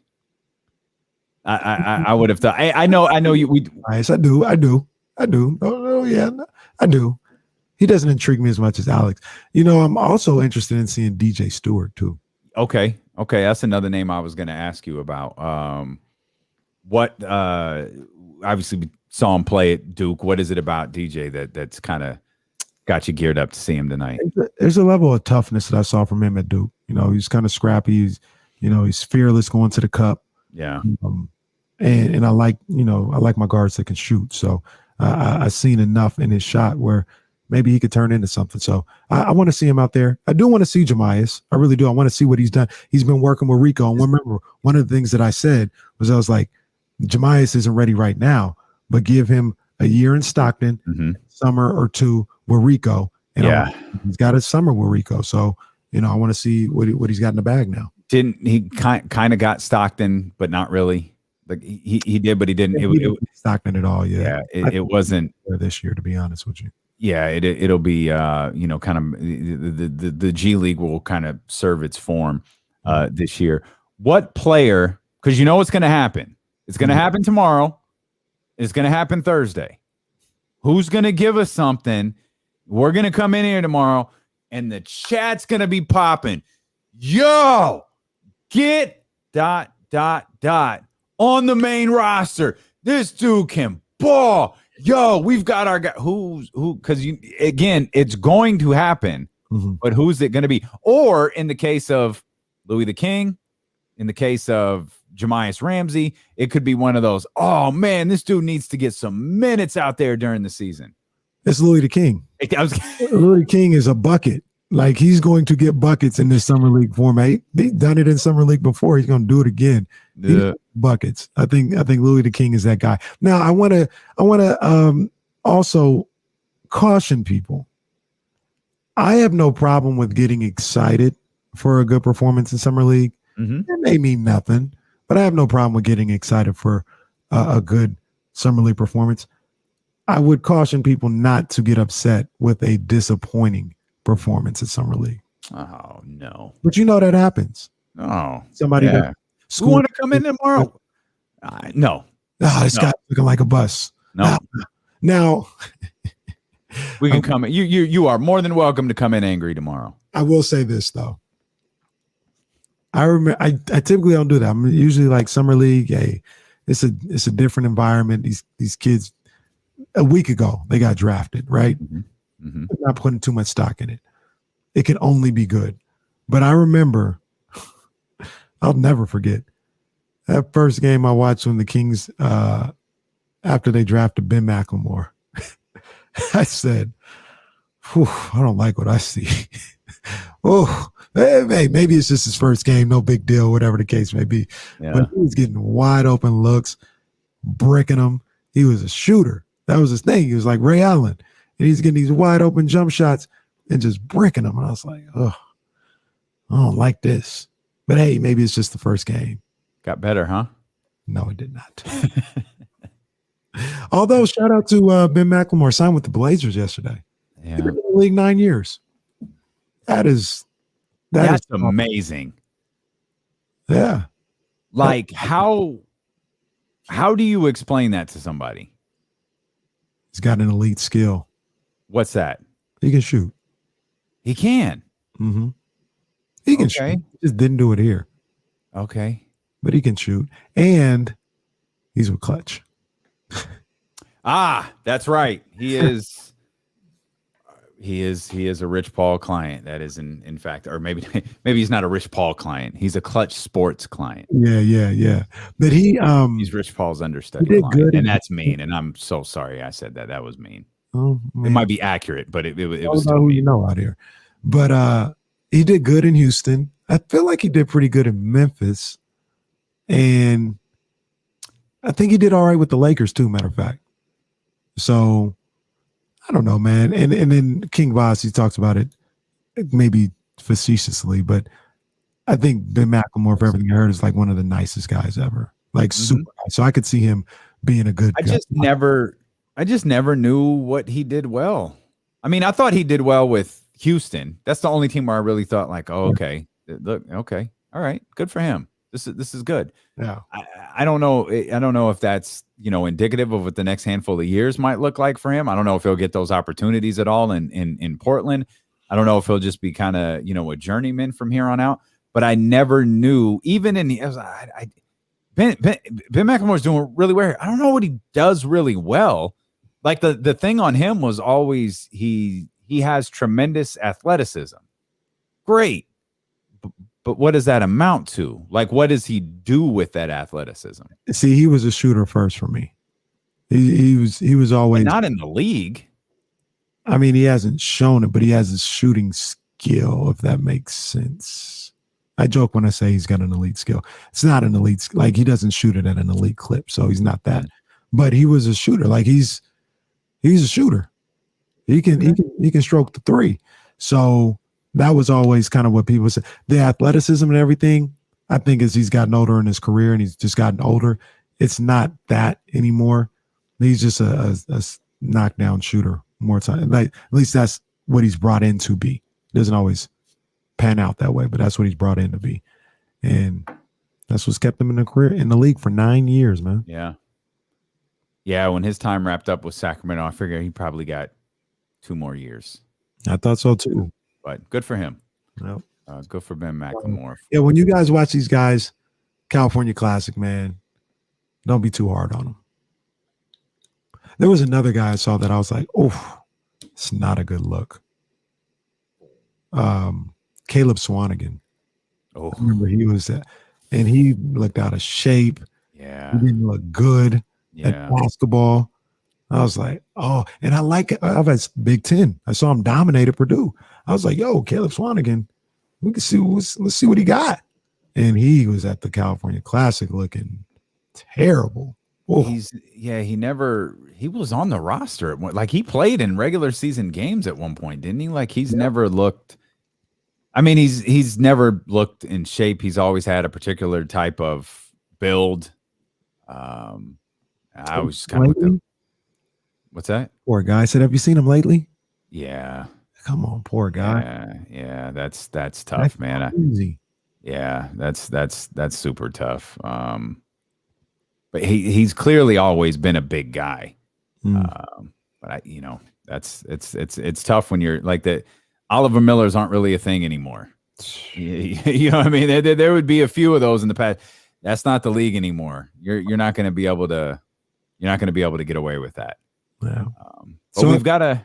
Other than that, guys, let these guys live tonight. We're not going to be overly critical unless somebody. We're going hard on them tomorrow. They better get the job done. This is step 1 to the end of 15 years. I like the way you're thinking. Let somebody go off for the Kings today, boy. Tap in tomorrow. Let's go. Let Davion go off tonight. If Davion goes off, I don't think it's crazy if I say 50 wins.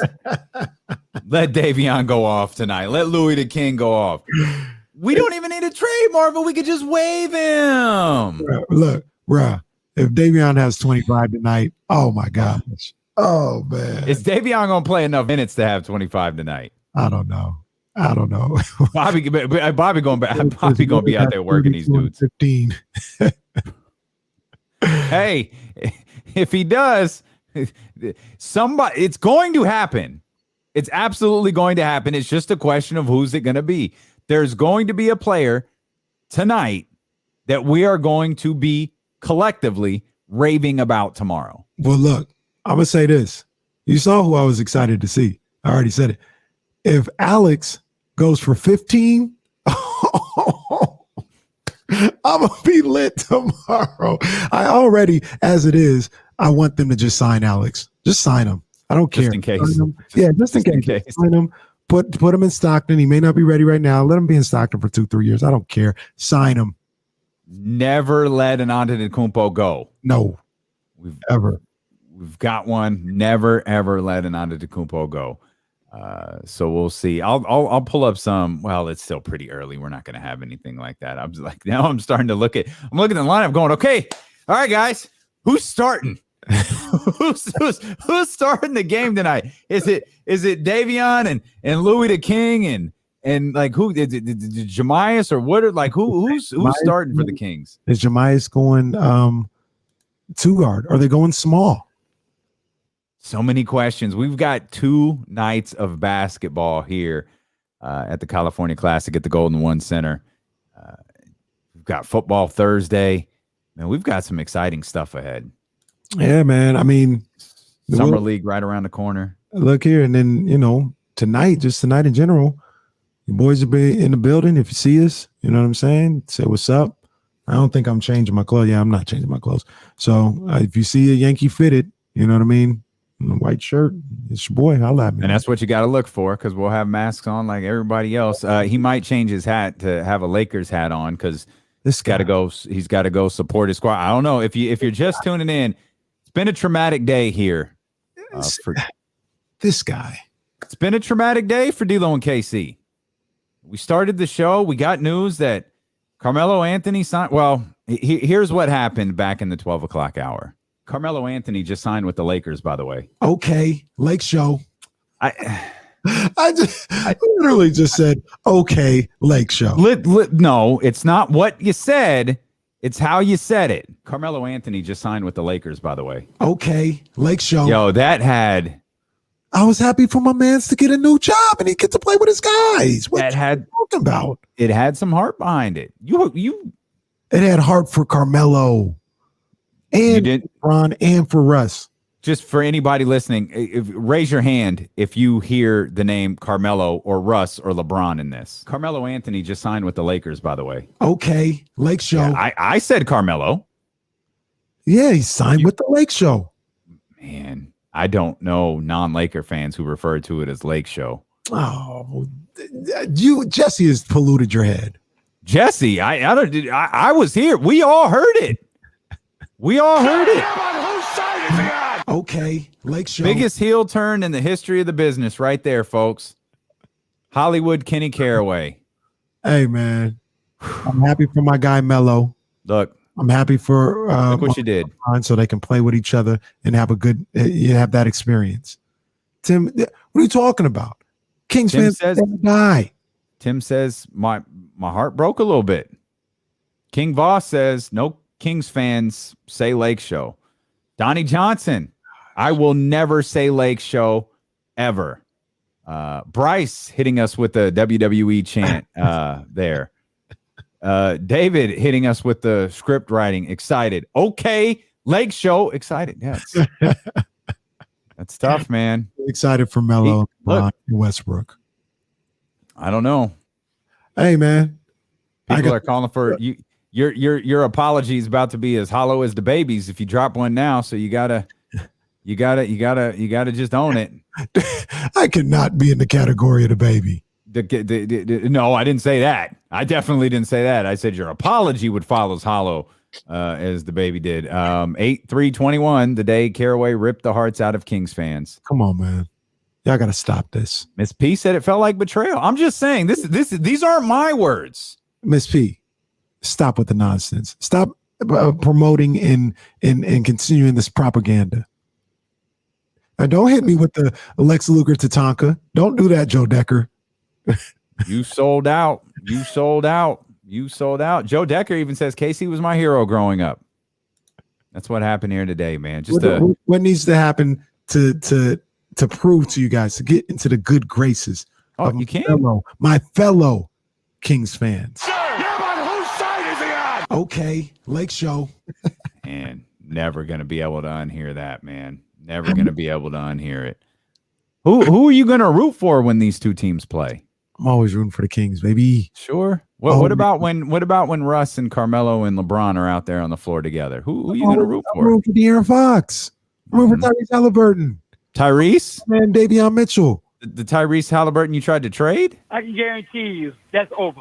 And hey, Mr. Halliburton, can you tell me something about Kenny's Kings fandom? I can guarantee you that's over. What about gone too far? What about Kings fans' love for Laker fan Kenny Caraway? I can guarantee you that's over. Oh, y'all ain't got no love for KC no more? Y'all ain't got love for KC no more? I know where I'm at. I remember when you were talking about the most painful moments in sports history, you didn't have Robert Ory's shot on that list. You had a bunch of 49ers stuff. That didn't even hurt you. Now we know why. I mean, it took a few weeks for it to all come out, but now we know why. You guys, in the moment, it wasn't up there. Now looking back, it's up there. Y'all better stop putting that Laker stuff on me. Y'all better stop. It wasn't. We weren't the ones who blurted out Lake Show at the start of the playing with LeBron. That's my guy. We've been waiting for this. Let's go back to 03.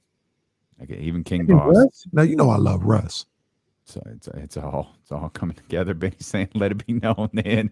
Let it be known then."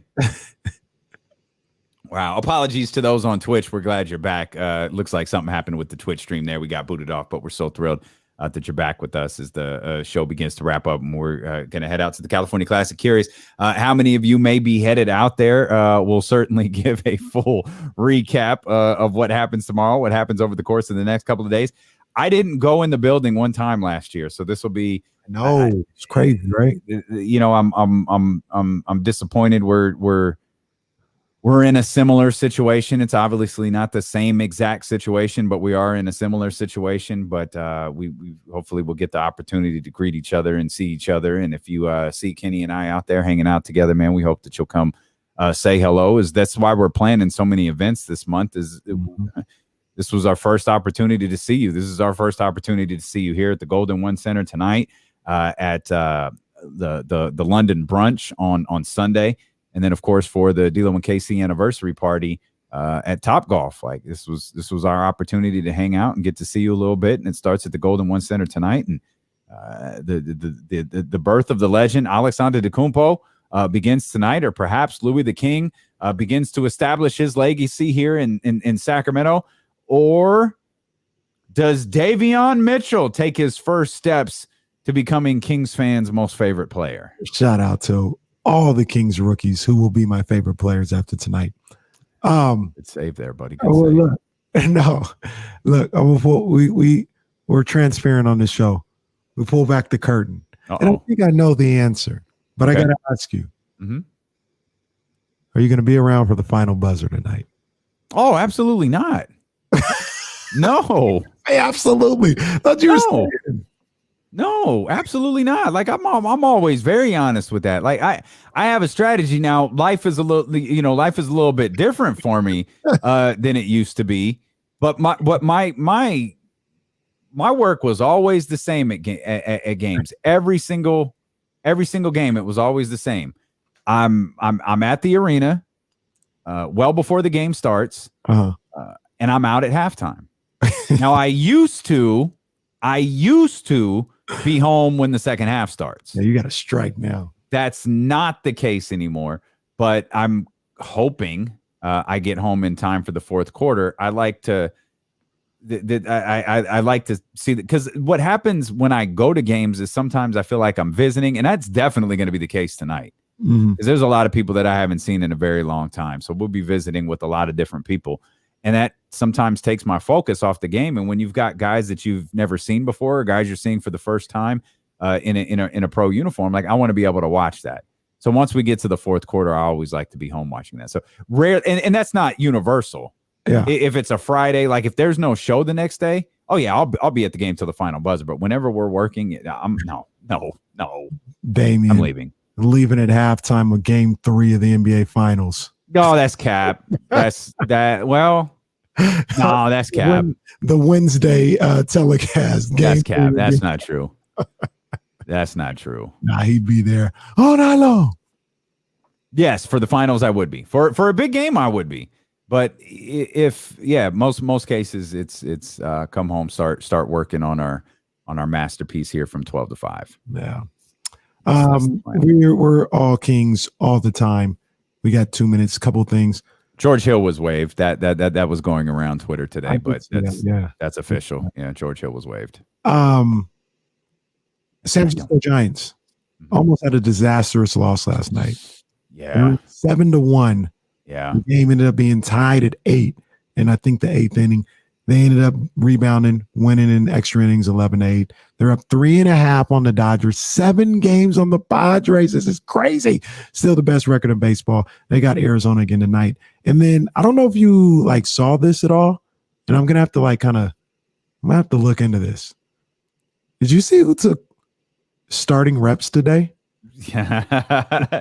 So they said he was cooking out there. In most cases, under a regular league year, we probably would have led yesterday's show with the hype surrounding Trey Lance coming out of his very first practice. It got magnified today by the fact that he took starter reps. And apparently, and he was cooking out there. And we talked to Bonte Hill and Butcher Boy. They were at camp and they've seen Trey in person. And apparently, ooh,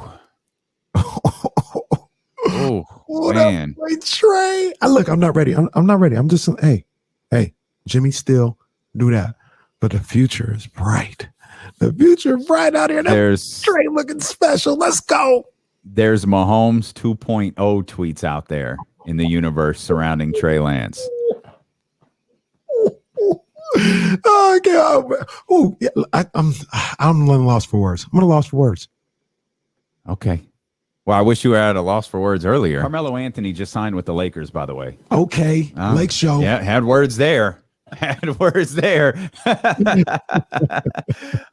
yeah, I don't know when football is going to be back on the radar of dealing with KC. We still got so much Kings news ahead. We've got the California Classic tonight. We got it again tomorrow, and then we'll keep our eyes on our phones as day 2 of free agency begins to wind down. And what's next for the Kings? Is it Terrence Davis? Trades made? What's up? And then I told you my theory on that. I don't think we hear a peep about another potential Kings trade until it can actually be made.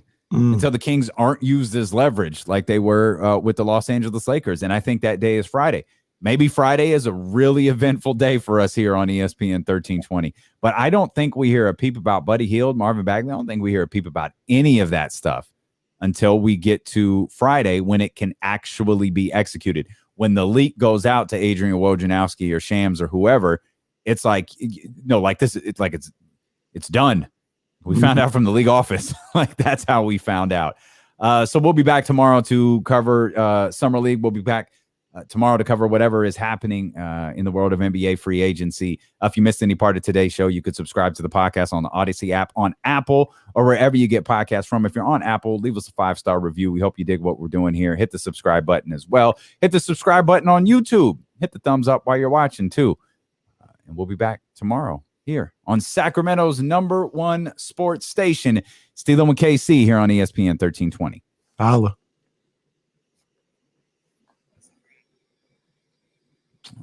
Right. Let me see what this is. People going crazy over this thing.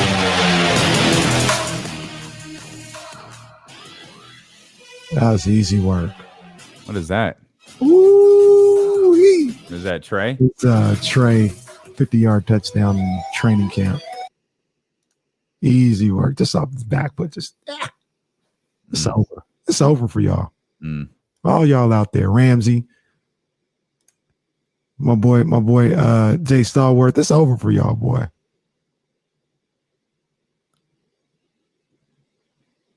Okay, King Boss. I will wear King's gear tomorrow. You got it. There we go. Kings tip off at 8:00 tonight, man. Approximately 8:00. Let's see. What's the verdict? Okay, so does a sign and trade for John Collins interest you? 74.3% say yes. 25.7% say no chance. Oh, I mean, I don't know why I'm putting up so many freaking polls. Who the hell are you? Right? Right?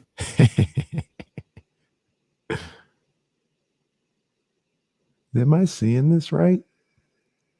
Courtside seats are back. No, that's just the bench. Courtside. Or beyond the bench, behind the bench seats. I wonder what the arena will look like tonight. I'm genuinely curious. Number of people, vibe, the whole thing. Yeah. Me too. No, Bryce. The game starts at 8. The game, Bryce. I'm one of the people who I was not mad at the 7:30 starts. Mm-hmm. That 8 o'clock start is another reason why I'll be home. That's pretty late. It's pretty late. What was I gonna say? Oh yeah, I think I was in a minority liking the 7:30 starts. I don't think people were fans of them. When's Bobby's media starts? Approximately 10 minutes after the game. Oh, there's no pregame availability, only postgame. Still Zoom calls. Whoa. That may be around for a while. Yeah. That may be around for a while. All right, guys, we're going to roll. We're going to get ourselves together. I'm going to get the dogs taken care of, and then we'll head out to the arena. Yes, I believe that you can. I checked this morning. Looks like you still can get tickets. Yep. If you want to go. I see you put the LOL. I don't know. Maybe you weren't being serious, and I'm misreading this. Yes, Casey does got to get out of the house so he can get to the Goal One Center by the time the Lakers start. This propaganda that's going on around here is just out of control. Oh, that was the best. That's one of the best show bits ever. So much fun. Yeah, but whose side is he on? What Okay, are you Lake talking Show. about? All right, y'all. Thanks for being in it today. Thanks for showing out as always. And we'll be back tomorrow. Hit 'em with the Go Kings. Go Kings!